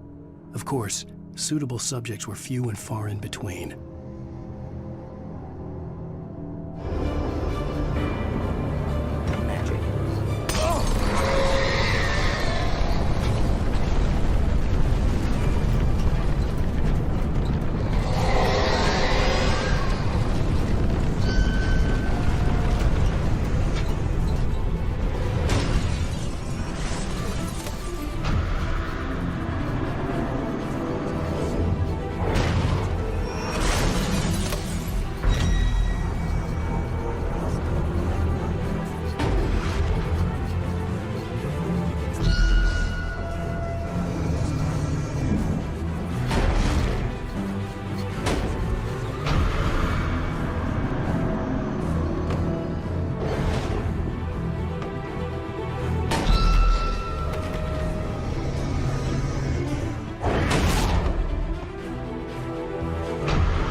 But the gate's locked. You're gonna have to go through the hedge maze over there.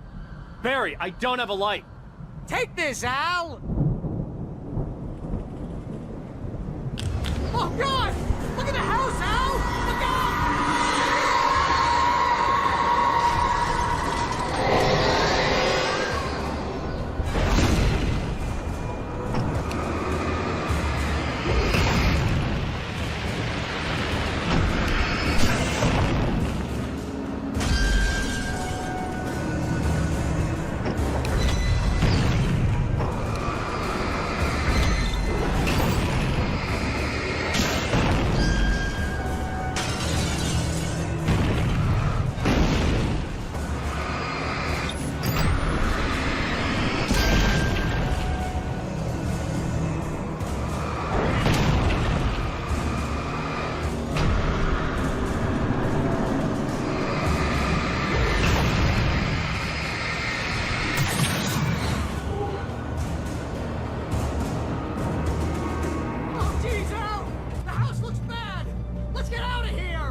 I stared at the Viking paraphernalia that littered the area, surrounding an unlikely centerpiece.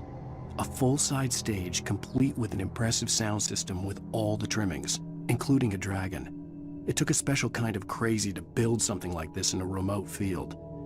When the sky split open with a deafening boom and the music started blasting, it felt strangely appropriate.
Hartman hurried down the corridor. He had disliked leaving Wake when he was surely at his most susceptible to therapy.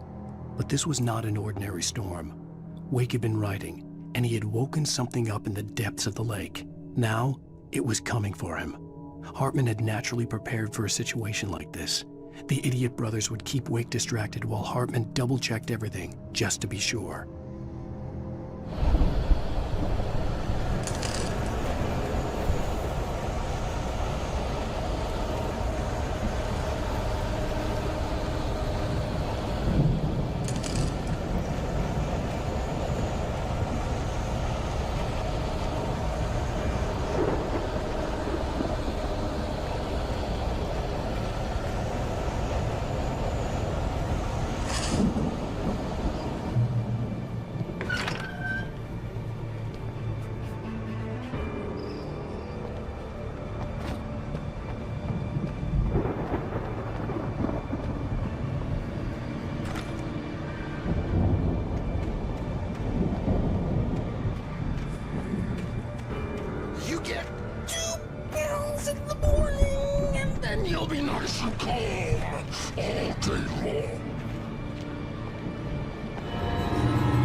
Mott knew that Wake was smarter than him. Wake had more money, a beautiful wife, everything. And Hartman said Wake was important. That made him better than Mott. But Mott was calling the shots now. He'd expected Wake to whimper and grovel, but instead, he seemed willing to fight. Mott knew he'd gotten under Wake's skin. If only Mott actually had his wife. The thought made him shiver.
For the moment, Barry was just glad he had survived the fall.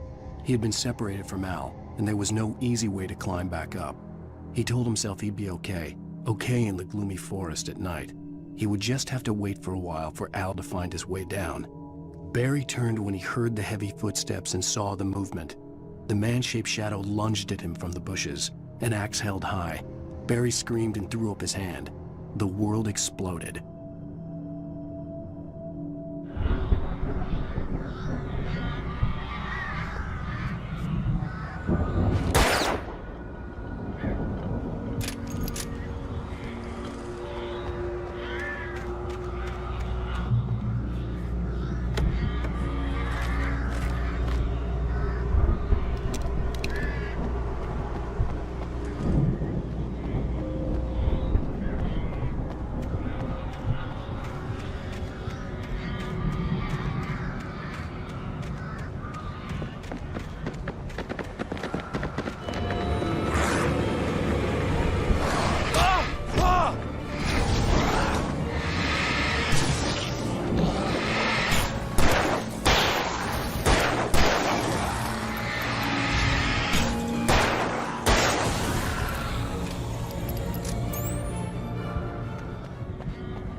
Hartman watched as Wake's features slackened.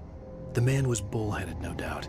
Even lying on the bed, he'd almost broken Hartman's nose the second time. But with a little time, he could break Wake down, give him proper direction. Wake was easily the most promising subject he had had. Well, since Tom, really. "Sleep well, Alan," Hartman whispered with a smile. "Let me take care of you." He sniffed hard to clear his throbbing nose, swallowed blood, and barely tasted it.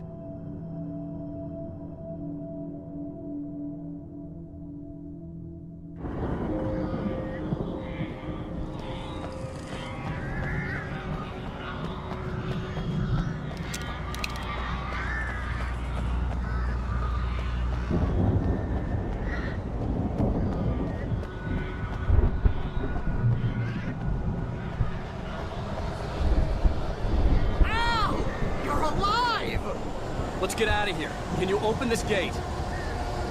Maybe. Barry. Well, I slammed it shut when the nasty showed up, and the key fits kind of loose in the lock, so, I'll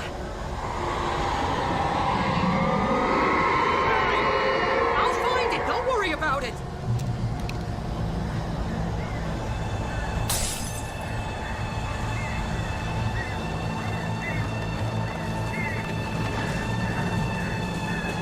Hurry up, Barry! I'm on it! I'm on it!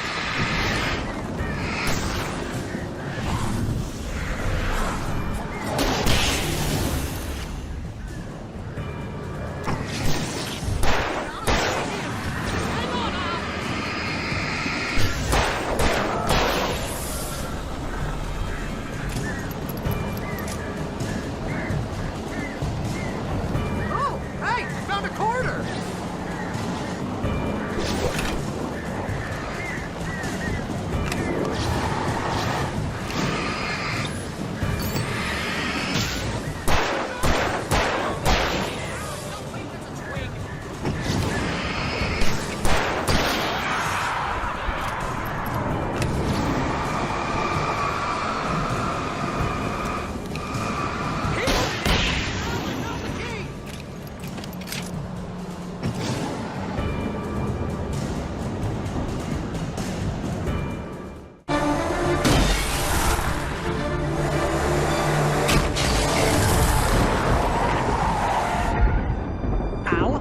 tell me we're headed for the nearest "You're now leaving Bright Falls. Come back soon" sign. We're going to the Anderson farm. I knew you were gonna say something like that. You know what? You owe me big time for this. When this is through, if we make it, I don't care what anybody says, I'm done with darkness. You're gonna buy me a tanning bed as a gift, and I'm gonna live in it.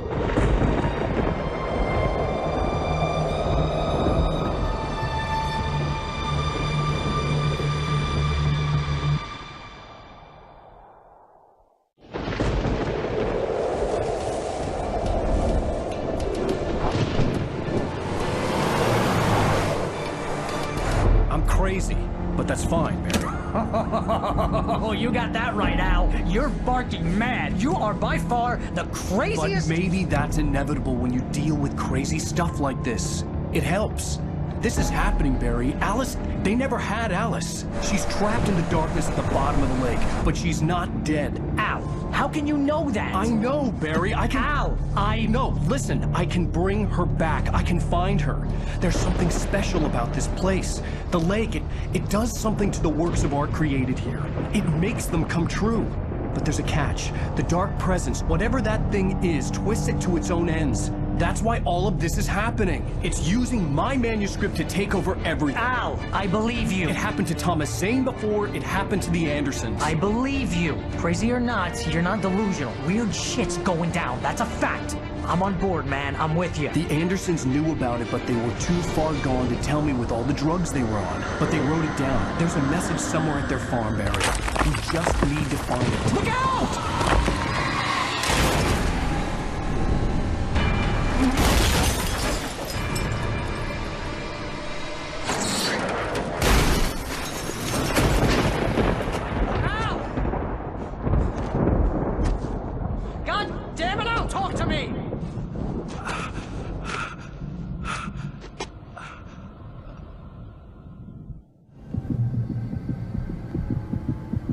I had lost my gun in the crash.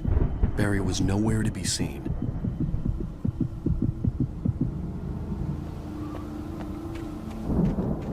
Barry! Barry! Oh, man, you're okay! Jeez, it's good to hear your voice! I was trying to get out of the car, but the ground gave way. Man, what a drop! And don't worry, your cutout is fine. Forget that! Are you okay? I hit some bushes, didn't get a scratch. There's no way you can climb down, though. It's like a sheer wall. Ah! Al! There's something moving down here! Barry, it's a taken! Use a flare, Barry! Oh! Yeah! Barry, are you all right? I'm good, Al! I'm great! Guess you never messed with anyone from New York City before, huh?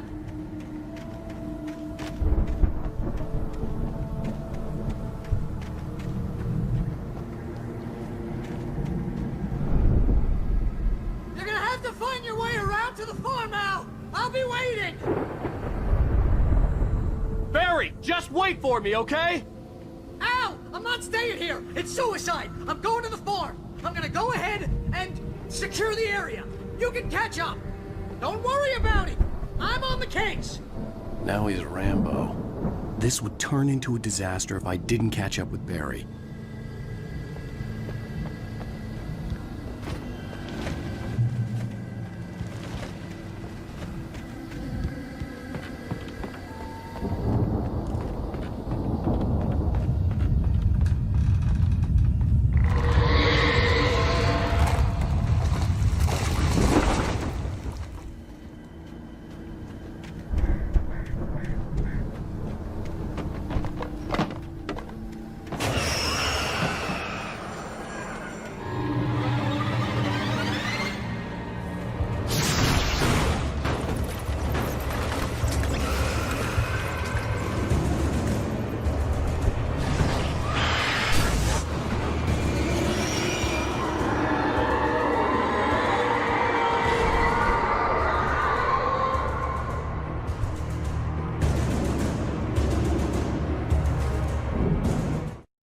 When he stopped the car at the Anderson farm, Walter felt relieved.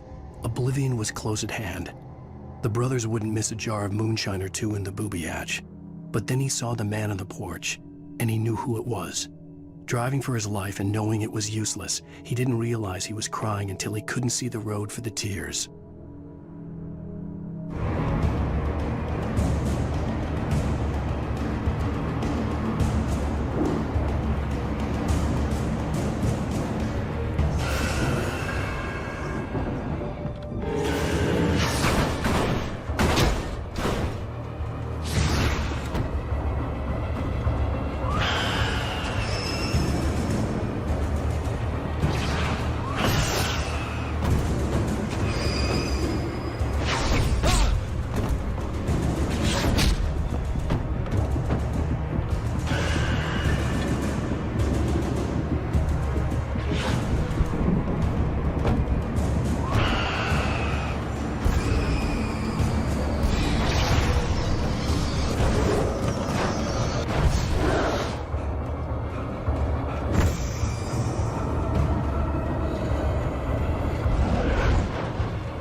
Crawled over the gate. I needed a light to destroy them to get through.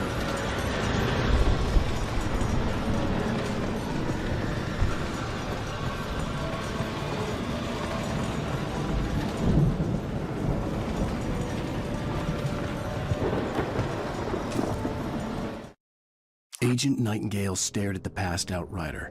The man was sleeping off one hell of a night. Nightingale felt a stab of envy at Wake's oblivion, but he had a job to do. He put the gun to Wake's head and almost became a murderer. His hand shook and his throat felt tight and dry. Biting his teeth, he tried again to pull the trigger. He lost the nerve. Wake stirred. Nightingale would have to settle for an arrest.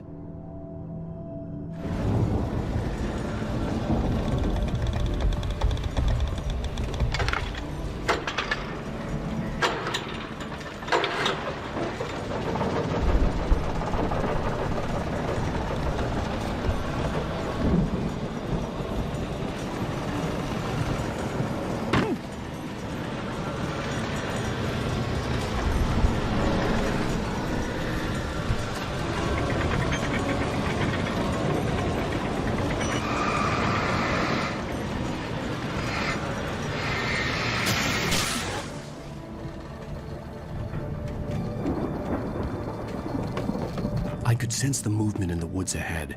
Facing the enemy without a weapon was dangerous, but I had no choice.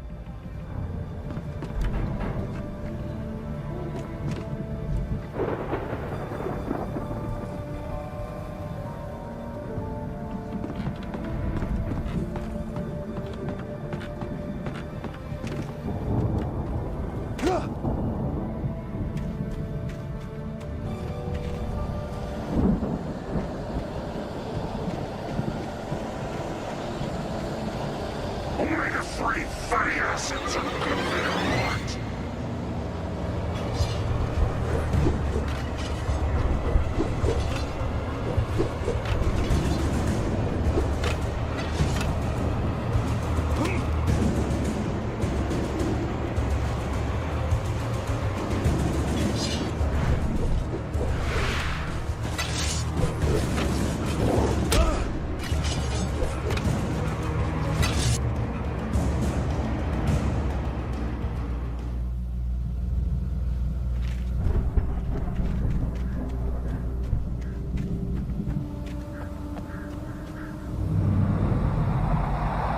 A car was driving away from the farm, headed in the same general direction as I was. For all I knew, it was Barry, caught in the consequences of leaping before looking.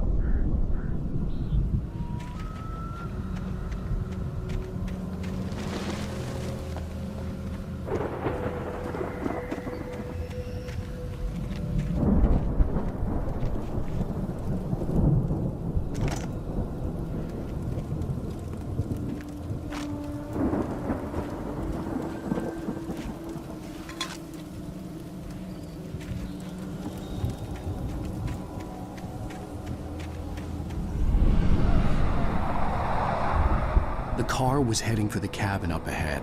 It wasn't far. If it was Barry, I would see the damage soon.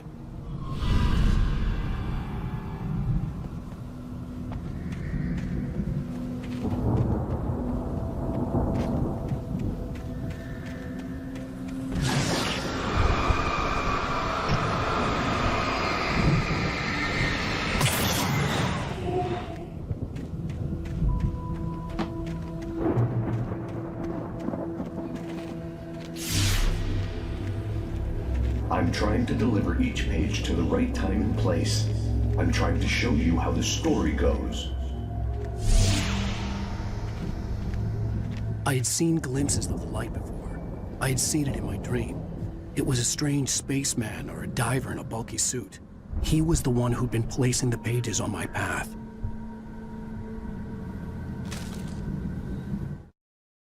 The dark presence followed the choreography laid out to it in the manuscript, growing stronger and stronger, moving like a storm from one scene of destruction to the next. But it was still bound to follow the story and chained to the dark place it came from. When the story reached the end it longed for, it would finally be free.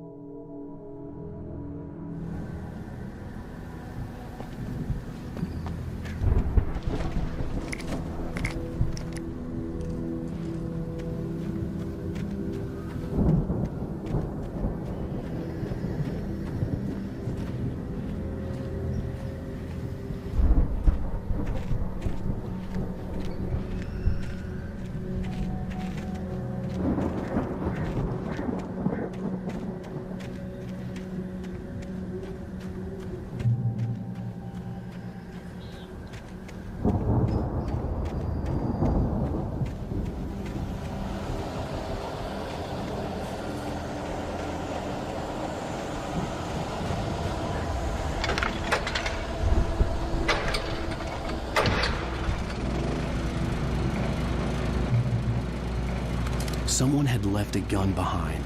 Now I had a fighting chance of reaching the farm.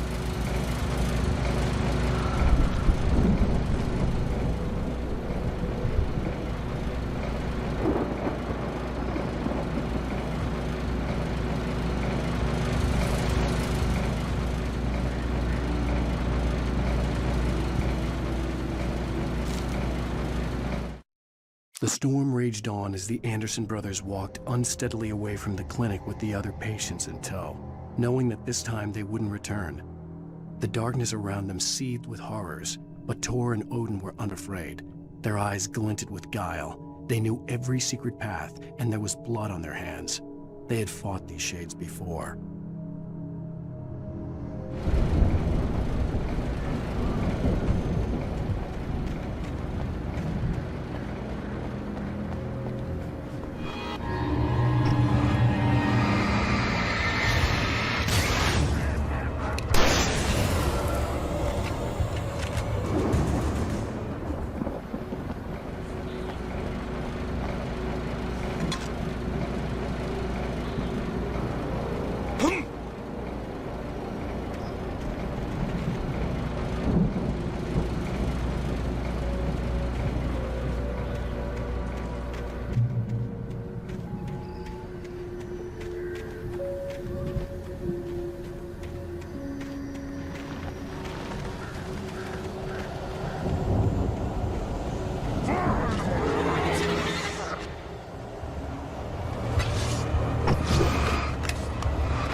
I could see the car, but there was no sight of the driver.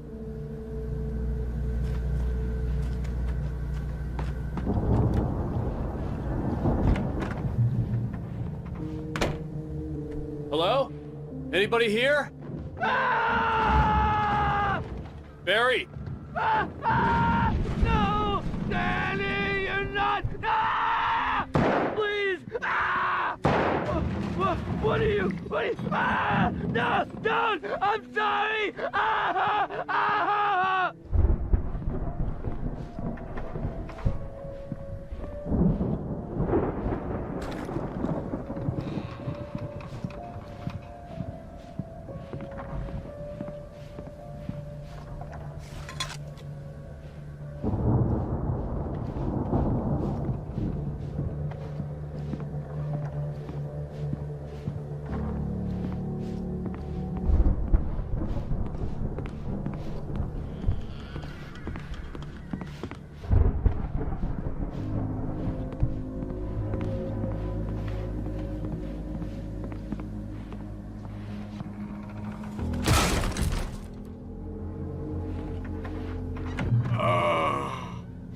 I know you. You were in jail the other day. I went to the farm again for the moonshine, you know? It makes you see. They're not gonna miss it. They're in the loony bin. But my buddy, Danny, I lost him. Something's gone wrong with him. It's not him. Like a real bad follow-up to a real good movie. The best friend's suddenly the bad guy who wrote this crap anyway.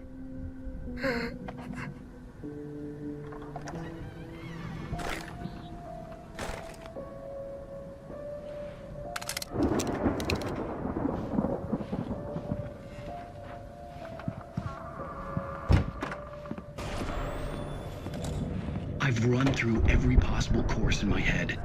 If I continue like the Dark Presence wants me to, the story I'm writing won't save Alice. It's a horror story, and it's going to kill her, and me, and everybody in this town. No one will survive. Darkness will consume everything. This is what it's wanted all along. It will be free, unstoppable. It used Alice to get to me, dangled her in front of me to keep me going. It was never going to release her. I'm going to change this. I'll escape. I've written myself into the story. I'm now the protagonist. This feels like a terrible risk, but it's the only way to save Alice. I'll be bound by the events of the story just as much as anyone else who's been woven into it. The story must stay true for this to work. There have to be victims along the way, near escapes, cliffhangers. In a horror story, it can't be certain that the hero will succeed or even survive. He almost has to die. I'll write my own escape into the story next. I need help. Zane's going to be the one who'll help me. I'll make it happen.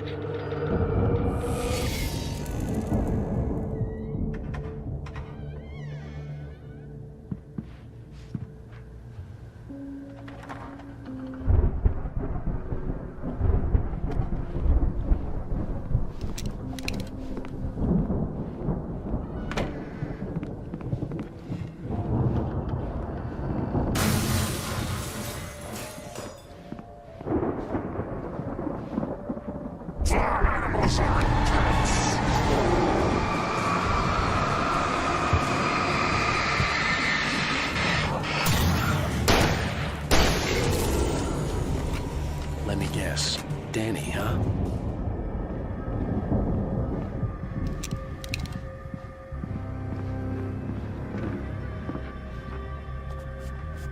The farm was still a good distance away. I'd need a car to get there fast.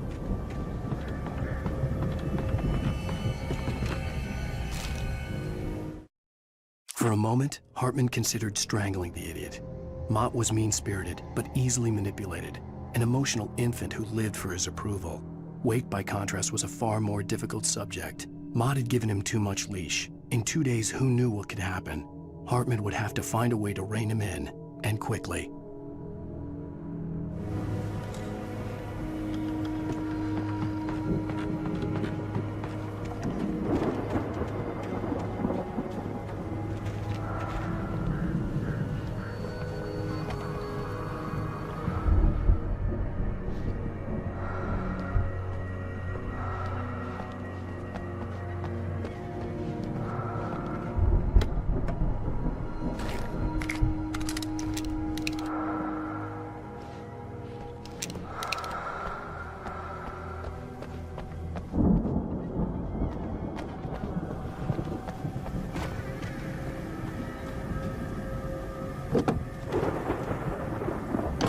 Barry wasn't up here, he was probably in trouble down at the farm.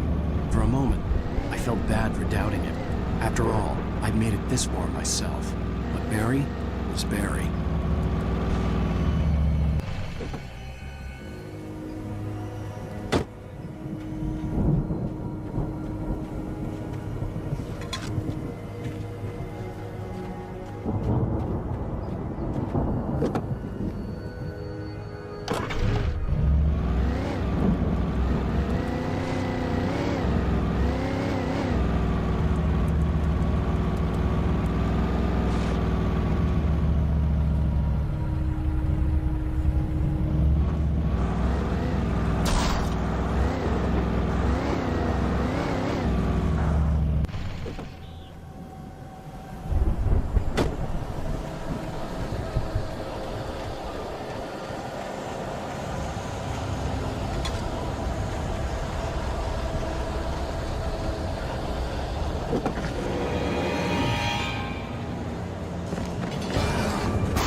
Well, as I'm sure everyone's noticed, that storm we all felt coming is finally here.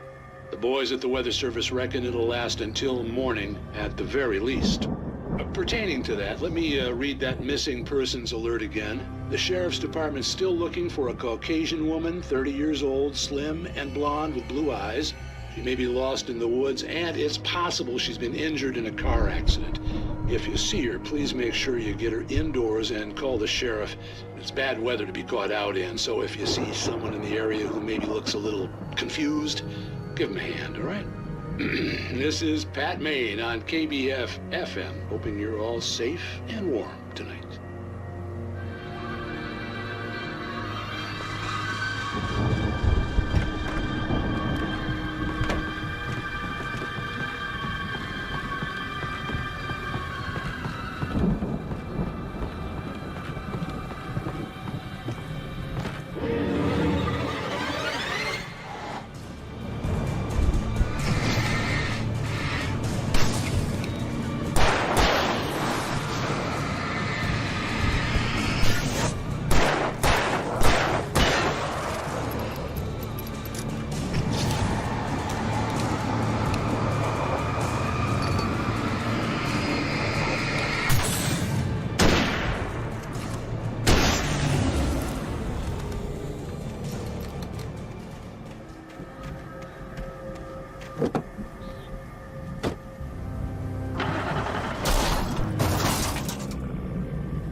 I'd known the brothers used to be some kind of rock stars, but it hadn't really sunk in until I saw the stage.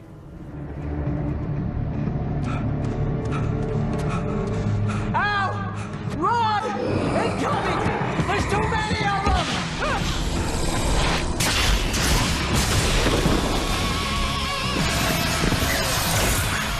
God damn.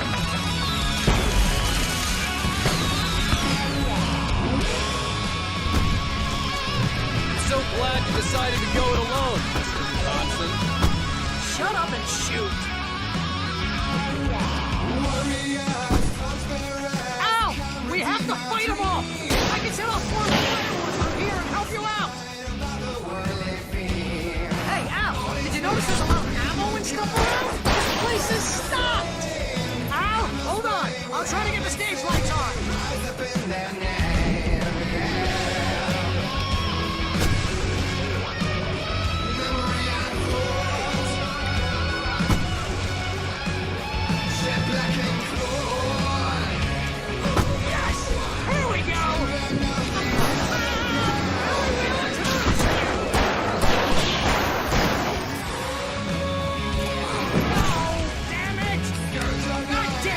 Century wiring!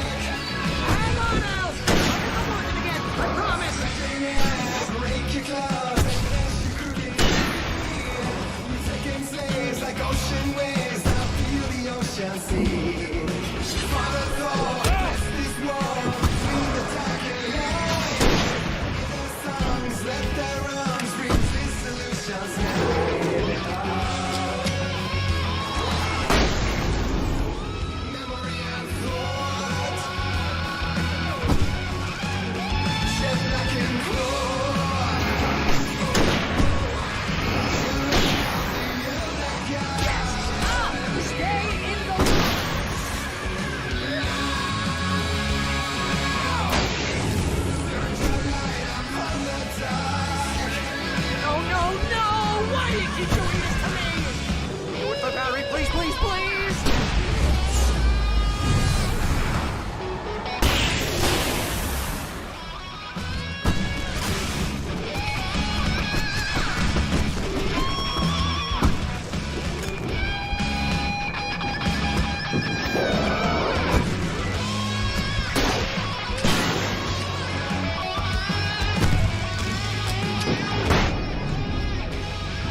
Point of my life? Really? Children of the Elder God! Enjoy!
Bright Falls, rock and roll capital of America.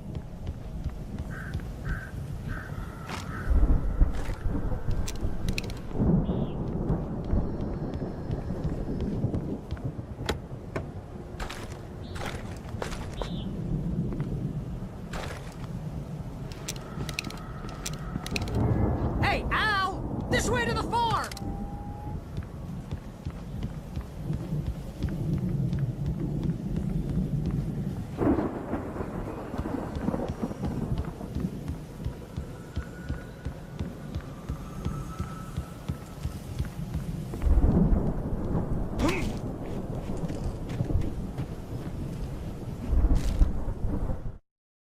Deputy Mulligan tuned Thornton's chatter out. He didn't think writers were particularly useful people, and a huge manhunt for one struck him as idiotic. Certainly not worth the missed opportunity for coffee and pie. It wasn't even clear what the man had done, except run from them at the trailer park. Mulligan knew he wasn't alone. The sheriff's patience with the Fed was running out.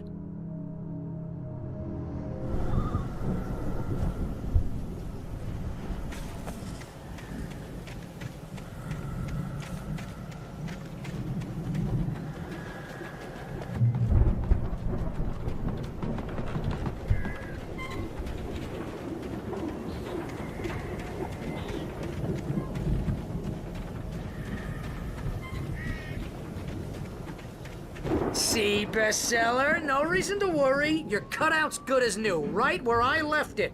I'll come back for it once we have the place secured. Yeah, that's been my biggest worry all this time. We need to get this thing moved out of the way. This is as far as I got before they ambushed me.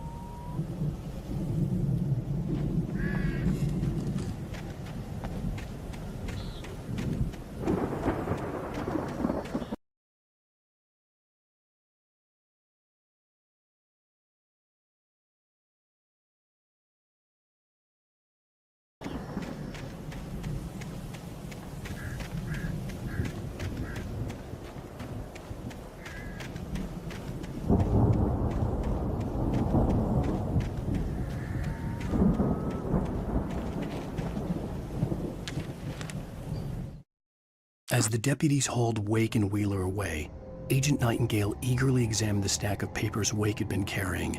It was incomplete, a collection of random pages, but there was enough. He saw his own name in there, among others. His hands shook with emotion. Finally, it was proof. He had been right all along.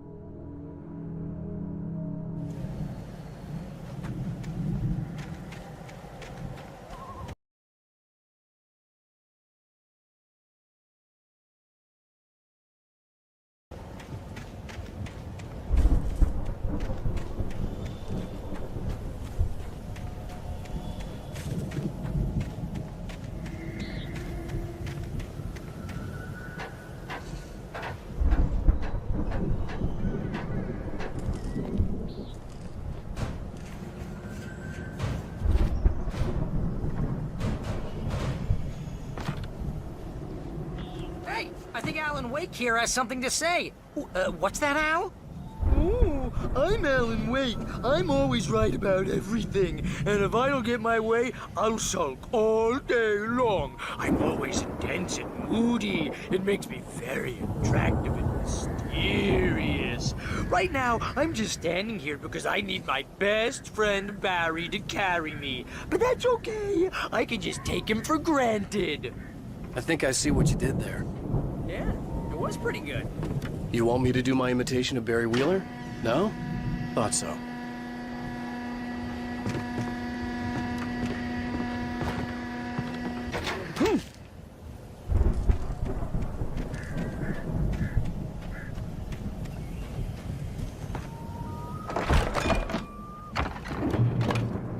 Wow!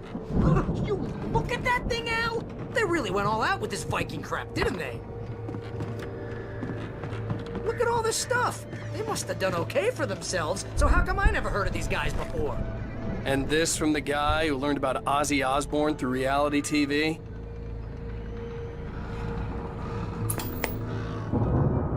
Sleep. We all spend a third of our Night dreams in Springs. its soft embrace, Man, somewhere brings back between memories. fantasy and Hey, oblivion. remember when I got you that gig? But Your dreams first have a real way of writing forcing job. What got themselves you into started? waking life, Was this one of your or vice episodes? versa. In Night Springs.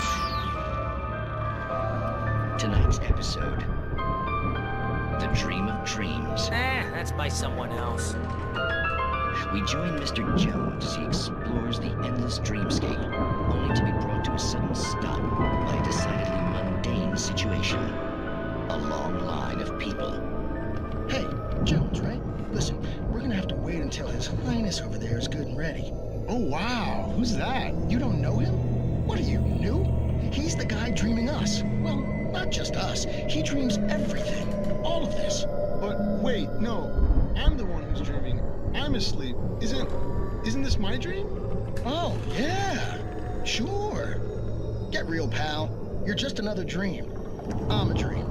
You're a dream. The weirdo in the diving suit is a dream. And the girl made of smiles and sunshine is definitely a dream. But I'm pretty sure I'm dreaming this. Well, maybe you're a really confused dream. What am I, a shrink? All I know is I'm going with the smart guys, and they say that's the guy doing the dreaming. Right there. I don't know what that means. It means we keep him happy. No sudden falls. We make sure he has his clothes on when he goes out in public. No chases where the monster is nipping at his heels and he runs like crazy, but his legs don't seem to get him anywhere. None of that. Because if he wakes up in a cold sweat... Oh. Yeah, precisely. So we wait till he wants to move on. Keep things nice and calm. Hey, something's happening here. Yeah? What's that? What? Can't you hear that? Oh, God help us, it's an alarm clock. Oh, it's you, isn't it? Please, man, I got a wife and kids. Please don't wait.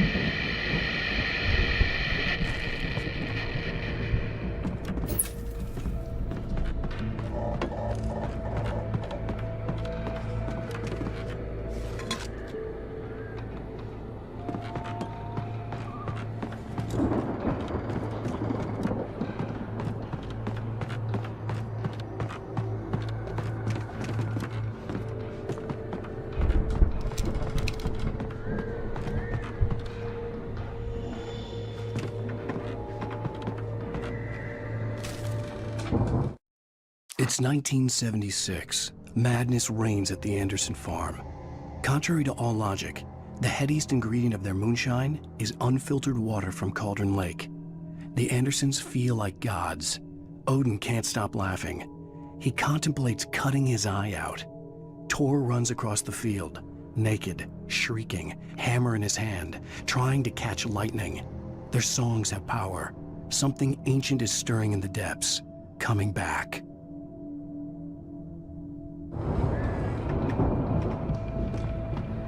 The Viking boat looked imposing, almost like a battering ram.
I think we can make it through here, Al!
Those geezers had quite a production going on.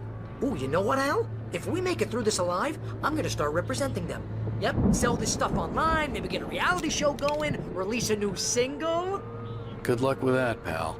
Hey, you find us a way out of here, okay? I'm gonna take a closer look at this stuff.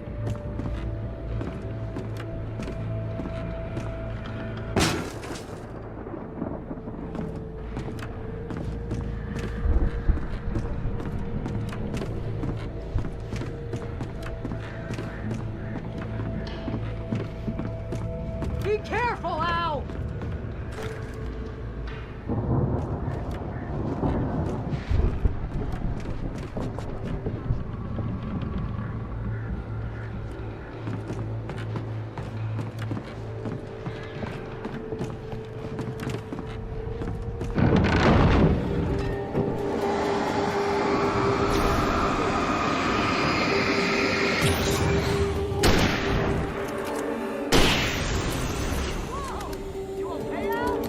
I'm good. Keep your eyes open, okay?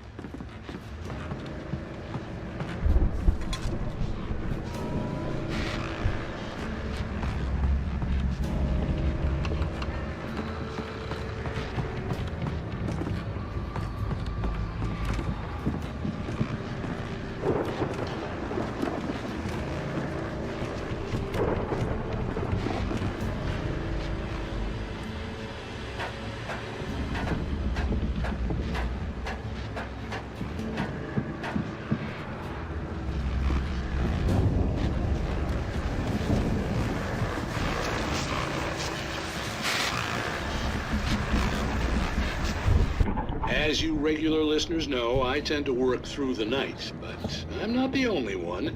Deputies Mulligan and Thornton are taking a couple of moments off their busy schedule to join me here in the studio.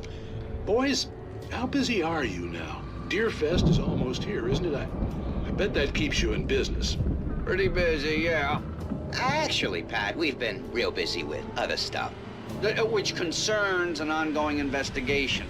We can't talk about that, Thornton. I wasn't gonna say anything. I was just saying we got, other irons to fry. And how would you compare your workload to last year's? Things have seemed relatively peaceful to me, but people do tend to get a little wild this time of year. Oh, it's wild, Pat. It's pretty wild. There's been all sorts of trouble this year. Vandalism, fighting, public disturbances. A lot of people gone missing, too. Yeah, it's pretty much the usual stuff, Pat. Just, a lot more of it. Now, is it just me, or does Deerfest get wilder every year? People seem to be more drunk, at least, or they start earlier and younger. Oh, it's definitely not just you, Pat, but... Definitely, Pat. Hey, I'm talking here, Thornton. Oh, shoot, I lost my train of thought. Not just me. Oh, yeah, it's wilder, Pat, but actually most of the trouble seems to be coming from grown men. People who ought to know better, Kids are doing fine this year. Well, that's nice to hear at least. Boys, I want to thank you for stopping by. I'll let you get back to your patrol. Sure thing, Pat. Yeah, sure thing, Pat.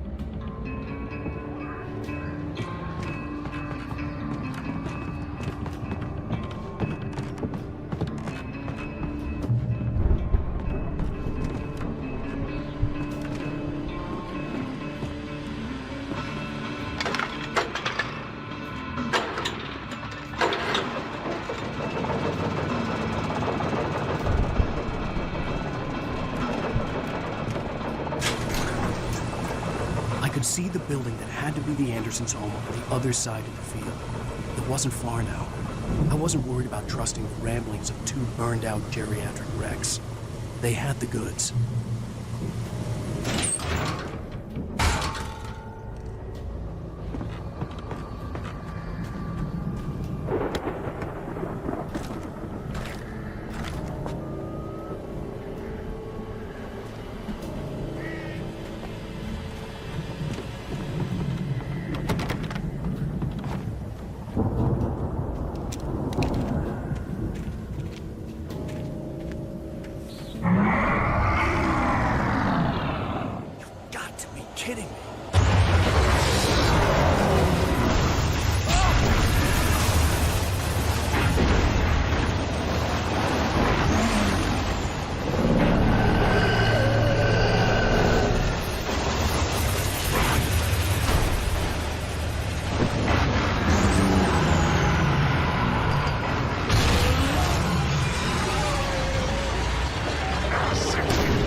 that you out there, buddy?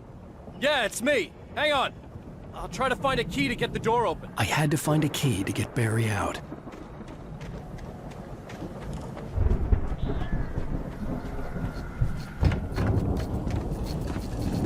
Hey, what's the holdup? Come on, this place is all dusty. You know I got my allergies.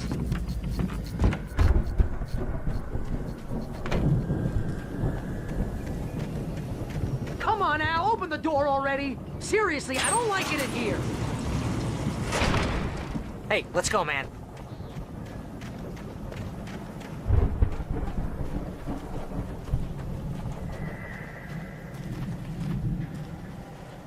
I think we're gonna have to work together to open this gate, Al. Looks pretty heavy. Hey, I think that's the farm on the other side of the field. We're almost there. This farm is a crazy place for crazy people. We should feel right at home then.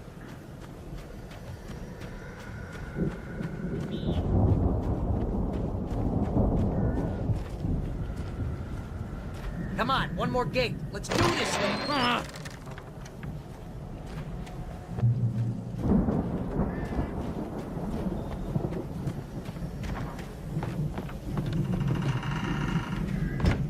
The lights are out. I guess we better check the fuse box.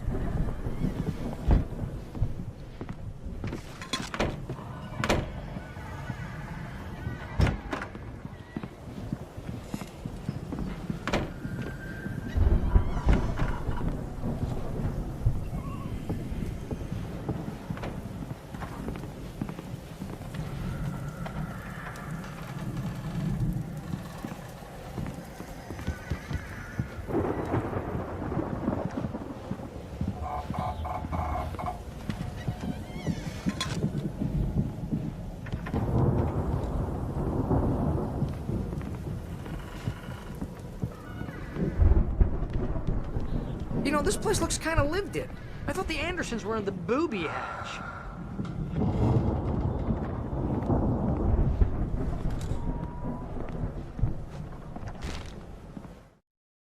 Again, Alice's screams rang in the stillness of the night. I saw myself run toward the cabin, flashlight in my hand. I followed my past self. I was an out-of-body observer, a time traveler in a crazy drunken dream. This was the beginning. The night Alice had disappeared. The mystery of what had happened during the missing week was about to reveal itself.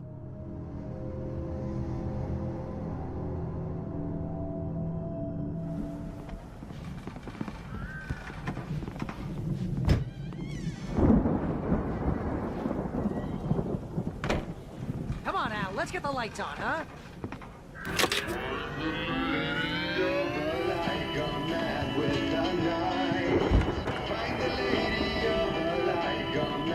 Can you hear that, Al?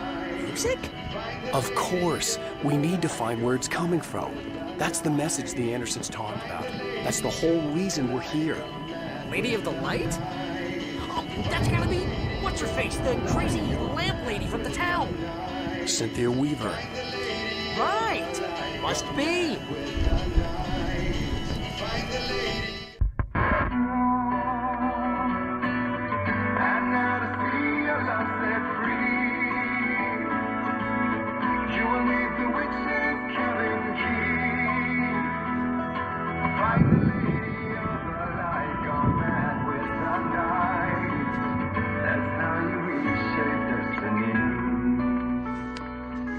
Okay. We need to find Cynthia Weaver. We'll stay here for the night and head back to town as soon as it gets light. Hey, Al. Lots of hours before dawn. Might as well get some rest. And by rest, I mean drunk. Come on, Barry, this is... Yeah, what the hell?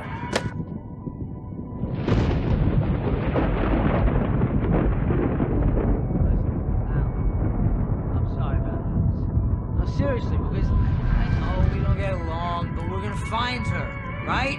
And even though you're a crazy bastard, I'm gonna stick by you, no matter what, ever, Al. Sure, like a brother. I'm a writer, goddammit. Correct. If I just wanted to, I could write 10 books a year. And they'd be the best books that year. No, you couldn't. That's right, I couldn't. But I could, because I'm a writer. What? What do they put in this stuff? I feel like my brain is coming out of my nose. I'm gonna get the recipe off those coots and be a booze millionaire. I just miss her, Barry. I just want her here with me. I know, Al. I know. It's gonna be okay. We're gonna make it okay.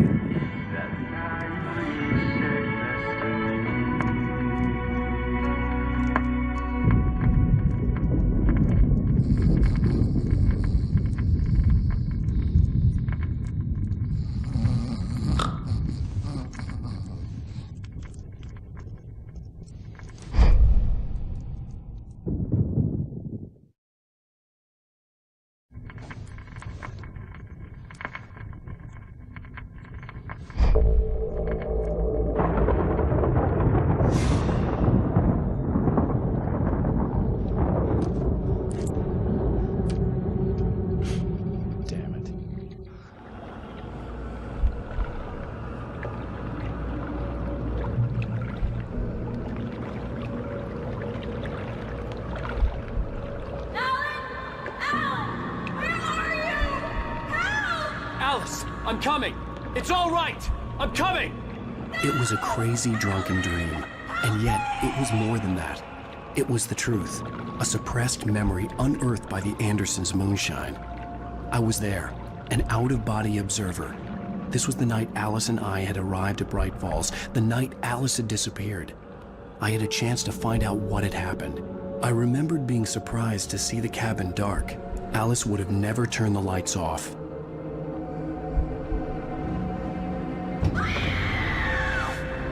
Alice? Alice!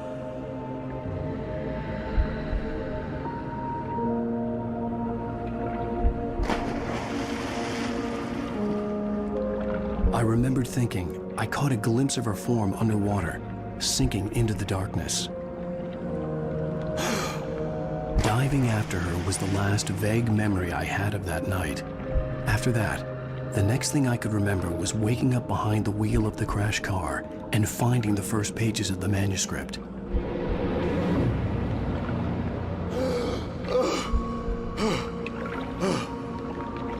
I couldn't find her in all that blackness. I must have thought she drowned.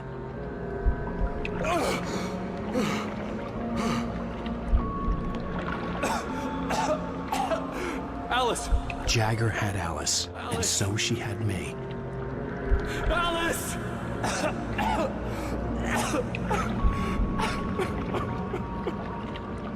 I'd been easy prey. Look at the cabin. Is there someone in the window? Alice? Maybe she didn't drown after all. Maybe she's inside. Alice! Yes. The dark presence had touched me. She had dug her nails into my brain and used me, made me her puppet.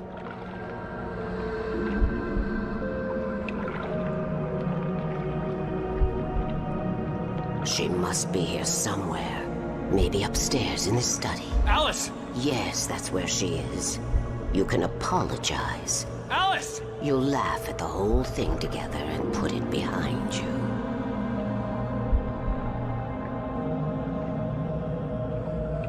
Alice? She's not here. You were foolish to think so. No, she's dead. She drowned. No, no, no! It's your fault your wife is dead. You are guilty. All she wanted was to help you right. You killed her. Oh, hush. There's still hope. Cauldron Lake is a special place. Here, you have the power to change things.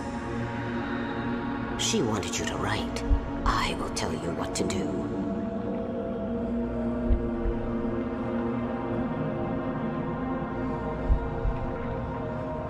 You can write her back. The story will come true, and all will be well again. She had Alice, and the manuscript was the ransom for her.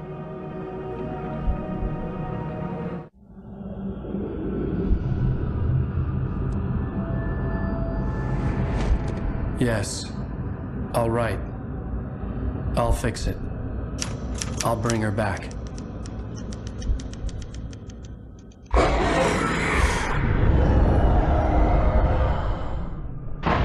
No, I wrote it. I remembered it all now.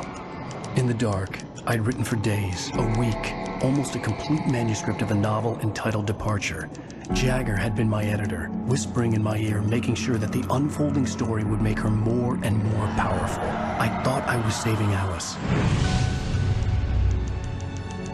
Even with the cobwebs she put in my head, some part of me had been aware enough to write my escape into the story, to bring a light into the cabin to release me before I could finish, to interrupt the horror story before the ending, where darkness consumed everything and everyone.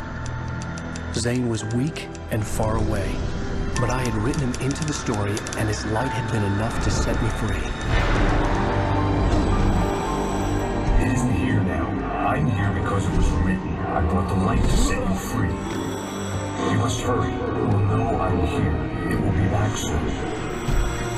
It stole the skin of my heart a long time ago. She looks so old.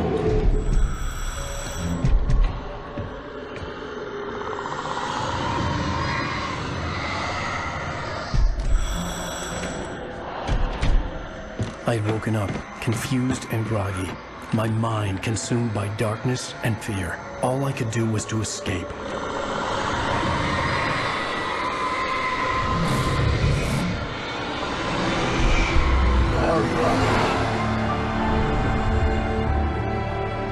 The week spent in the cabin had taken its toll. I was barely conscious and fading fast. It had to have cost Zane terribly, thrown him even deeper into whatever dark place he now haunted. But he had managed to weaken the dark presence, kept me safe that night.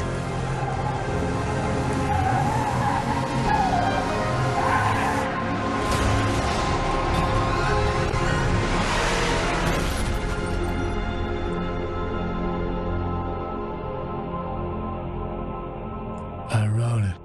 It's my fault. That's right, James Joyce. It's your fault, and you're gonna pay for it.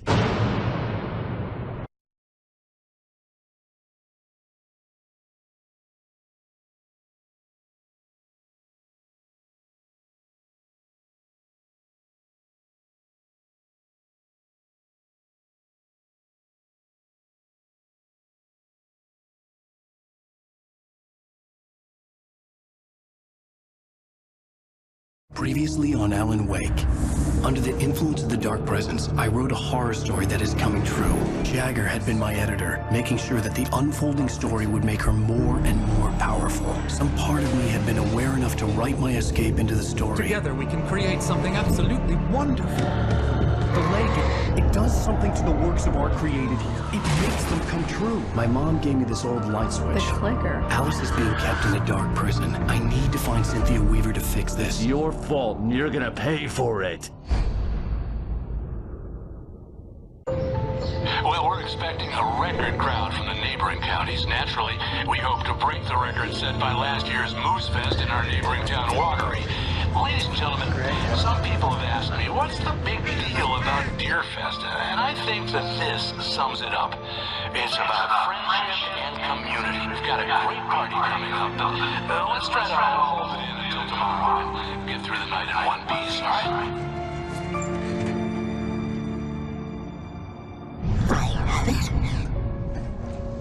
Someone will come for it when the time is right. Thomas said so. He wrote it. The key is insurance. It's my job to keep it safe. Safe in the light. Always in the light. Hello.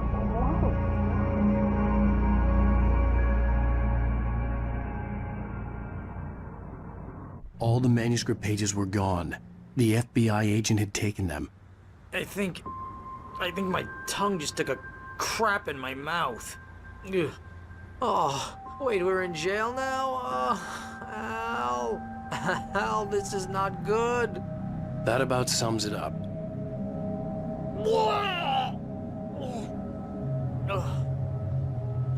Oh, I am never drinking again. I need to talk to Weaver. She's the one in the song. The Lady of the Light. What, the crazy lady? Ugh, whatever you say, Al, but we're stuck here. They're not gonna... interviewed Wake. I had some reading to do first, Sheriff, and let me tell you, it was an interesting read. Well, I've got you now, Raymond Chandler. It's all here. All the evidence, including conspiracy to murder a federal agent. There's no way you're walking out of here. You hear me in there, Bret Easton Ellis? Huh? Agent Nightingale, I want to talk to your superior. Well, we all want things, Sheriff. I wanted my... Look, that's not possible right now. Agent Nightingale, I insist.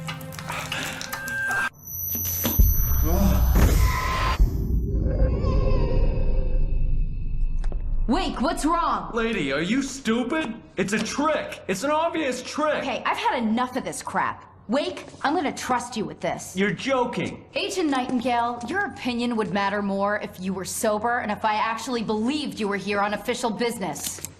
Whoa! Get back in the cell, Stephen King. The only way you're leaving this place is over my dead... Wait a minute. I know... Oh my God! Light. We need light. It's the only way to fight this thing. In my office. I've got your things there. Follow me. Oh, man! We're sitting ducks with the lights out! Nightingale tried to make sense of the manuscript. It was disjointed and strange. He didn't understand half of it, but it all rang true. Impossibly true. He took out his hip flask when he reached the page that described how he reached the page that made him take out his hip flask. It wasn't the booze that made his mind reel. Stay cool. I can get the emergency power on. Nightingale felt the situation veering out of his control, but the gun at least felt steady in his hands. He was ready to fire, resolved that he would let this happen over his dead body. And yet he hesitated. He had seen this moment before, read it in the page. He was transfixed by the déjà vu and the horror that he was a character in a story someone had written. Then the monstrous presence burst in behind him and dragged him into the night.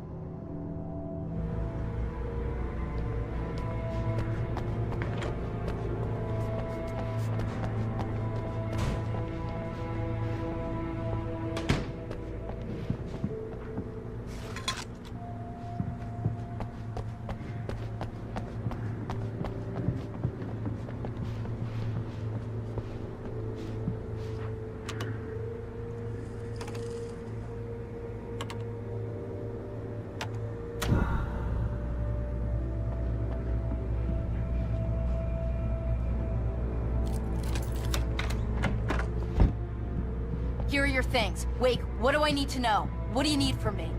They can be hurt in the light, only in the light. And I need to find Cynthia Weaver. She can help me stop this. Light. Check. Cynthia. She lives in the old decommissioned power plant. I can get you there pretty quickly in the rescue chopper. Come on, let's get back to your friend. Wheeler, I need you to stay here. What? No! We're going to fetch our ride, but I have friends who need to be warned about this, and I can't be in 2 places at once. I need your help. Well, okay. Here's a list of people and phone numbers. I need you to call them and tell them you have a message from me. Night Springs, okay? They'll know what to do. Night Springs? Like the TV show? Gotcha. Oh, hey, that radio guy is on the list. Maine. Who's Frank Breaker? He related to you? My dad. Hey, is this like a secret society? Can you do this? You'll be safe here. The backup power's on. These guys need to be alerted, just in case we don't come back. You'll come back for me though, right? As soon as we get the chopper ready. Thanks, Wheeler. I owe you one. Okay, let's go, Wake. Through the back. My hangover wants a pizza. You think there's any way I can order one, Al?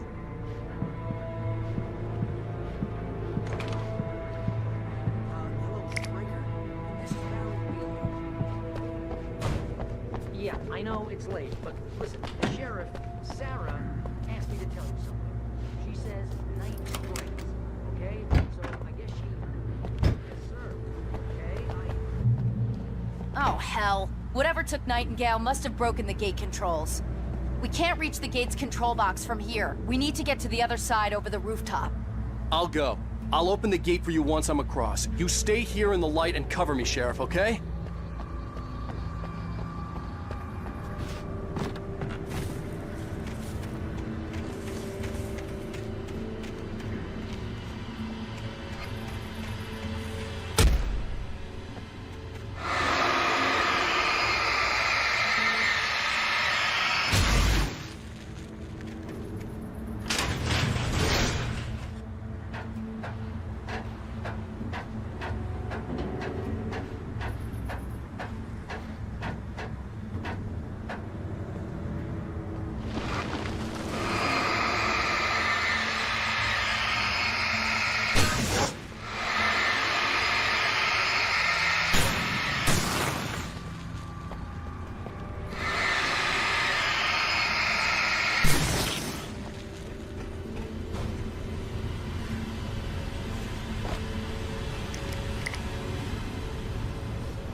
Hey, Sheriff! Your password. Night Springs? What's that all about? It's a stupid joke we have. That Bright Falls is the original inspiration for the TV show. This town can get weird at times. Never this weird, though. You need to bypass the damaged control box. What am I, an electrician? Hold on!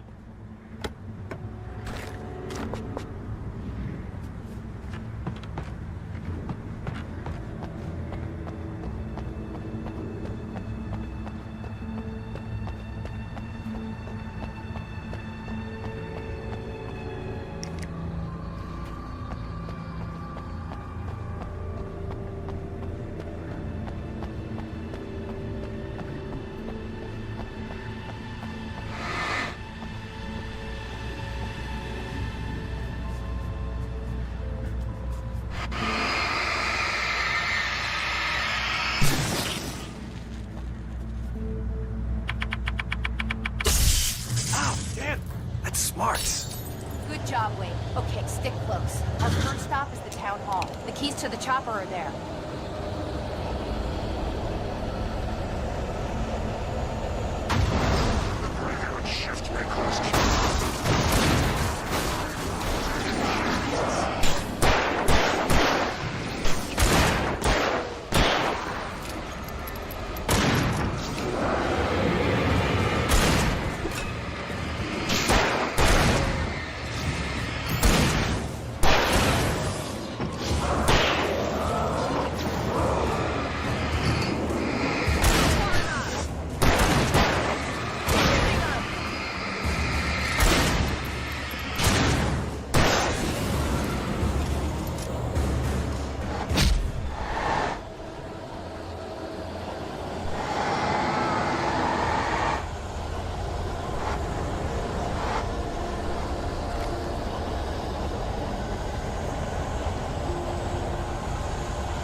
The air smelled of fish. This was Bright Falls industrial area. There was probably a cannery nearby.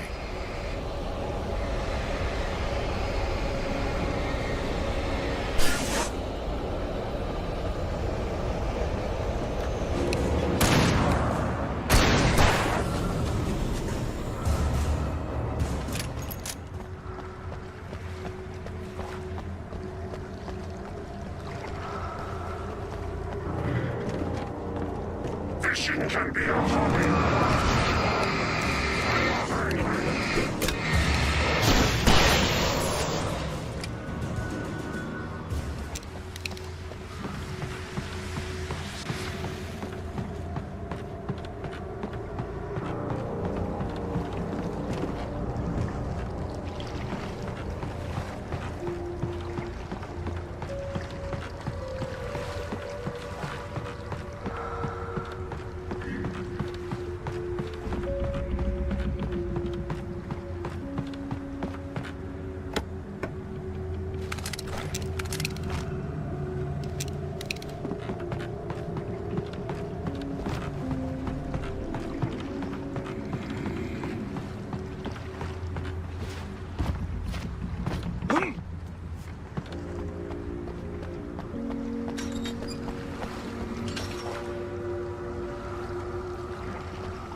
I'm gonna want explanations, you know. For example, what the hell happened to Rose? She's seriously messed up now. The same thing I think happened to me after I arrived. During this week, you can't remember? Oh, I remember now.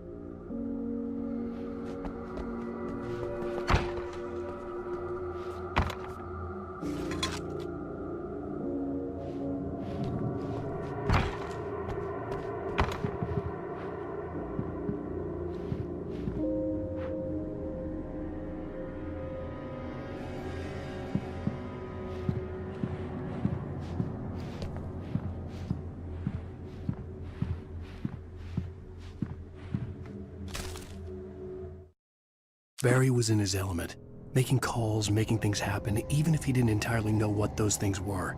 He wouldn't let the hot sheriff chick down. Even if every noise he heard from outside, and he heard plenty, made him jump.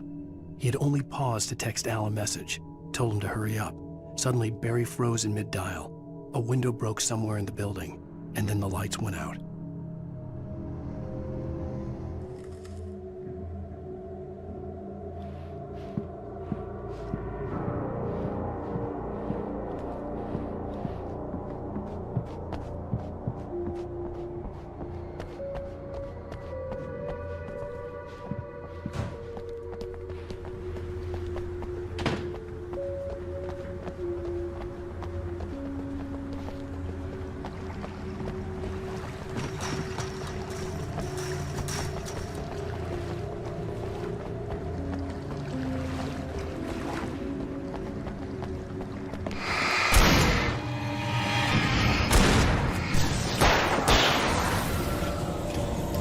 New Yorkers were rude.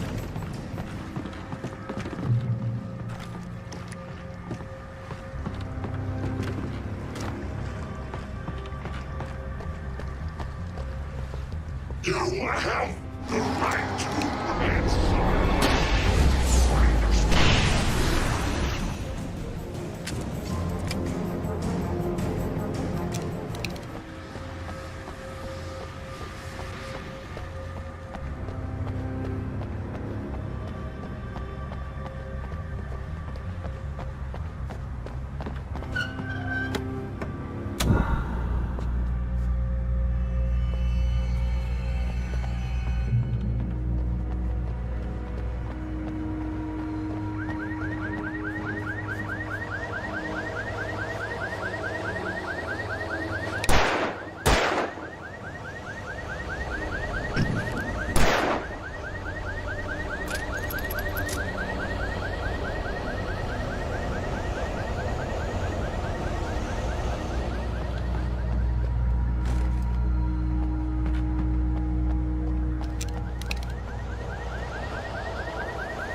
Over here! There's light!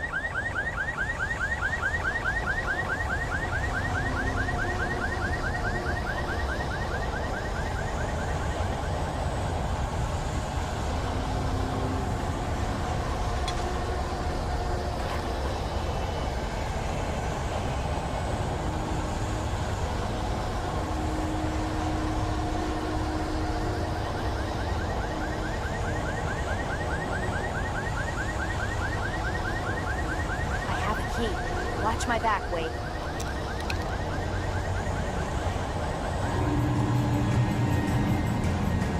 It's an ambush.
Let's go, Wade.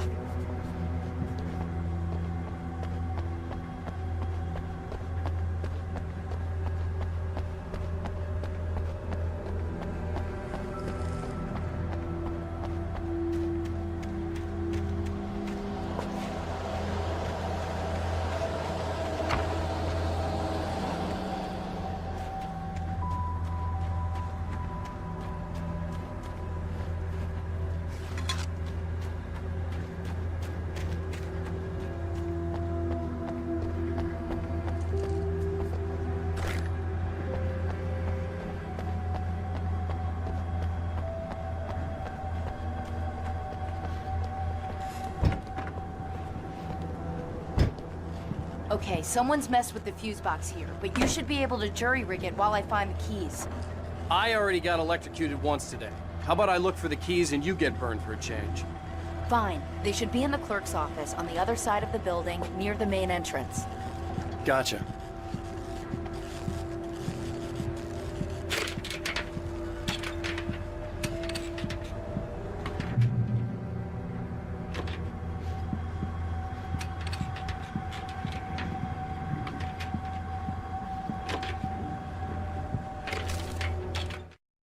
The darkness that wore Barbara Jagger's face was furious. The story in the manuscript had been making it stronger all the time, but now the light had set the writer free and hurt it, weakened it.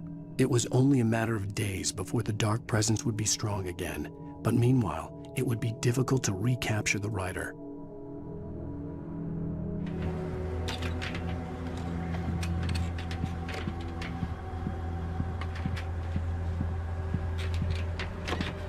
The keys aren't upstairs, Wake.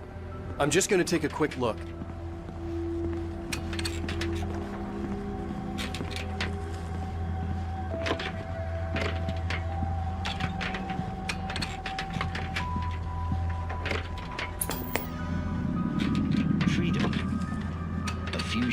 vigilance, conscience, and uncompromising clarity of vision. A need so fundamental, it permeates our very being. And yet, a man may be brought to his knees in a single heartbeat.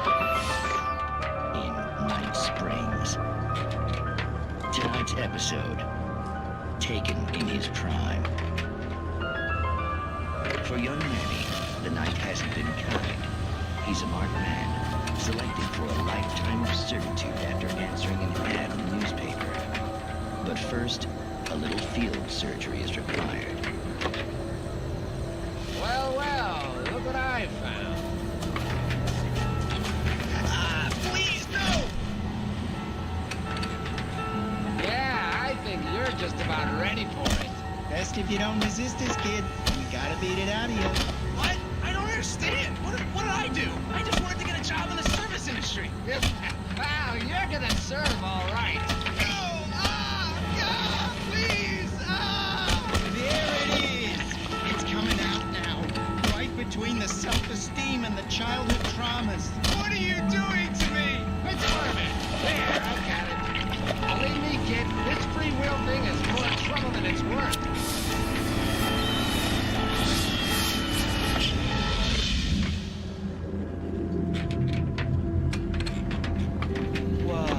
What was that? Oh, nothing for you to worry about, Manny. I don't know what I'm supposed to do. We'll tell you all about that. Don't you worry. Another vacant worker ant, birthed in fury and violence for the pleasure and convenience of ruthless and malicious men. Stranger things can happen in Night Springs.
The message was from Barry.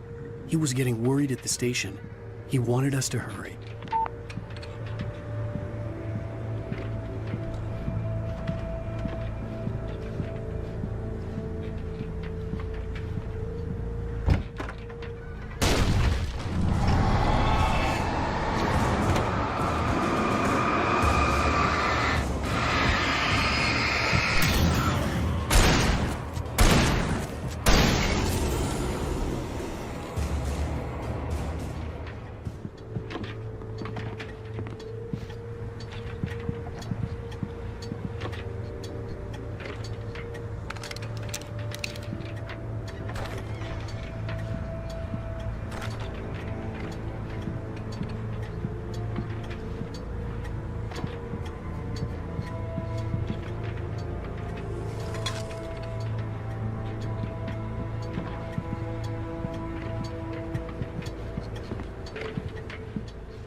Okay, Sheriff, I got the keys.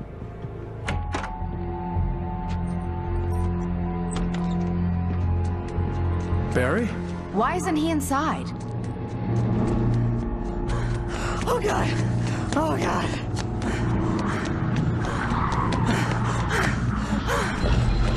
Barry! Look out!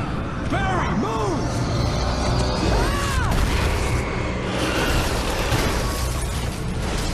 Barry! He made it inside, Wake. He's okay. The storefront's blocked. Come on, Wake, let's go around. We can meet him in the back.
We can make it through the bookstore. Hey, Wheeler should be waiting for us in the backyard. Keep the hell down or I'll call the sheriff. Oh, hi, Doc. I've got it. Don't worry about it. Sarah, about time somebody showed up. All the shooting in the air is idiotic. One of these days they'll kill somebody. And over Deerfest. I know. Go back to bed. He's got a point, Wake. Look, this town can't take this. It's me they want. The sooner I get out of here, the sooner you can all get back to life as usual. I hope you're right. Come on, let me get this door open. Wait, you got the keys to the bookstore? Perks of being the sheriff. A girl needs to get around.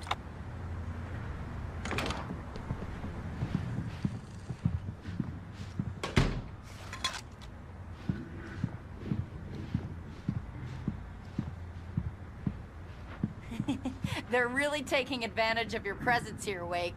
I heard they're selling a lot of your Alex Casey books. Right now, I'm not a big fan of my own writing.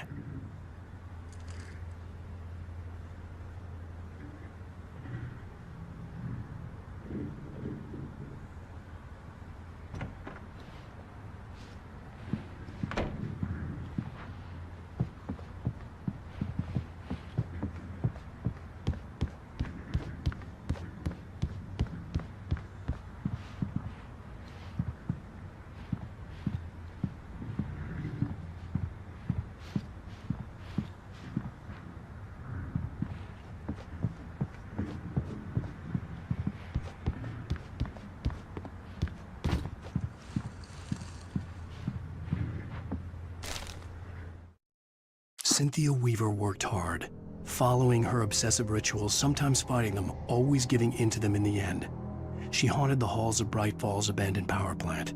She marked her caches with light-sensitive paint that could only be seen by eyes that had been touched by darkness and saved by light like she'd been. She was preparing defenses and supply lines for the war she knew would come. The war between the forces of light and darkness.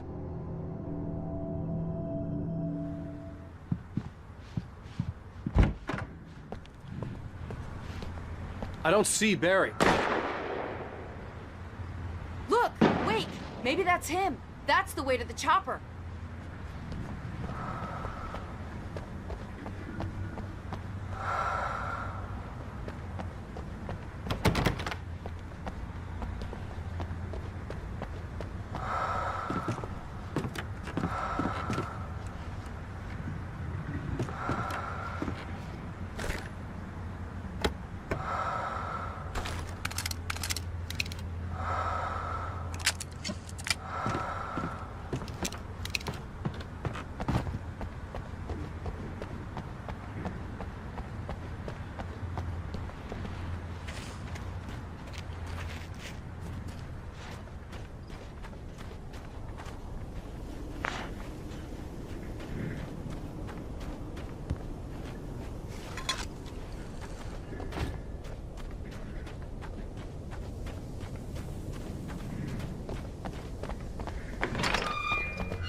Barry got back to his feet inside the Bright Falls General Store and dusted himself off. Right next to the cans of baked beans was a locked case filled with flare guns, and yet here was a conveniently placed barrel of crowbars. Barry's smile widened as he realized that this was the classic movie scene where the hero had to gear up and arm himself to the teeth. Barry threw himself into the role.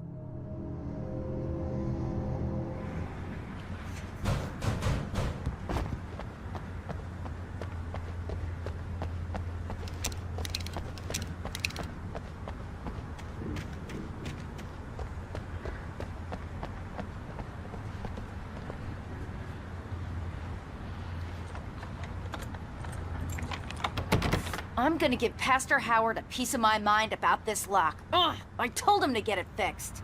Here they come. Labor. Let's take a break.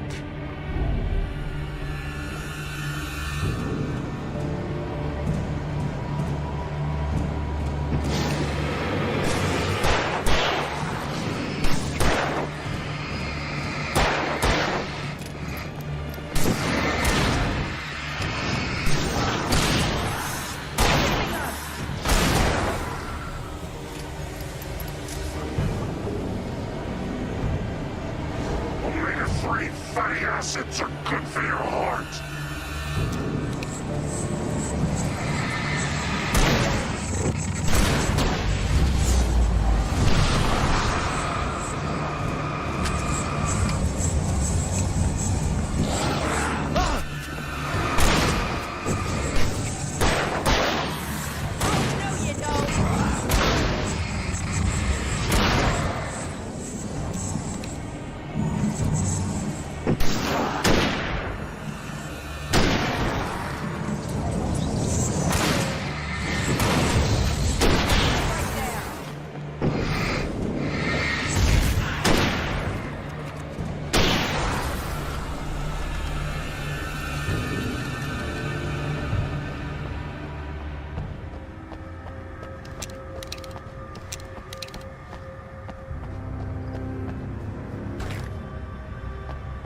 Okay, it's open. Let's go, Wake.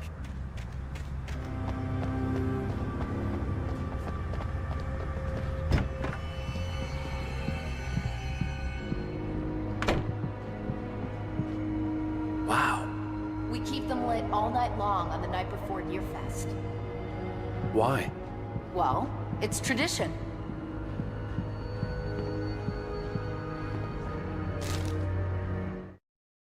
For it to be free, the Dark Presence needed the writer to finish the story. Again and again, the story let it get frustratingly close to the writer without letting it capture him. It was bound by the events depicted in the manuscript, but it could pursue the writer indirectly, put others on the task and stop those who would help him. It took over everything in its path, made them its puppets, and sent them after Alan Wake.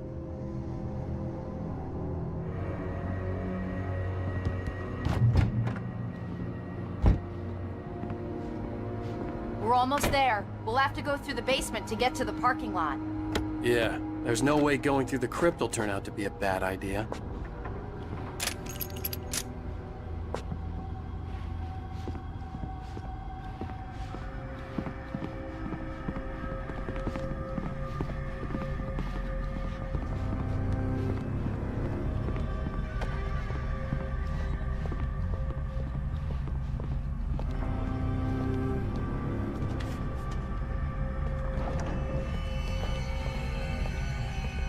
You have the right to.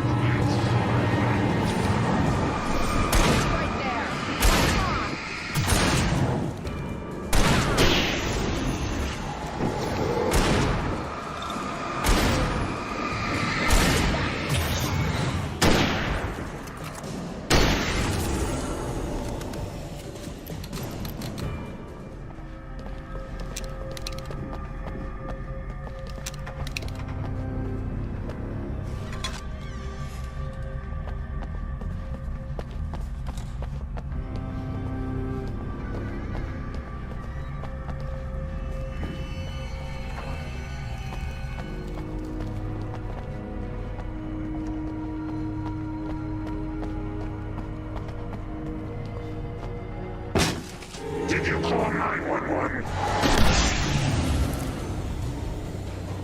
Guess that one saw the light, huh? You didn't like that one? A tough audience. Well, I got plenty more. What are the Christmas lights for? Protection, man! Like garlic against vampires? Vampires. The helicopter's just across the parking lot and up the hill. Come on!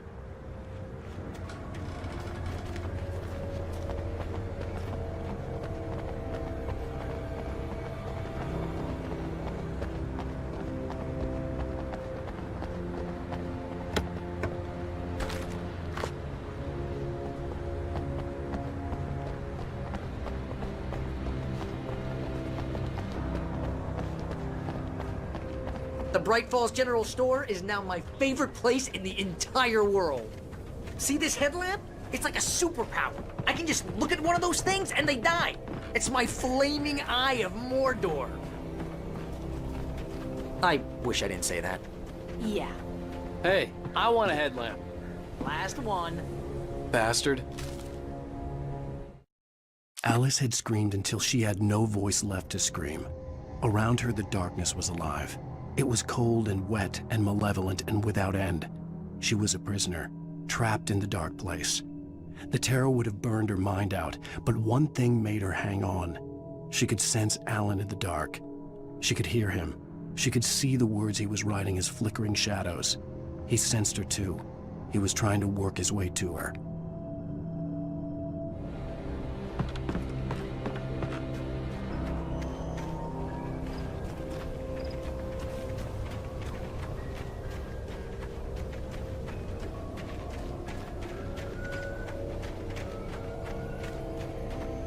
When someone throws a damn school bus at your head and you're about to take a helicopter ride with someone who may or may not have a pilot's license, you're cleared for departure to Night Springs.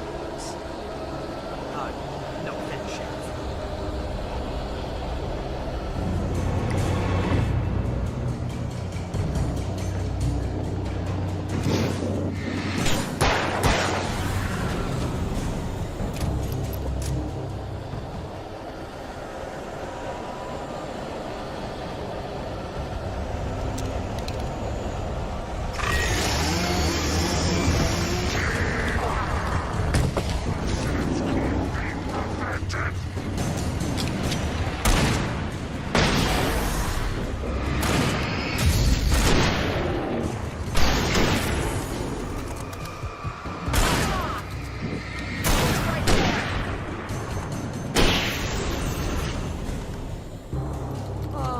Gonna get used to this.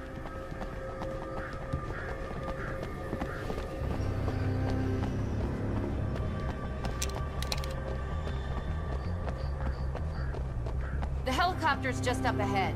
I'll need a while to prep for takeoff. Don't take too long. I want to get out of here.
this. Just get me to Weaver, Sheriff. You're taking a big chance on a local crazy lady, Al.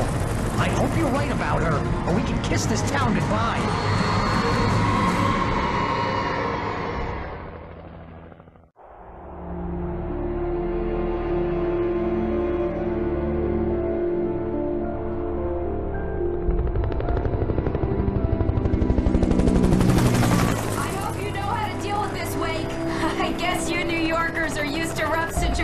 Like this. Right, the city's a war zone. King Kong, mutant alligators, and Alex Casey shoots the place up every weekend. Look, I never even carried a gun until a couple of days ago. Well, my dad used to be a cop there. Tells some pretty wild stories. Stuff like this? No, just normal bad stuff. Kind of like your books, Wake.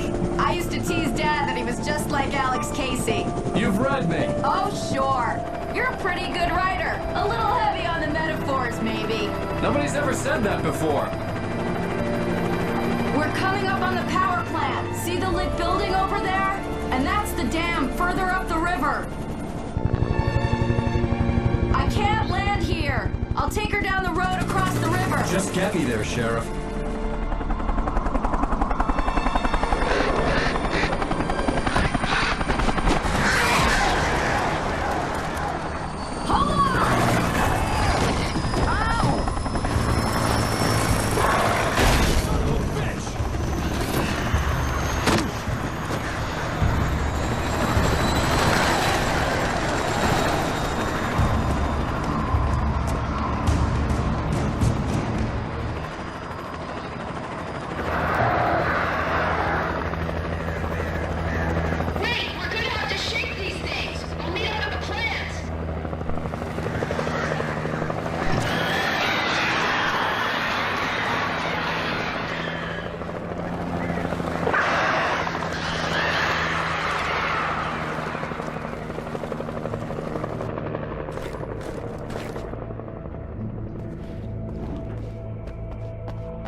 And here's a new song from a band that they always remind me of our local rock legends, the Old Gods.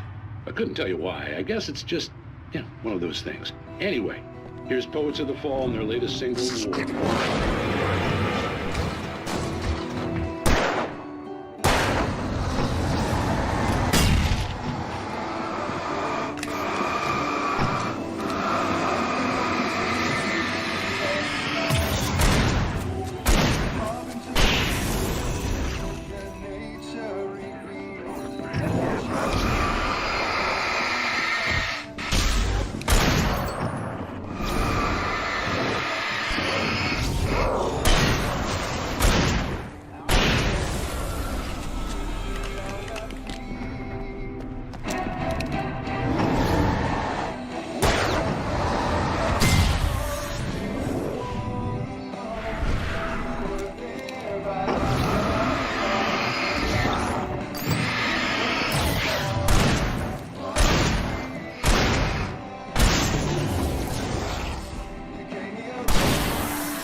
The power plant glowed in the night. It was close, but I had to find a way across.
Making her way through the water pipe alone, Cynthia was angry at the writer. Foolish young man, taking unnecessary risks. And the way he broke the rules. Didn't he understand what was at stake? Since the terrible days in the 70s, she hadn't wavered once, as hard as it had been. She was tired of protecting the town all these long years, and now only wanted to rest.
The story I had written in the cabin had come true. Touched by the dark presence, I had written a horror story, but the end was still missing. The story was incomplete, and the last unfinished page of the manuscript still sat in the typewriter in the cabin study. If I could get back there, if I could read the page, then I could write my own ending to this story and save Alice.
I couldn't get across until I found a way to turn the bridge.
Butterflies or butterflies that dream of being men. Such philosophical concerns are by necessity abstract. And yet, some of us can find concrete proof of the nature of our existence in Night Springs. Tonight's episode, an absence of creativity.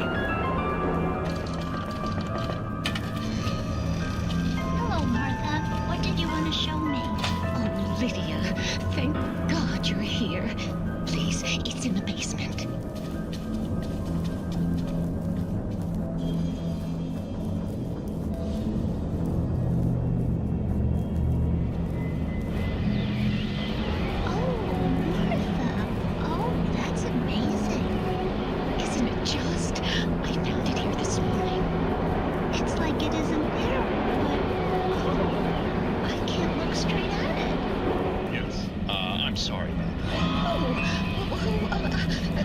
How did you get here? Well, I'm trying to work. Did you put this thing here? in a way. To be more precise, I put everything here but that. Really? But what is it? Oh, I guess the temptation is to call it a hole, but it's really an absence, a profound lack of reality. In Martha's basement? Yes, it was doing so well, too. I came up with 2 whole ladies and put something really weird in the basement. It was a great start, but I'm completely blocked now. I can't imagine what I was up to. Well, surely it's just an ordinary basement. Is it? Why did you call your friend here, then? Well, I don't know. Oh, well. Couldn't you just ignore it? Oh, no, I couldn't do that. It would probably turn into a plot hole. Might be one already. Could sink the whole enterprise. Oh, my. Listen, ladies, not to be rude. I'm really not at all sure where I'm going with this, and you're just not helping. You should just go back upstairs for a cup of coffee while I try to figure out what I'm up to. Well, if you think that's best. Maybe I should just stop here. Or is that too moronic? Is that too moronic? Indeed. Who can tell? It's a fine line between the stupid and the sublime. Springs.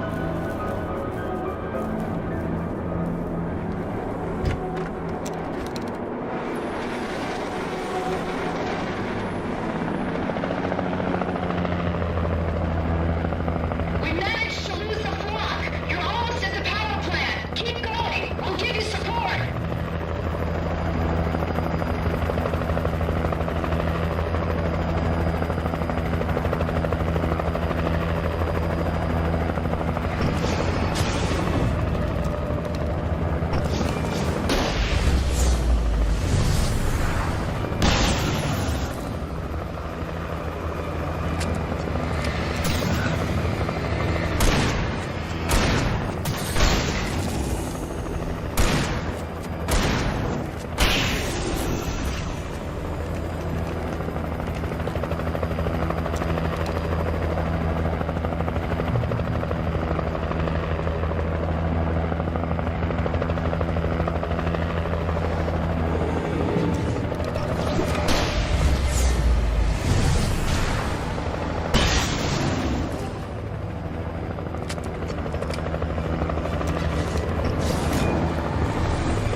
I recognized the logo on the power plant sign. I'd seen a version of it painted all over the area, signifying hidden caches of supplies.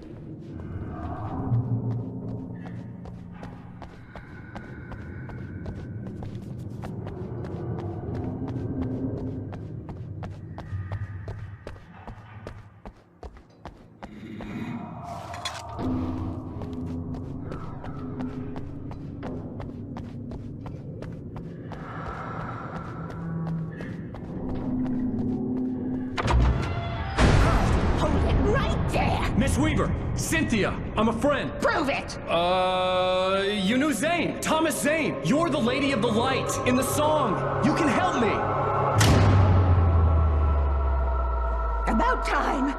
Young man, I've been waiting a very long time for you.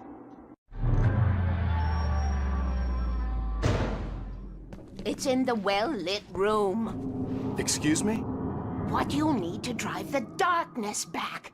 The well-lit room is at the dam. I built the room to keep it safe. Will it help me find Alice? Will it get me back to the cabin? Fine, let's go. I can get my friends to come back with the helicopter. Oh, we won't go outside. Never at night. That's rule number 1. You've been breaking the rules, young man, and where has that gotten us, Oh, I have a secret route, a lit route, an old water pipe. Something was damaged at the transformer yard. It's draining all the reserve power. Without it, the pipe will go dark. The power to the yard must be cut. Let me guess. You want me to do it? Young man, you're the one who likes to break the rules. I can't be outside in the dark. The kill switch is outside.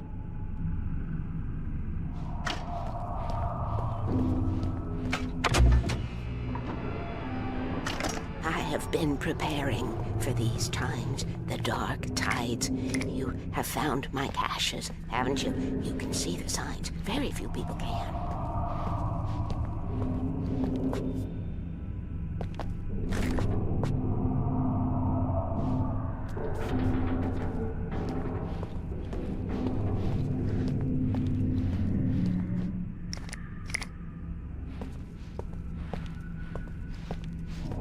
Yes, please. Take what you need. This is all for you, for the likes of us. We do Tom's work, don't we? Hurry! The switch is on the wall facing the shore.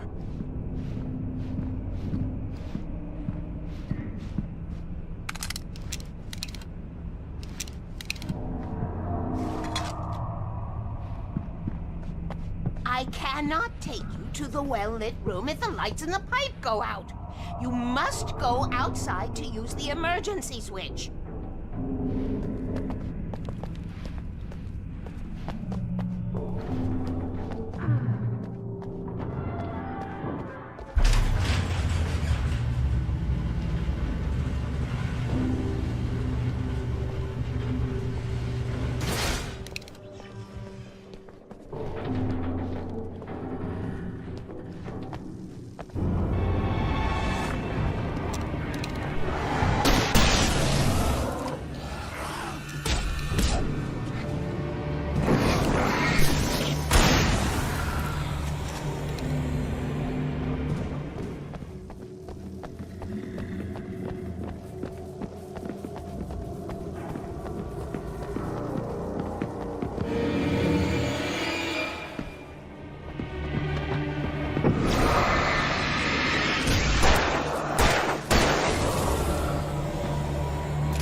Had sent me to cut the power to the transformer yard. I was willing to do grunt work for her to get her to help me. I hoped Weaver was dependable. I'd stumbled into this crazy world a little over a week ago. She had been living this insanity for decades.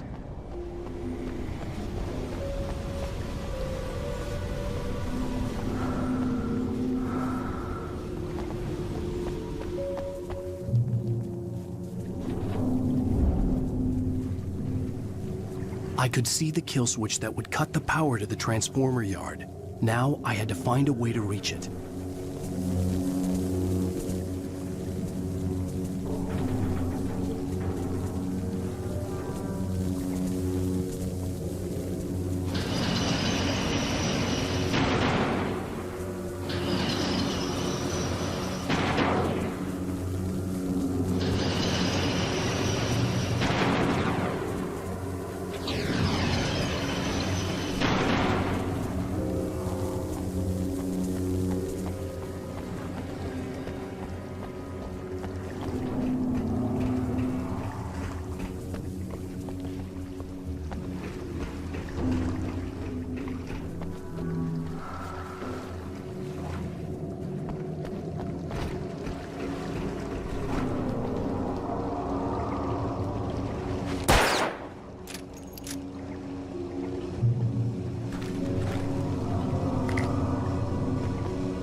designs these things?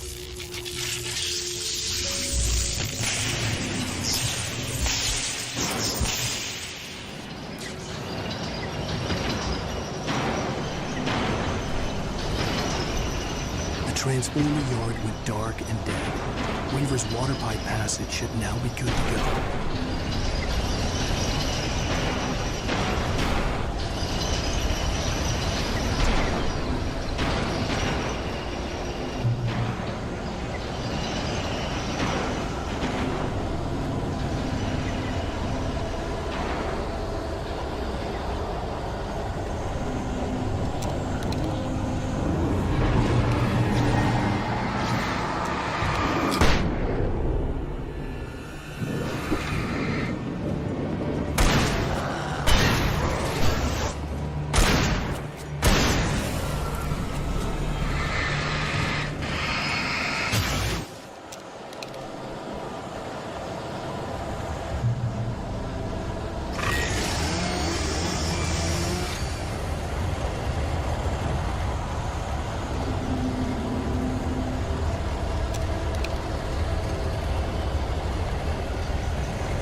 This way, young man. Follow me.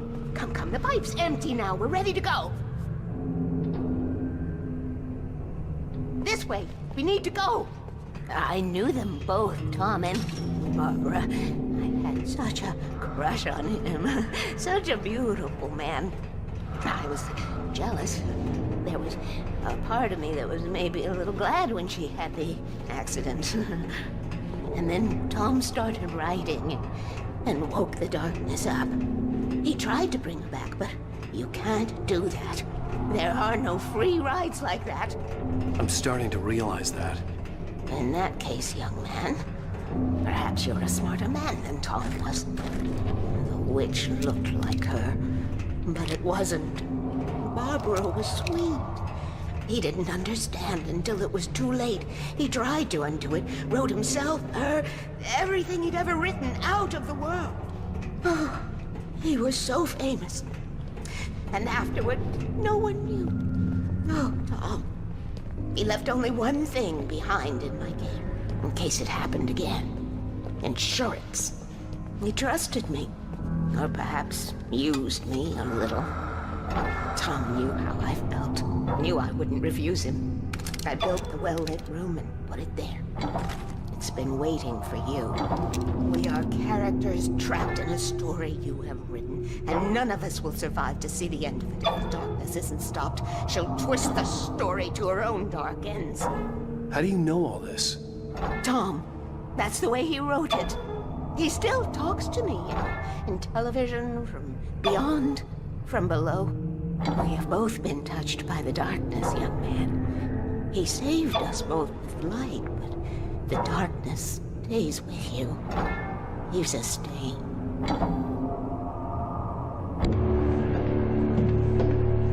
This pipe will take us directly to the well-lit room. Okay, I need to call my friends, tell them where we're going. Hello? Al! Barry, We're headed to the dam in one of the pipes. Meet us there. Okay, I'll tell Sarah. It's Sarah now? Whoa! No! For the sweet love of... Barry!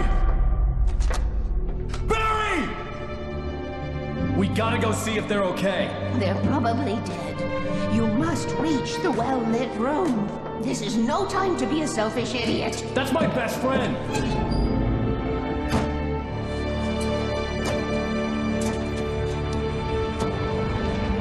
Well, be a fool.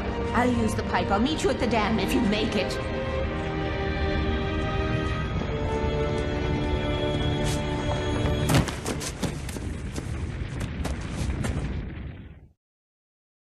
At least I didn't have to worry about her. She knew how to stay safe.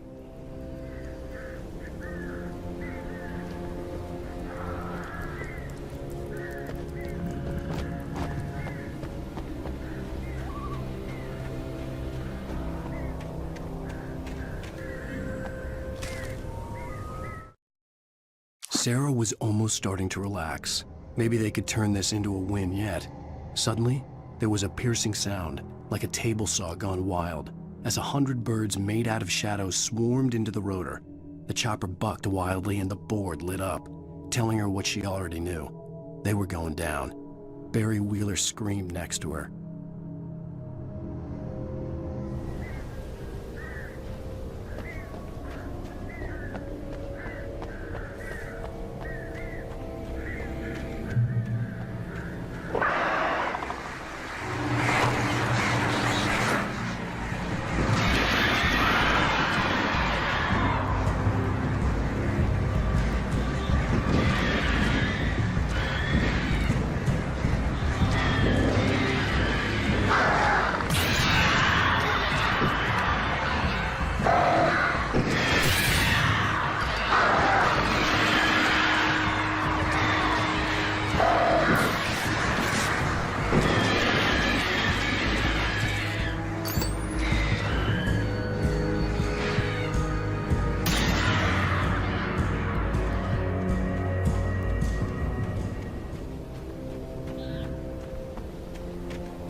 The crash site looked bad, but as far as I could tell, the wreck was empty.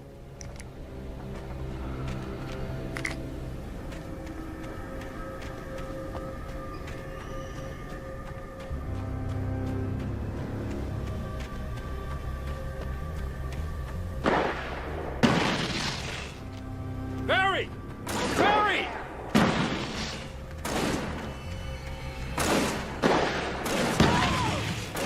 Over here! Hang in there, I'm coming!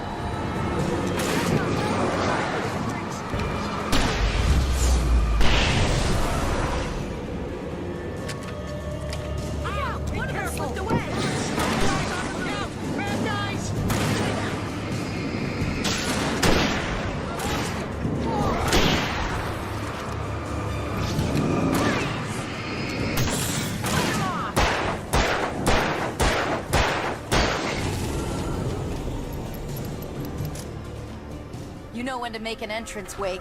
We were ready to make like Butch Cassidy and the Sundance Kid. I have a different ending in mind. Yeah, I'm fine. Thanks for asking. I knew you'd be all right. How's that? The flaming eye of Mordor? Laugh it up, funny man. Didn't we have somewhere to go? Weaver will meet us at the dam.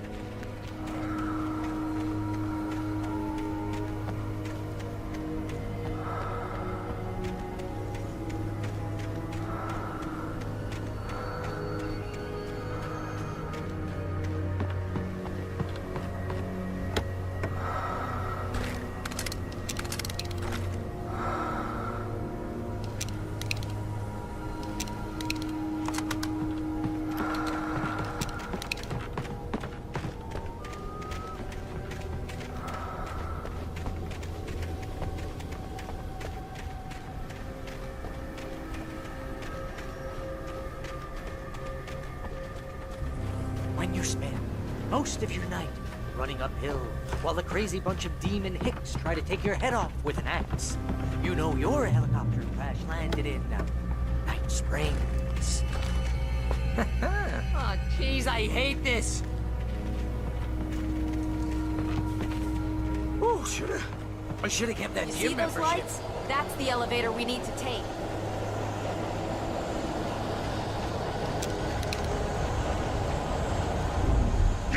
I thought I saw someone. What the hell is that thing? It's everywhere! Oh crap! More than one of them!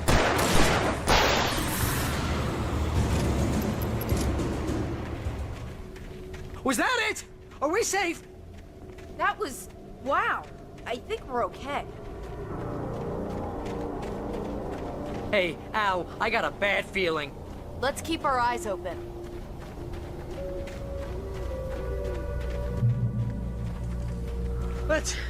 Let's take a break, huh? Oh, but it's dangerous out here. Wake, call the elevator. I'm keeping watch. I think I hear something moving around.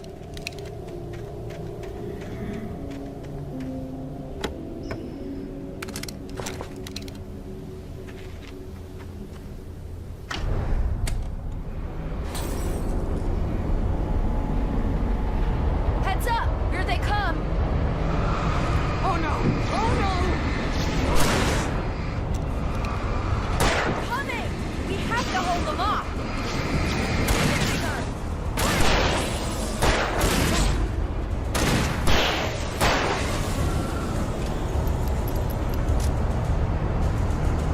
Oh no! Oh no!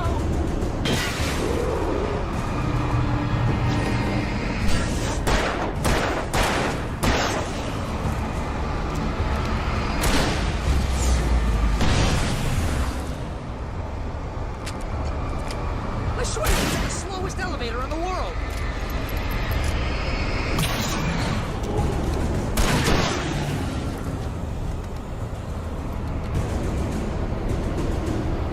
It's almost here, Wake. Just hold on.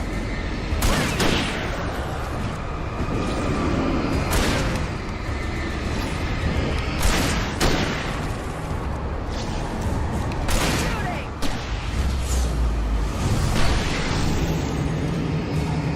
Far enough. It's here! Ow! Let's go!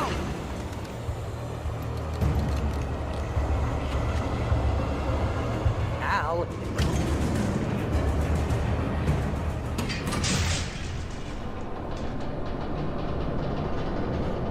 We're almost there.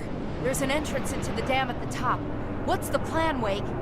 Well, Weaver's crazy, but she's got something Zane left behind. Something to fix this. gee, could you be a little more vague? Thomas Zane? Seriously? Might as well be Paul Bunyan or Bigfoot. Yeah, well, he was real.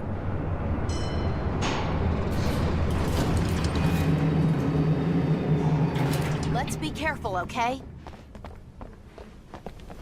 Oh, jeez, I hate this.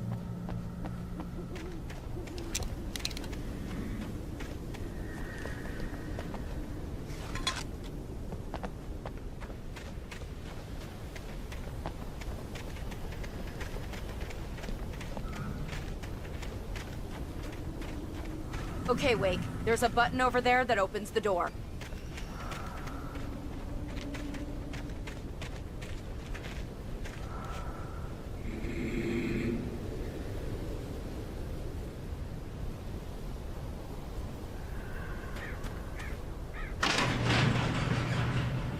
I think something's broken. Hold the button down so we can get in.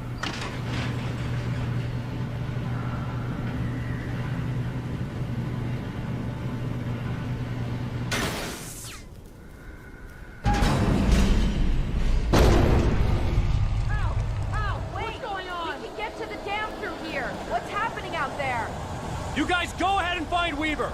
She should be in the dam now. I'll have to make it alone through the top. Okay, wait. Good luck. Don't get yourself killed. Please, be careful. I'll take good care of Barry, Wake. You just look after yourself.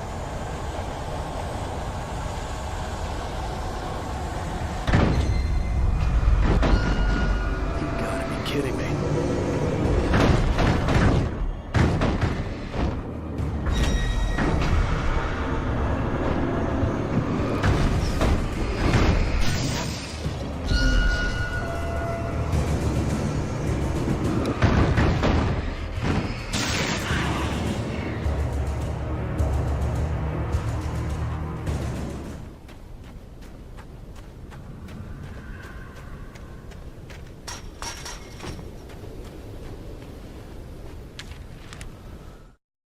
Thomas Zane knew he had to remove all that had made this horror possible, including himself. That was the only way to banish the dark presence he had unleashed and now looked at him through the eyes of his dead love. But he also knew that despite his best efforts, it might someday return. So even as he wrote himself and his work out of existence, he added a loophole as insurance, an exception to the rule. Anything of his stored in a shoebox would remain.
I was ridiculously outnumbered. The searchlight could even the odds.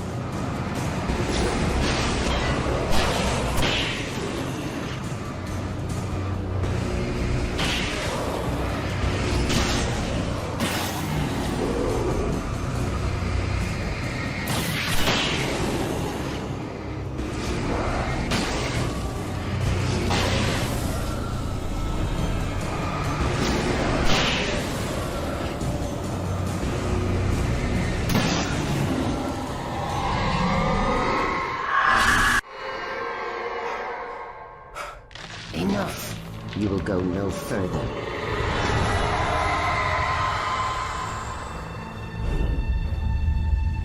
Stop now.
was wrong, but it was a foolish chance to take.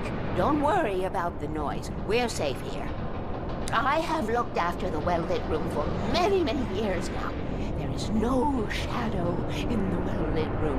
The power is fail-safe, and all the bulbs are numbered and changed regularly based on their make and model. Right.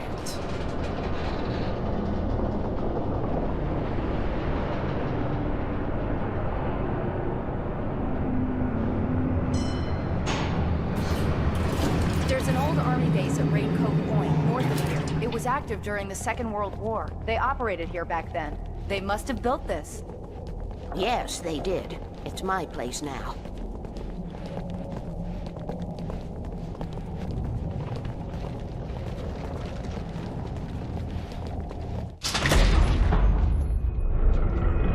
Take it, and I won't need to worry about the room anymore, because 6 and 33 and 118 need changing soon, and I don't want to climb up the ladder to change them because it's very late, and I'm tired. And if you take it, I won't have to do that anymore. The page was autobiographical, a memory from my childhood. But I didn't write this. It was a page written by Thomas Zane.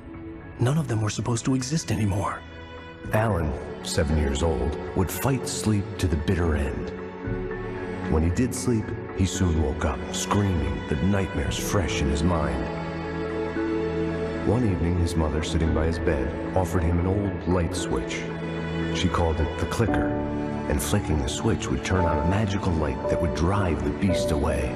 To imbue the talisman with all possible power, she added that it had been given to her by Alan's father. Alan never knew him, and anything of his took on mythical proportions in his mind. With the clicker firmly in his hand, Alan finally slept like a baby. Now, almost 30 years later, Alan thought of this as he stood on the rim of Cauldron Lake, the clicker in his hand. He took a deep breath and jumped. My mind swirled. I'd given the clicker to Alice, yet it was here. Zane had written it into existence in a story I had written. I can get to her now. I can finish this.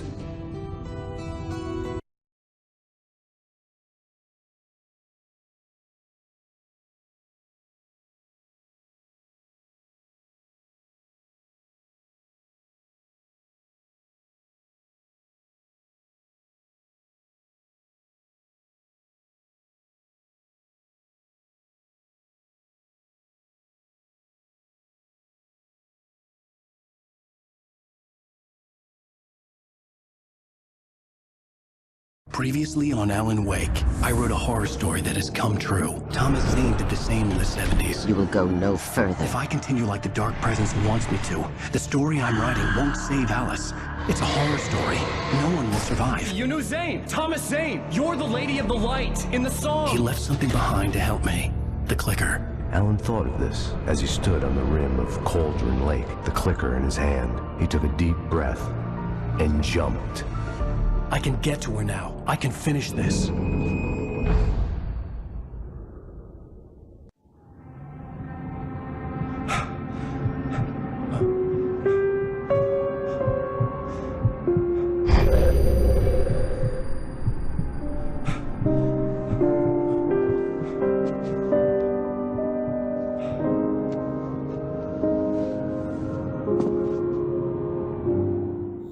I had a hangover. My head was about to explode and the light hurt my eyes. I needed my sunglasses and painkillers to dull the pain. In one of my finer moments of self-deception, I swore to quit drinking.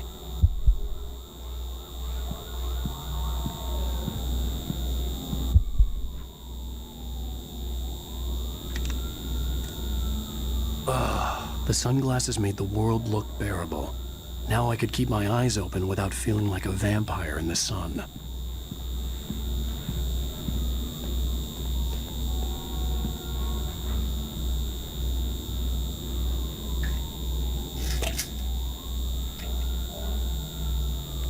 The pills worked fast. The prospect of being awake started to seem bearable again. There was a message waiting for me on the machine. You have one new message. Al! Are you still asleep? Wakey, wakey!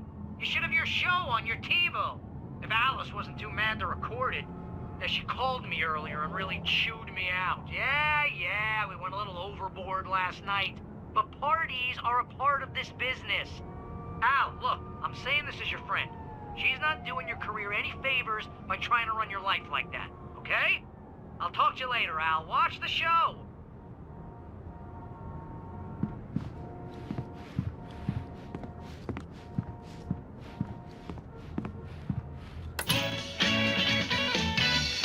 Ladies and gentlemen, welcome back to the Harry Gallic Show. Thank you. Thank you, everybody. We have a great show tonight. I've been talking with the best-selling author Alan Wake about his new book, The Sudden Stop. Yeah, good read. Go buy it. No, it is a good read. Look, I'm gonna be honest here. Is that wise? No, but I'm gonna do it anyway. I got people who give me the lowdown on books. I'm a busy guy. But this one, I actually read from cover to cover. I mean, I'm a big fan. Wow, thanks. Now, this might be a spoiler for those who haven't read the book yet. Based on the sales figures, the 2 people out there who haven't read the book yet. But this last book is all about the death of the main character, the hard-boiled New York detective, Alex Casey. Now, there's been a lot of outrage about this. Why the hell did you kill Casey? What the hell were you thinking, man? Good riddance. No, seriously, though. 7 years and 6 books is a long time. He was a gloomy guy to spend all your working hours with, and it was a good run. But it's time to explore new things. My next book will be a departure from the old for me. You selfish bastard, always thinking of yourself. Well, you've certainly given us a lot of entertainment over the years. And now that you mention it, Casey was a gloomy guy. Never had much luck with his love life with the ladies. Was that autobiographical in any way? Yeah, no kidding. Casey's lady friends tended to die on him. With Casey, it was all about his pain. No, nothing autobiographical about that. I'm a happily married man. My wife is my muse. Well, congratulations. That's great to hear. So, how's the publicity tour been treating you? Good. Great.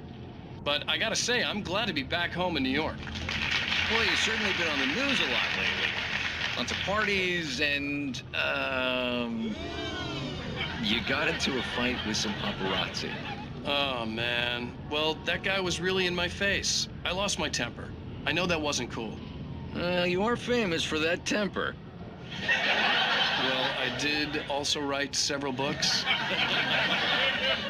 Well, your latest novel is called The Sudden Stop, and it's in bookstores now.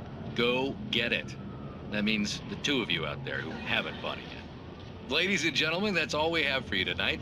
I want to thank all our guests for the evening. Alan Wake, Sam Lake. Once more, do the face for us, Sam.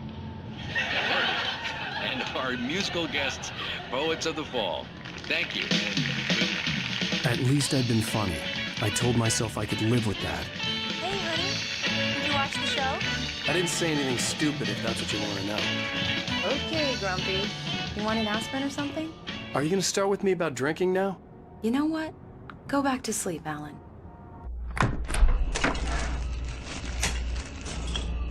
What? Now you can't even talk to me? Well, this morning I was angry because you said you'd be home at midnight and you showed up at 7 a.m. and passed out in mid-sentence. Now I'm over it. Are you angry? This goddamn tour. It's gotten out of hand. Oh, honey. It's almost over, right? We can get back to normal. Then you can start writing again. I'm sorry, honey. Alan, you're not thinking straight. Just take a shower and go back to bed, huh? Yeah, you're right, honey.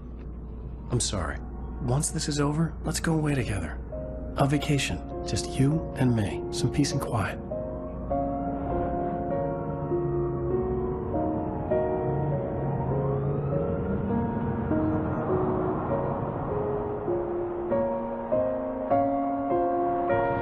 Somehow, the clicker was the key to the cabin.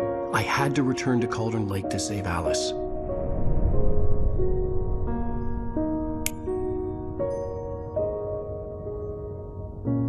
I'm going back to the lake to finish this. I'm going to write an ending to the story in the manuscript on my own terms. to make it all right. Why can't you just write it here? The last page is still in the typewriter. I need to read it first. Everything needs to be just right. Zane tried to cut some corners, and it didn't end well. Okay, ready when you are. I'm sorry, Sarah, but I need to do this alone. Barry, take her gun. Miss Weaver, close the door when I leave.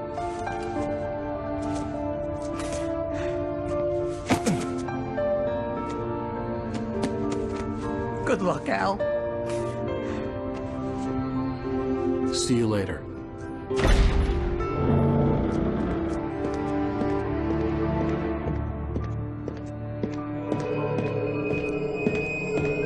When I got out, it was warm and sunny.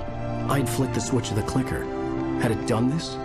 I didn't stop to question it. I had to take advantage of the sunlight to get to the lake. On Zane's page, I'd stood on the rim of Cauldron Lake, about to use the clicker. That's where I was headed.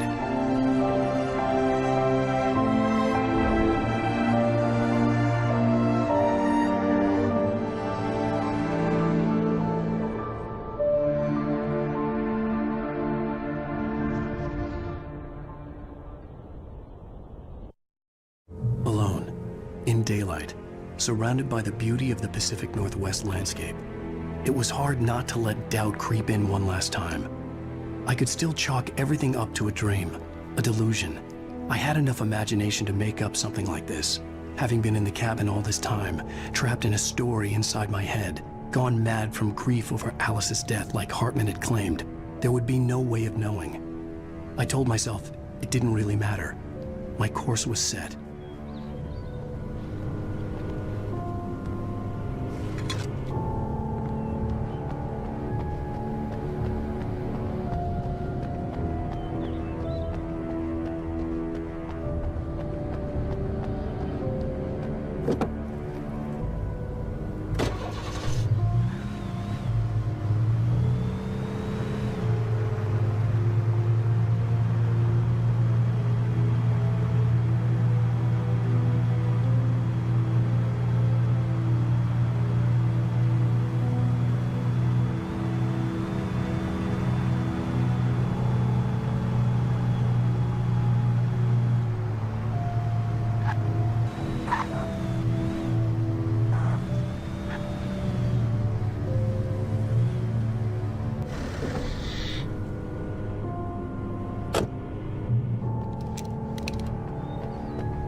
Had touched me.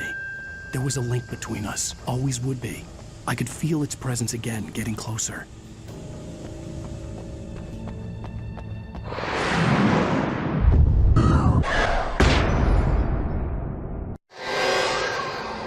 I will kill your wife.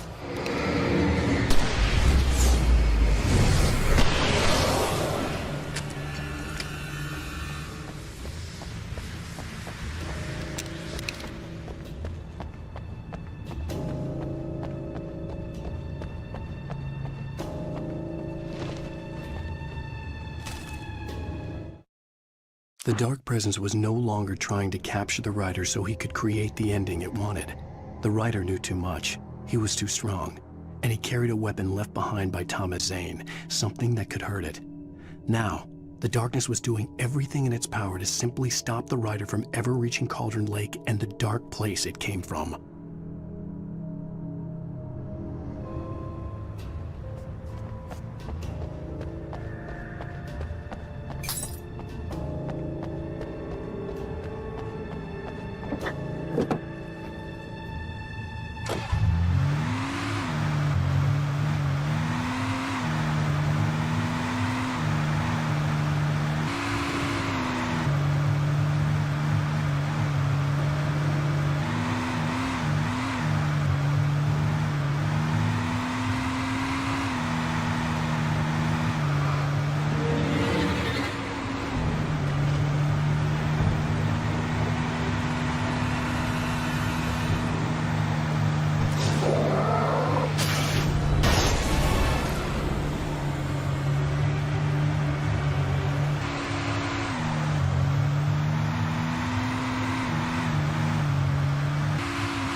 Based on the signature in the motel register, Agent Nightingale had stayed here, in room number 2.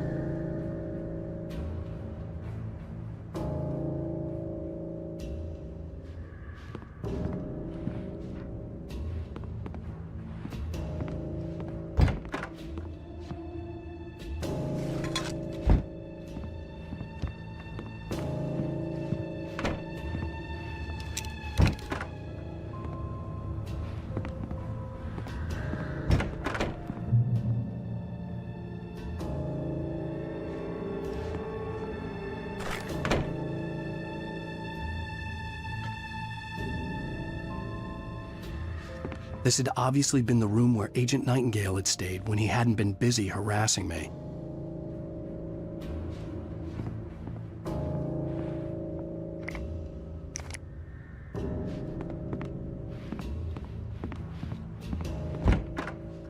Look after yourself, man. You're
The bottom of Cauldron Lake was a graveyard of things the lake had claimed in one way or another over the decades.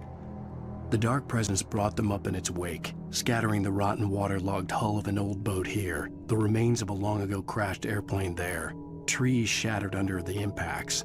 The earth groaned. It didn't even notice.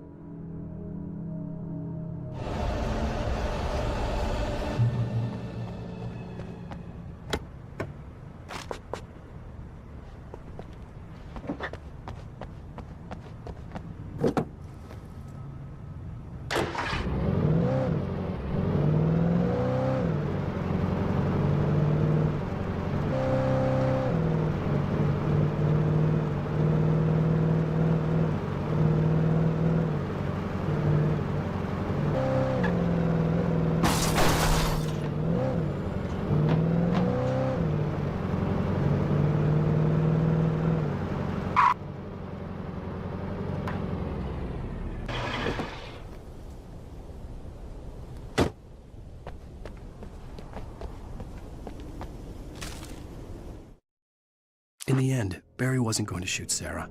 They both knew that. Once she had no chance of catching up to Wake, Barry gave up the gun and sat down on the floor, shielding his face from the merciless glare of the well-lit room. "I don't think I'm ever going to see him again," he said in a weak voice. Sarah didn't have it in her to be mad at him. Besides, he was probably right.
Zane cut its heart out, but it didn't die. The thing that wore Barbara's face kept crooning sweet nothings sugar-laced with poison. He put on the suit, untied the monster from the chair. The thing in his arms thrashed weakly, but he held fast. He stepped outside, off the pier, and into the dark water, a sinking pinprick of light descending toward a bottom that never came.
When I told Barry my plan back in the well-lit room, I'd acted as if I knew what I was doing.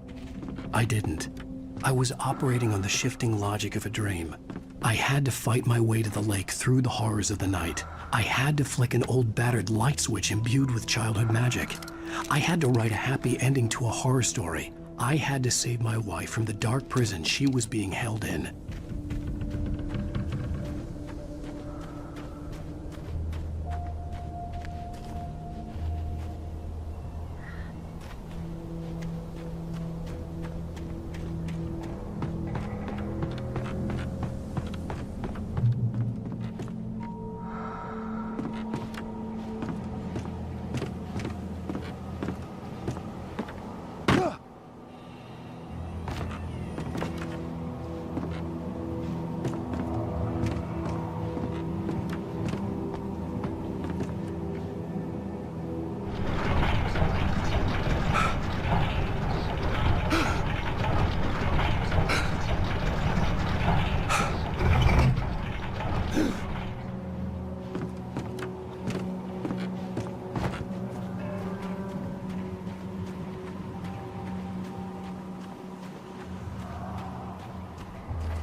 I will never give her to you.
The dark place I found myself in was unlike anything I could ever have imagined. It wasn't solid. It flowed. It was conceptual and subjective. For someone else, an artist in another field, it would have been very different. I could sense the story of the manuscript all around me, the words and ideas floating in the air, poised to become real.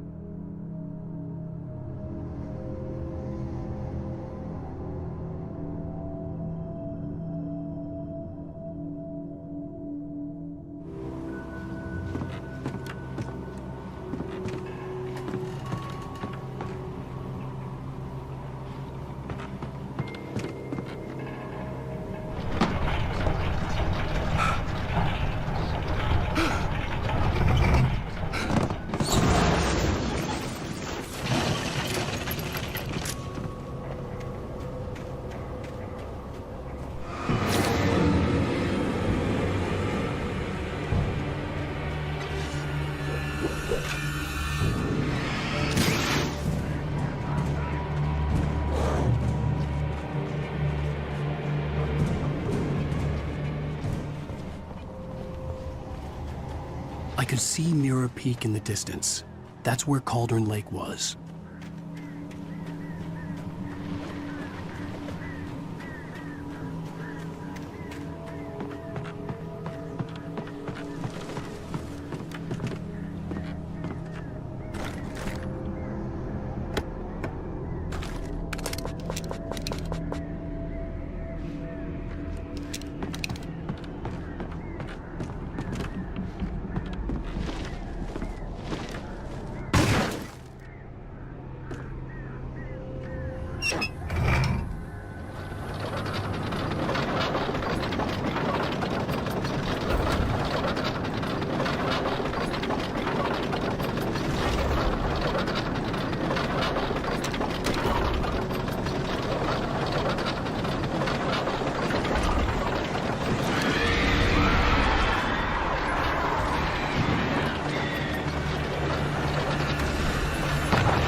After Zane had gone, I stood alone in the shifting dream that was the dark place.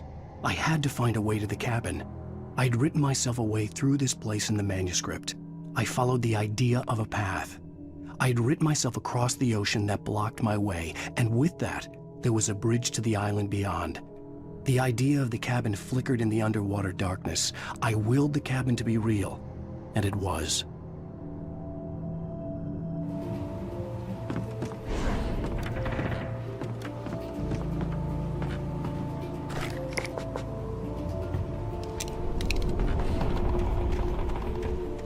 Turn back now.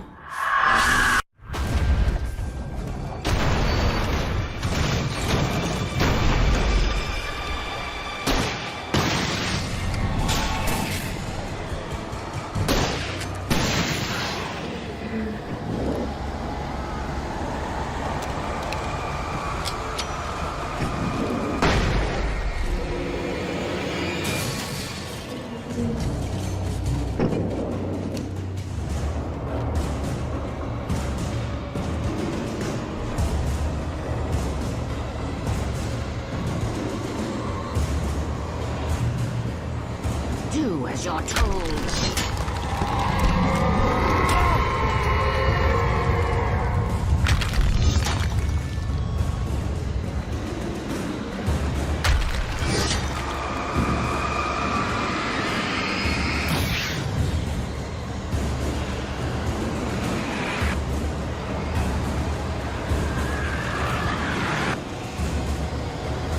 Alice never loved you.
Baby, you were having a bad dream. It was just another nightmare. No. Everything's fine. You're home. It wasn't a dream. Everything's fine. Turn the lights on. Turn the lights on! Shh, baby. The power's out. There's no light. Come back to bed and I'll make you forget all about your fear of the dark. My fear? It's your fear. Why aren't you afraid? You're not Alice. Turn the lights on now. Where's the clicker? What did you do with it? Alan, honey, you're still 1 foot in a dream. You're not making any sense. Come back to bed.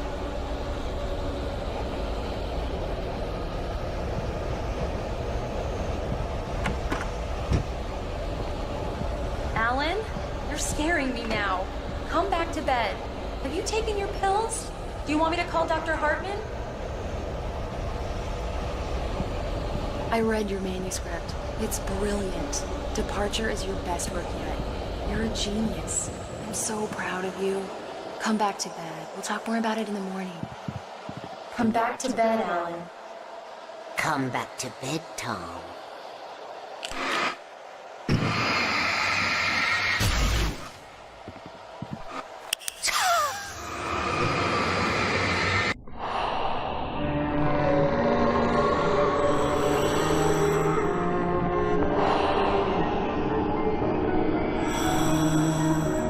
You must find your way to the cabin. It stands in your way. It won't let you pass. It has no heart. It's filled with darkness. You must fill its heart with light.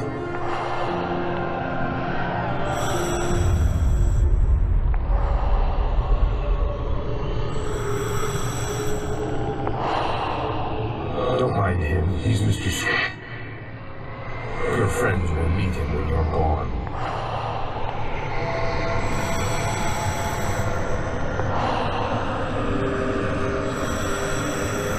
Use the clicker.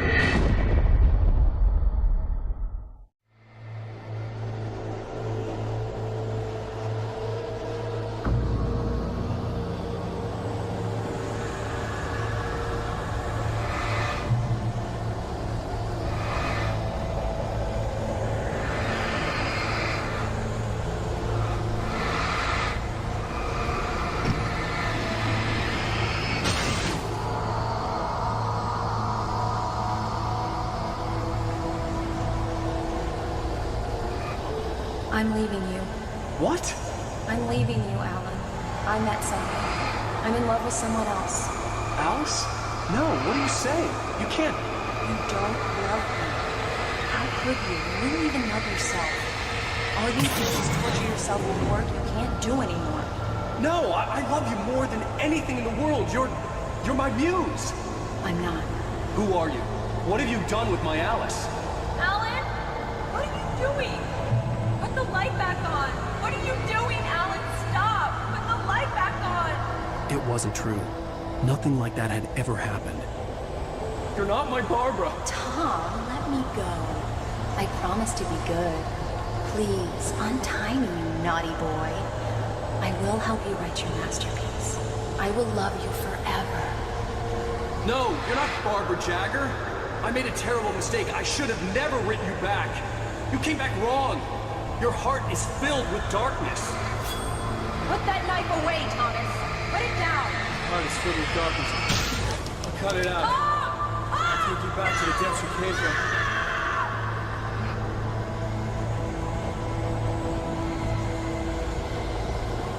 Filled with darkness.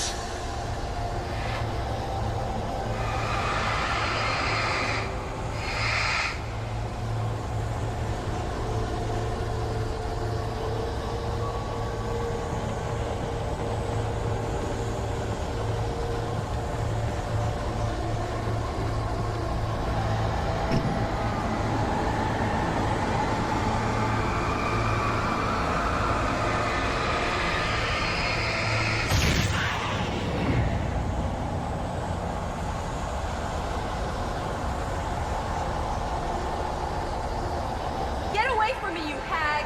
Where am I? Let me go! Alice! Alice! I'm coming! Your husband refused to do as he was told. All he had to do was write what I wanted him to write. Now it's too late. It's his fault. You'll stay here forever.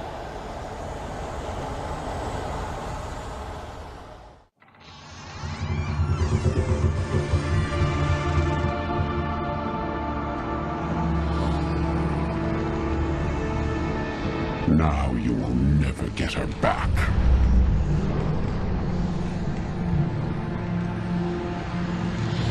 I am much older than you. Older than your first work of art. I will find a new face to wear. Someone else to dream me free.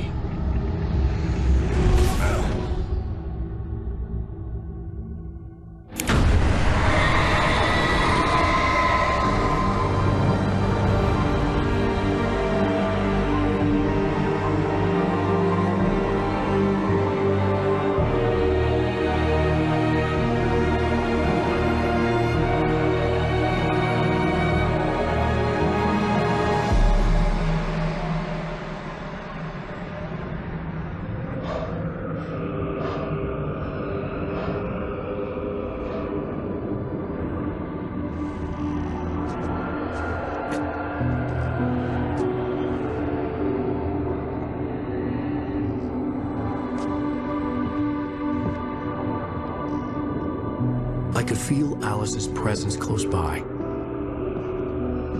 I understood what I had to do now. I knew how to write the ending to Departure. There's light and there's darkness. Cause and effect. There's guilt and there's atonement. But the scales always need to balance. Everything has a price. That's where Zane had gone wrong. There's a long journey through the night back into the light. Alice? Alice?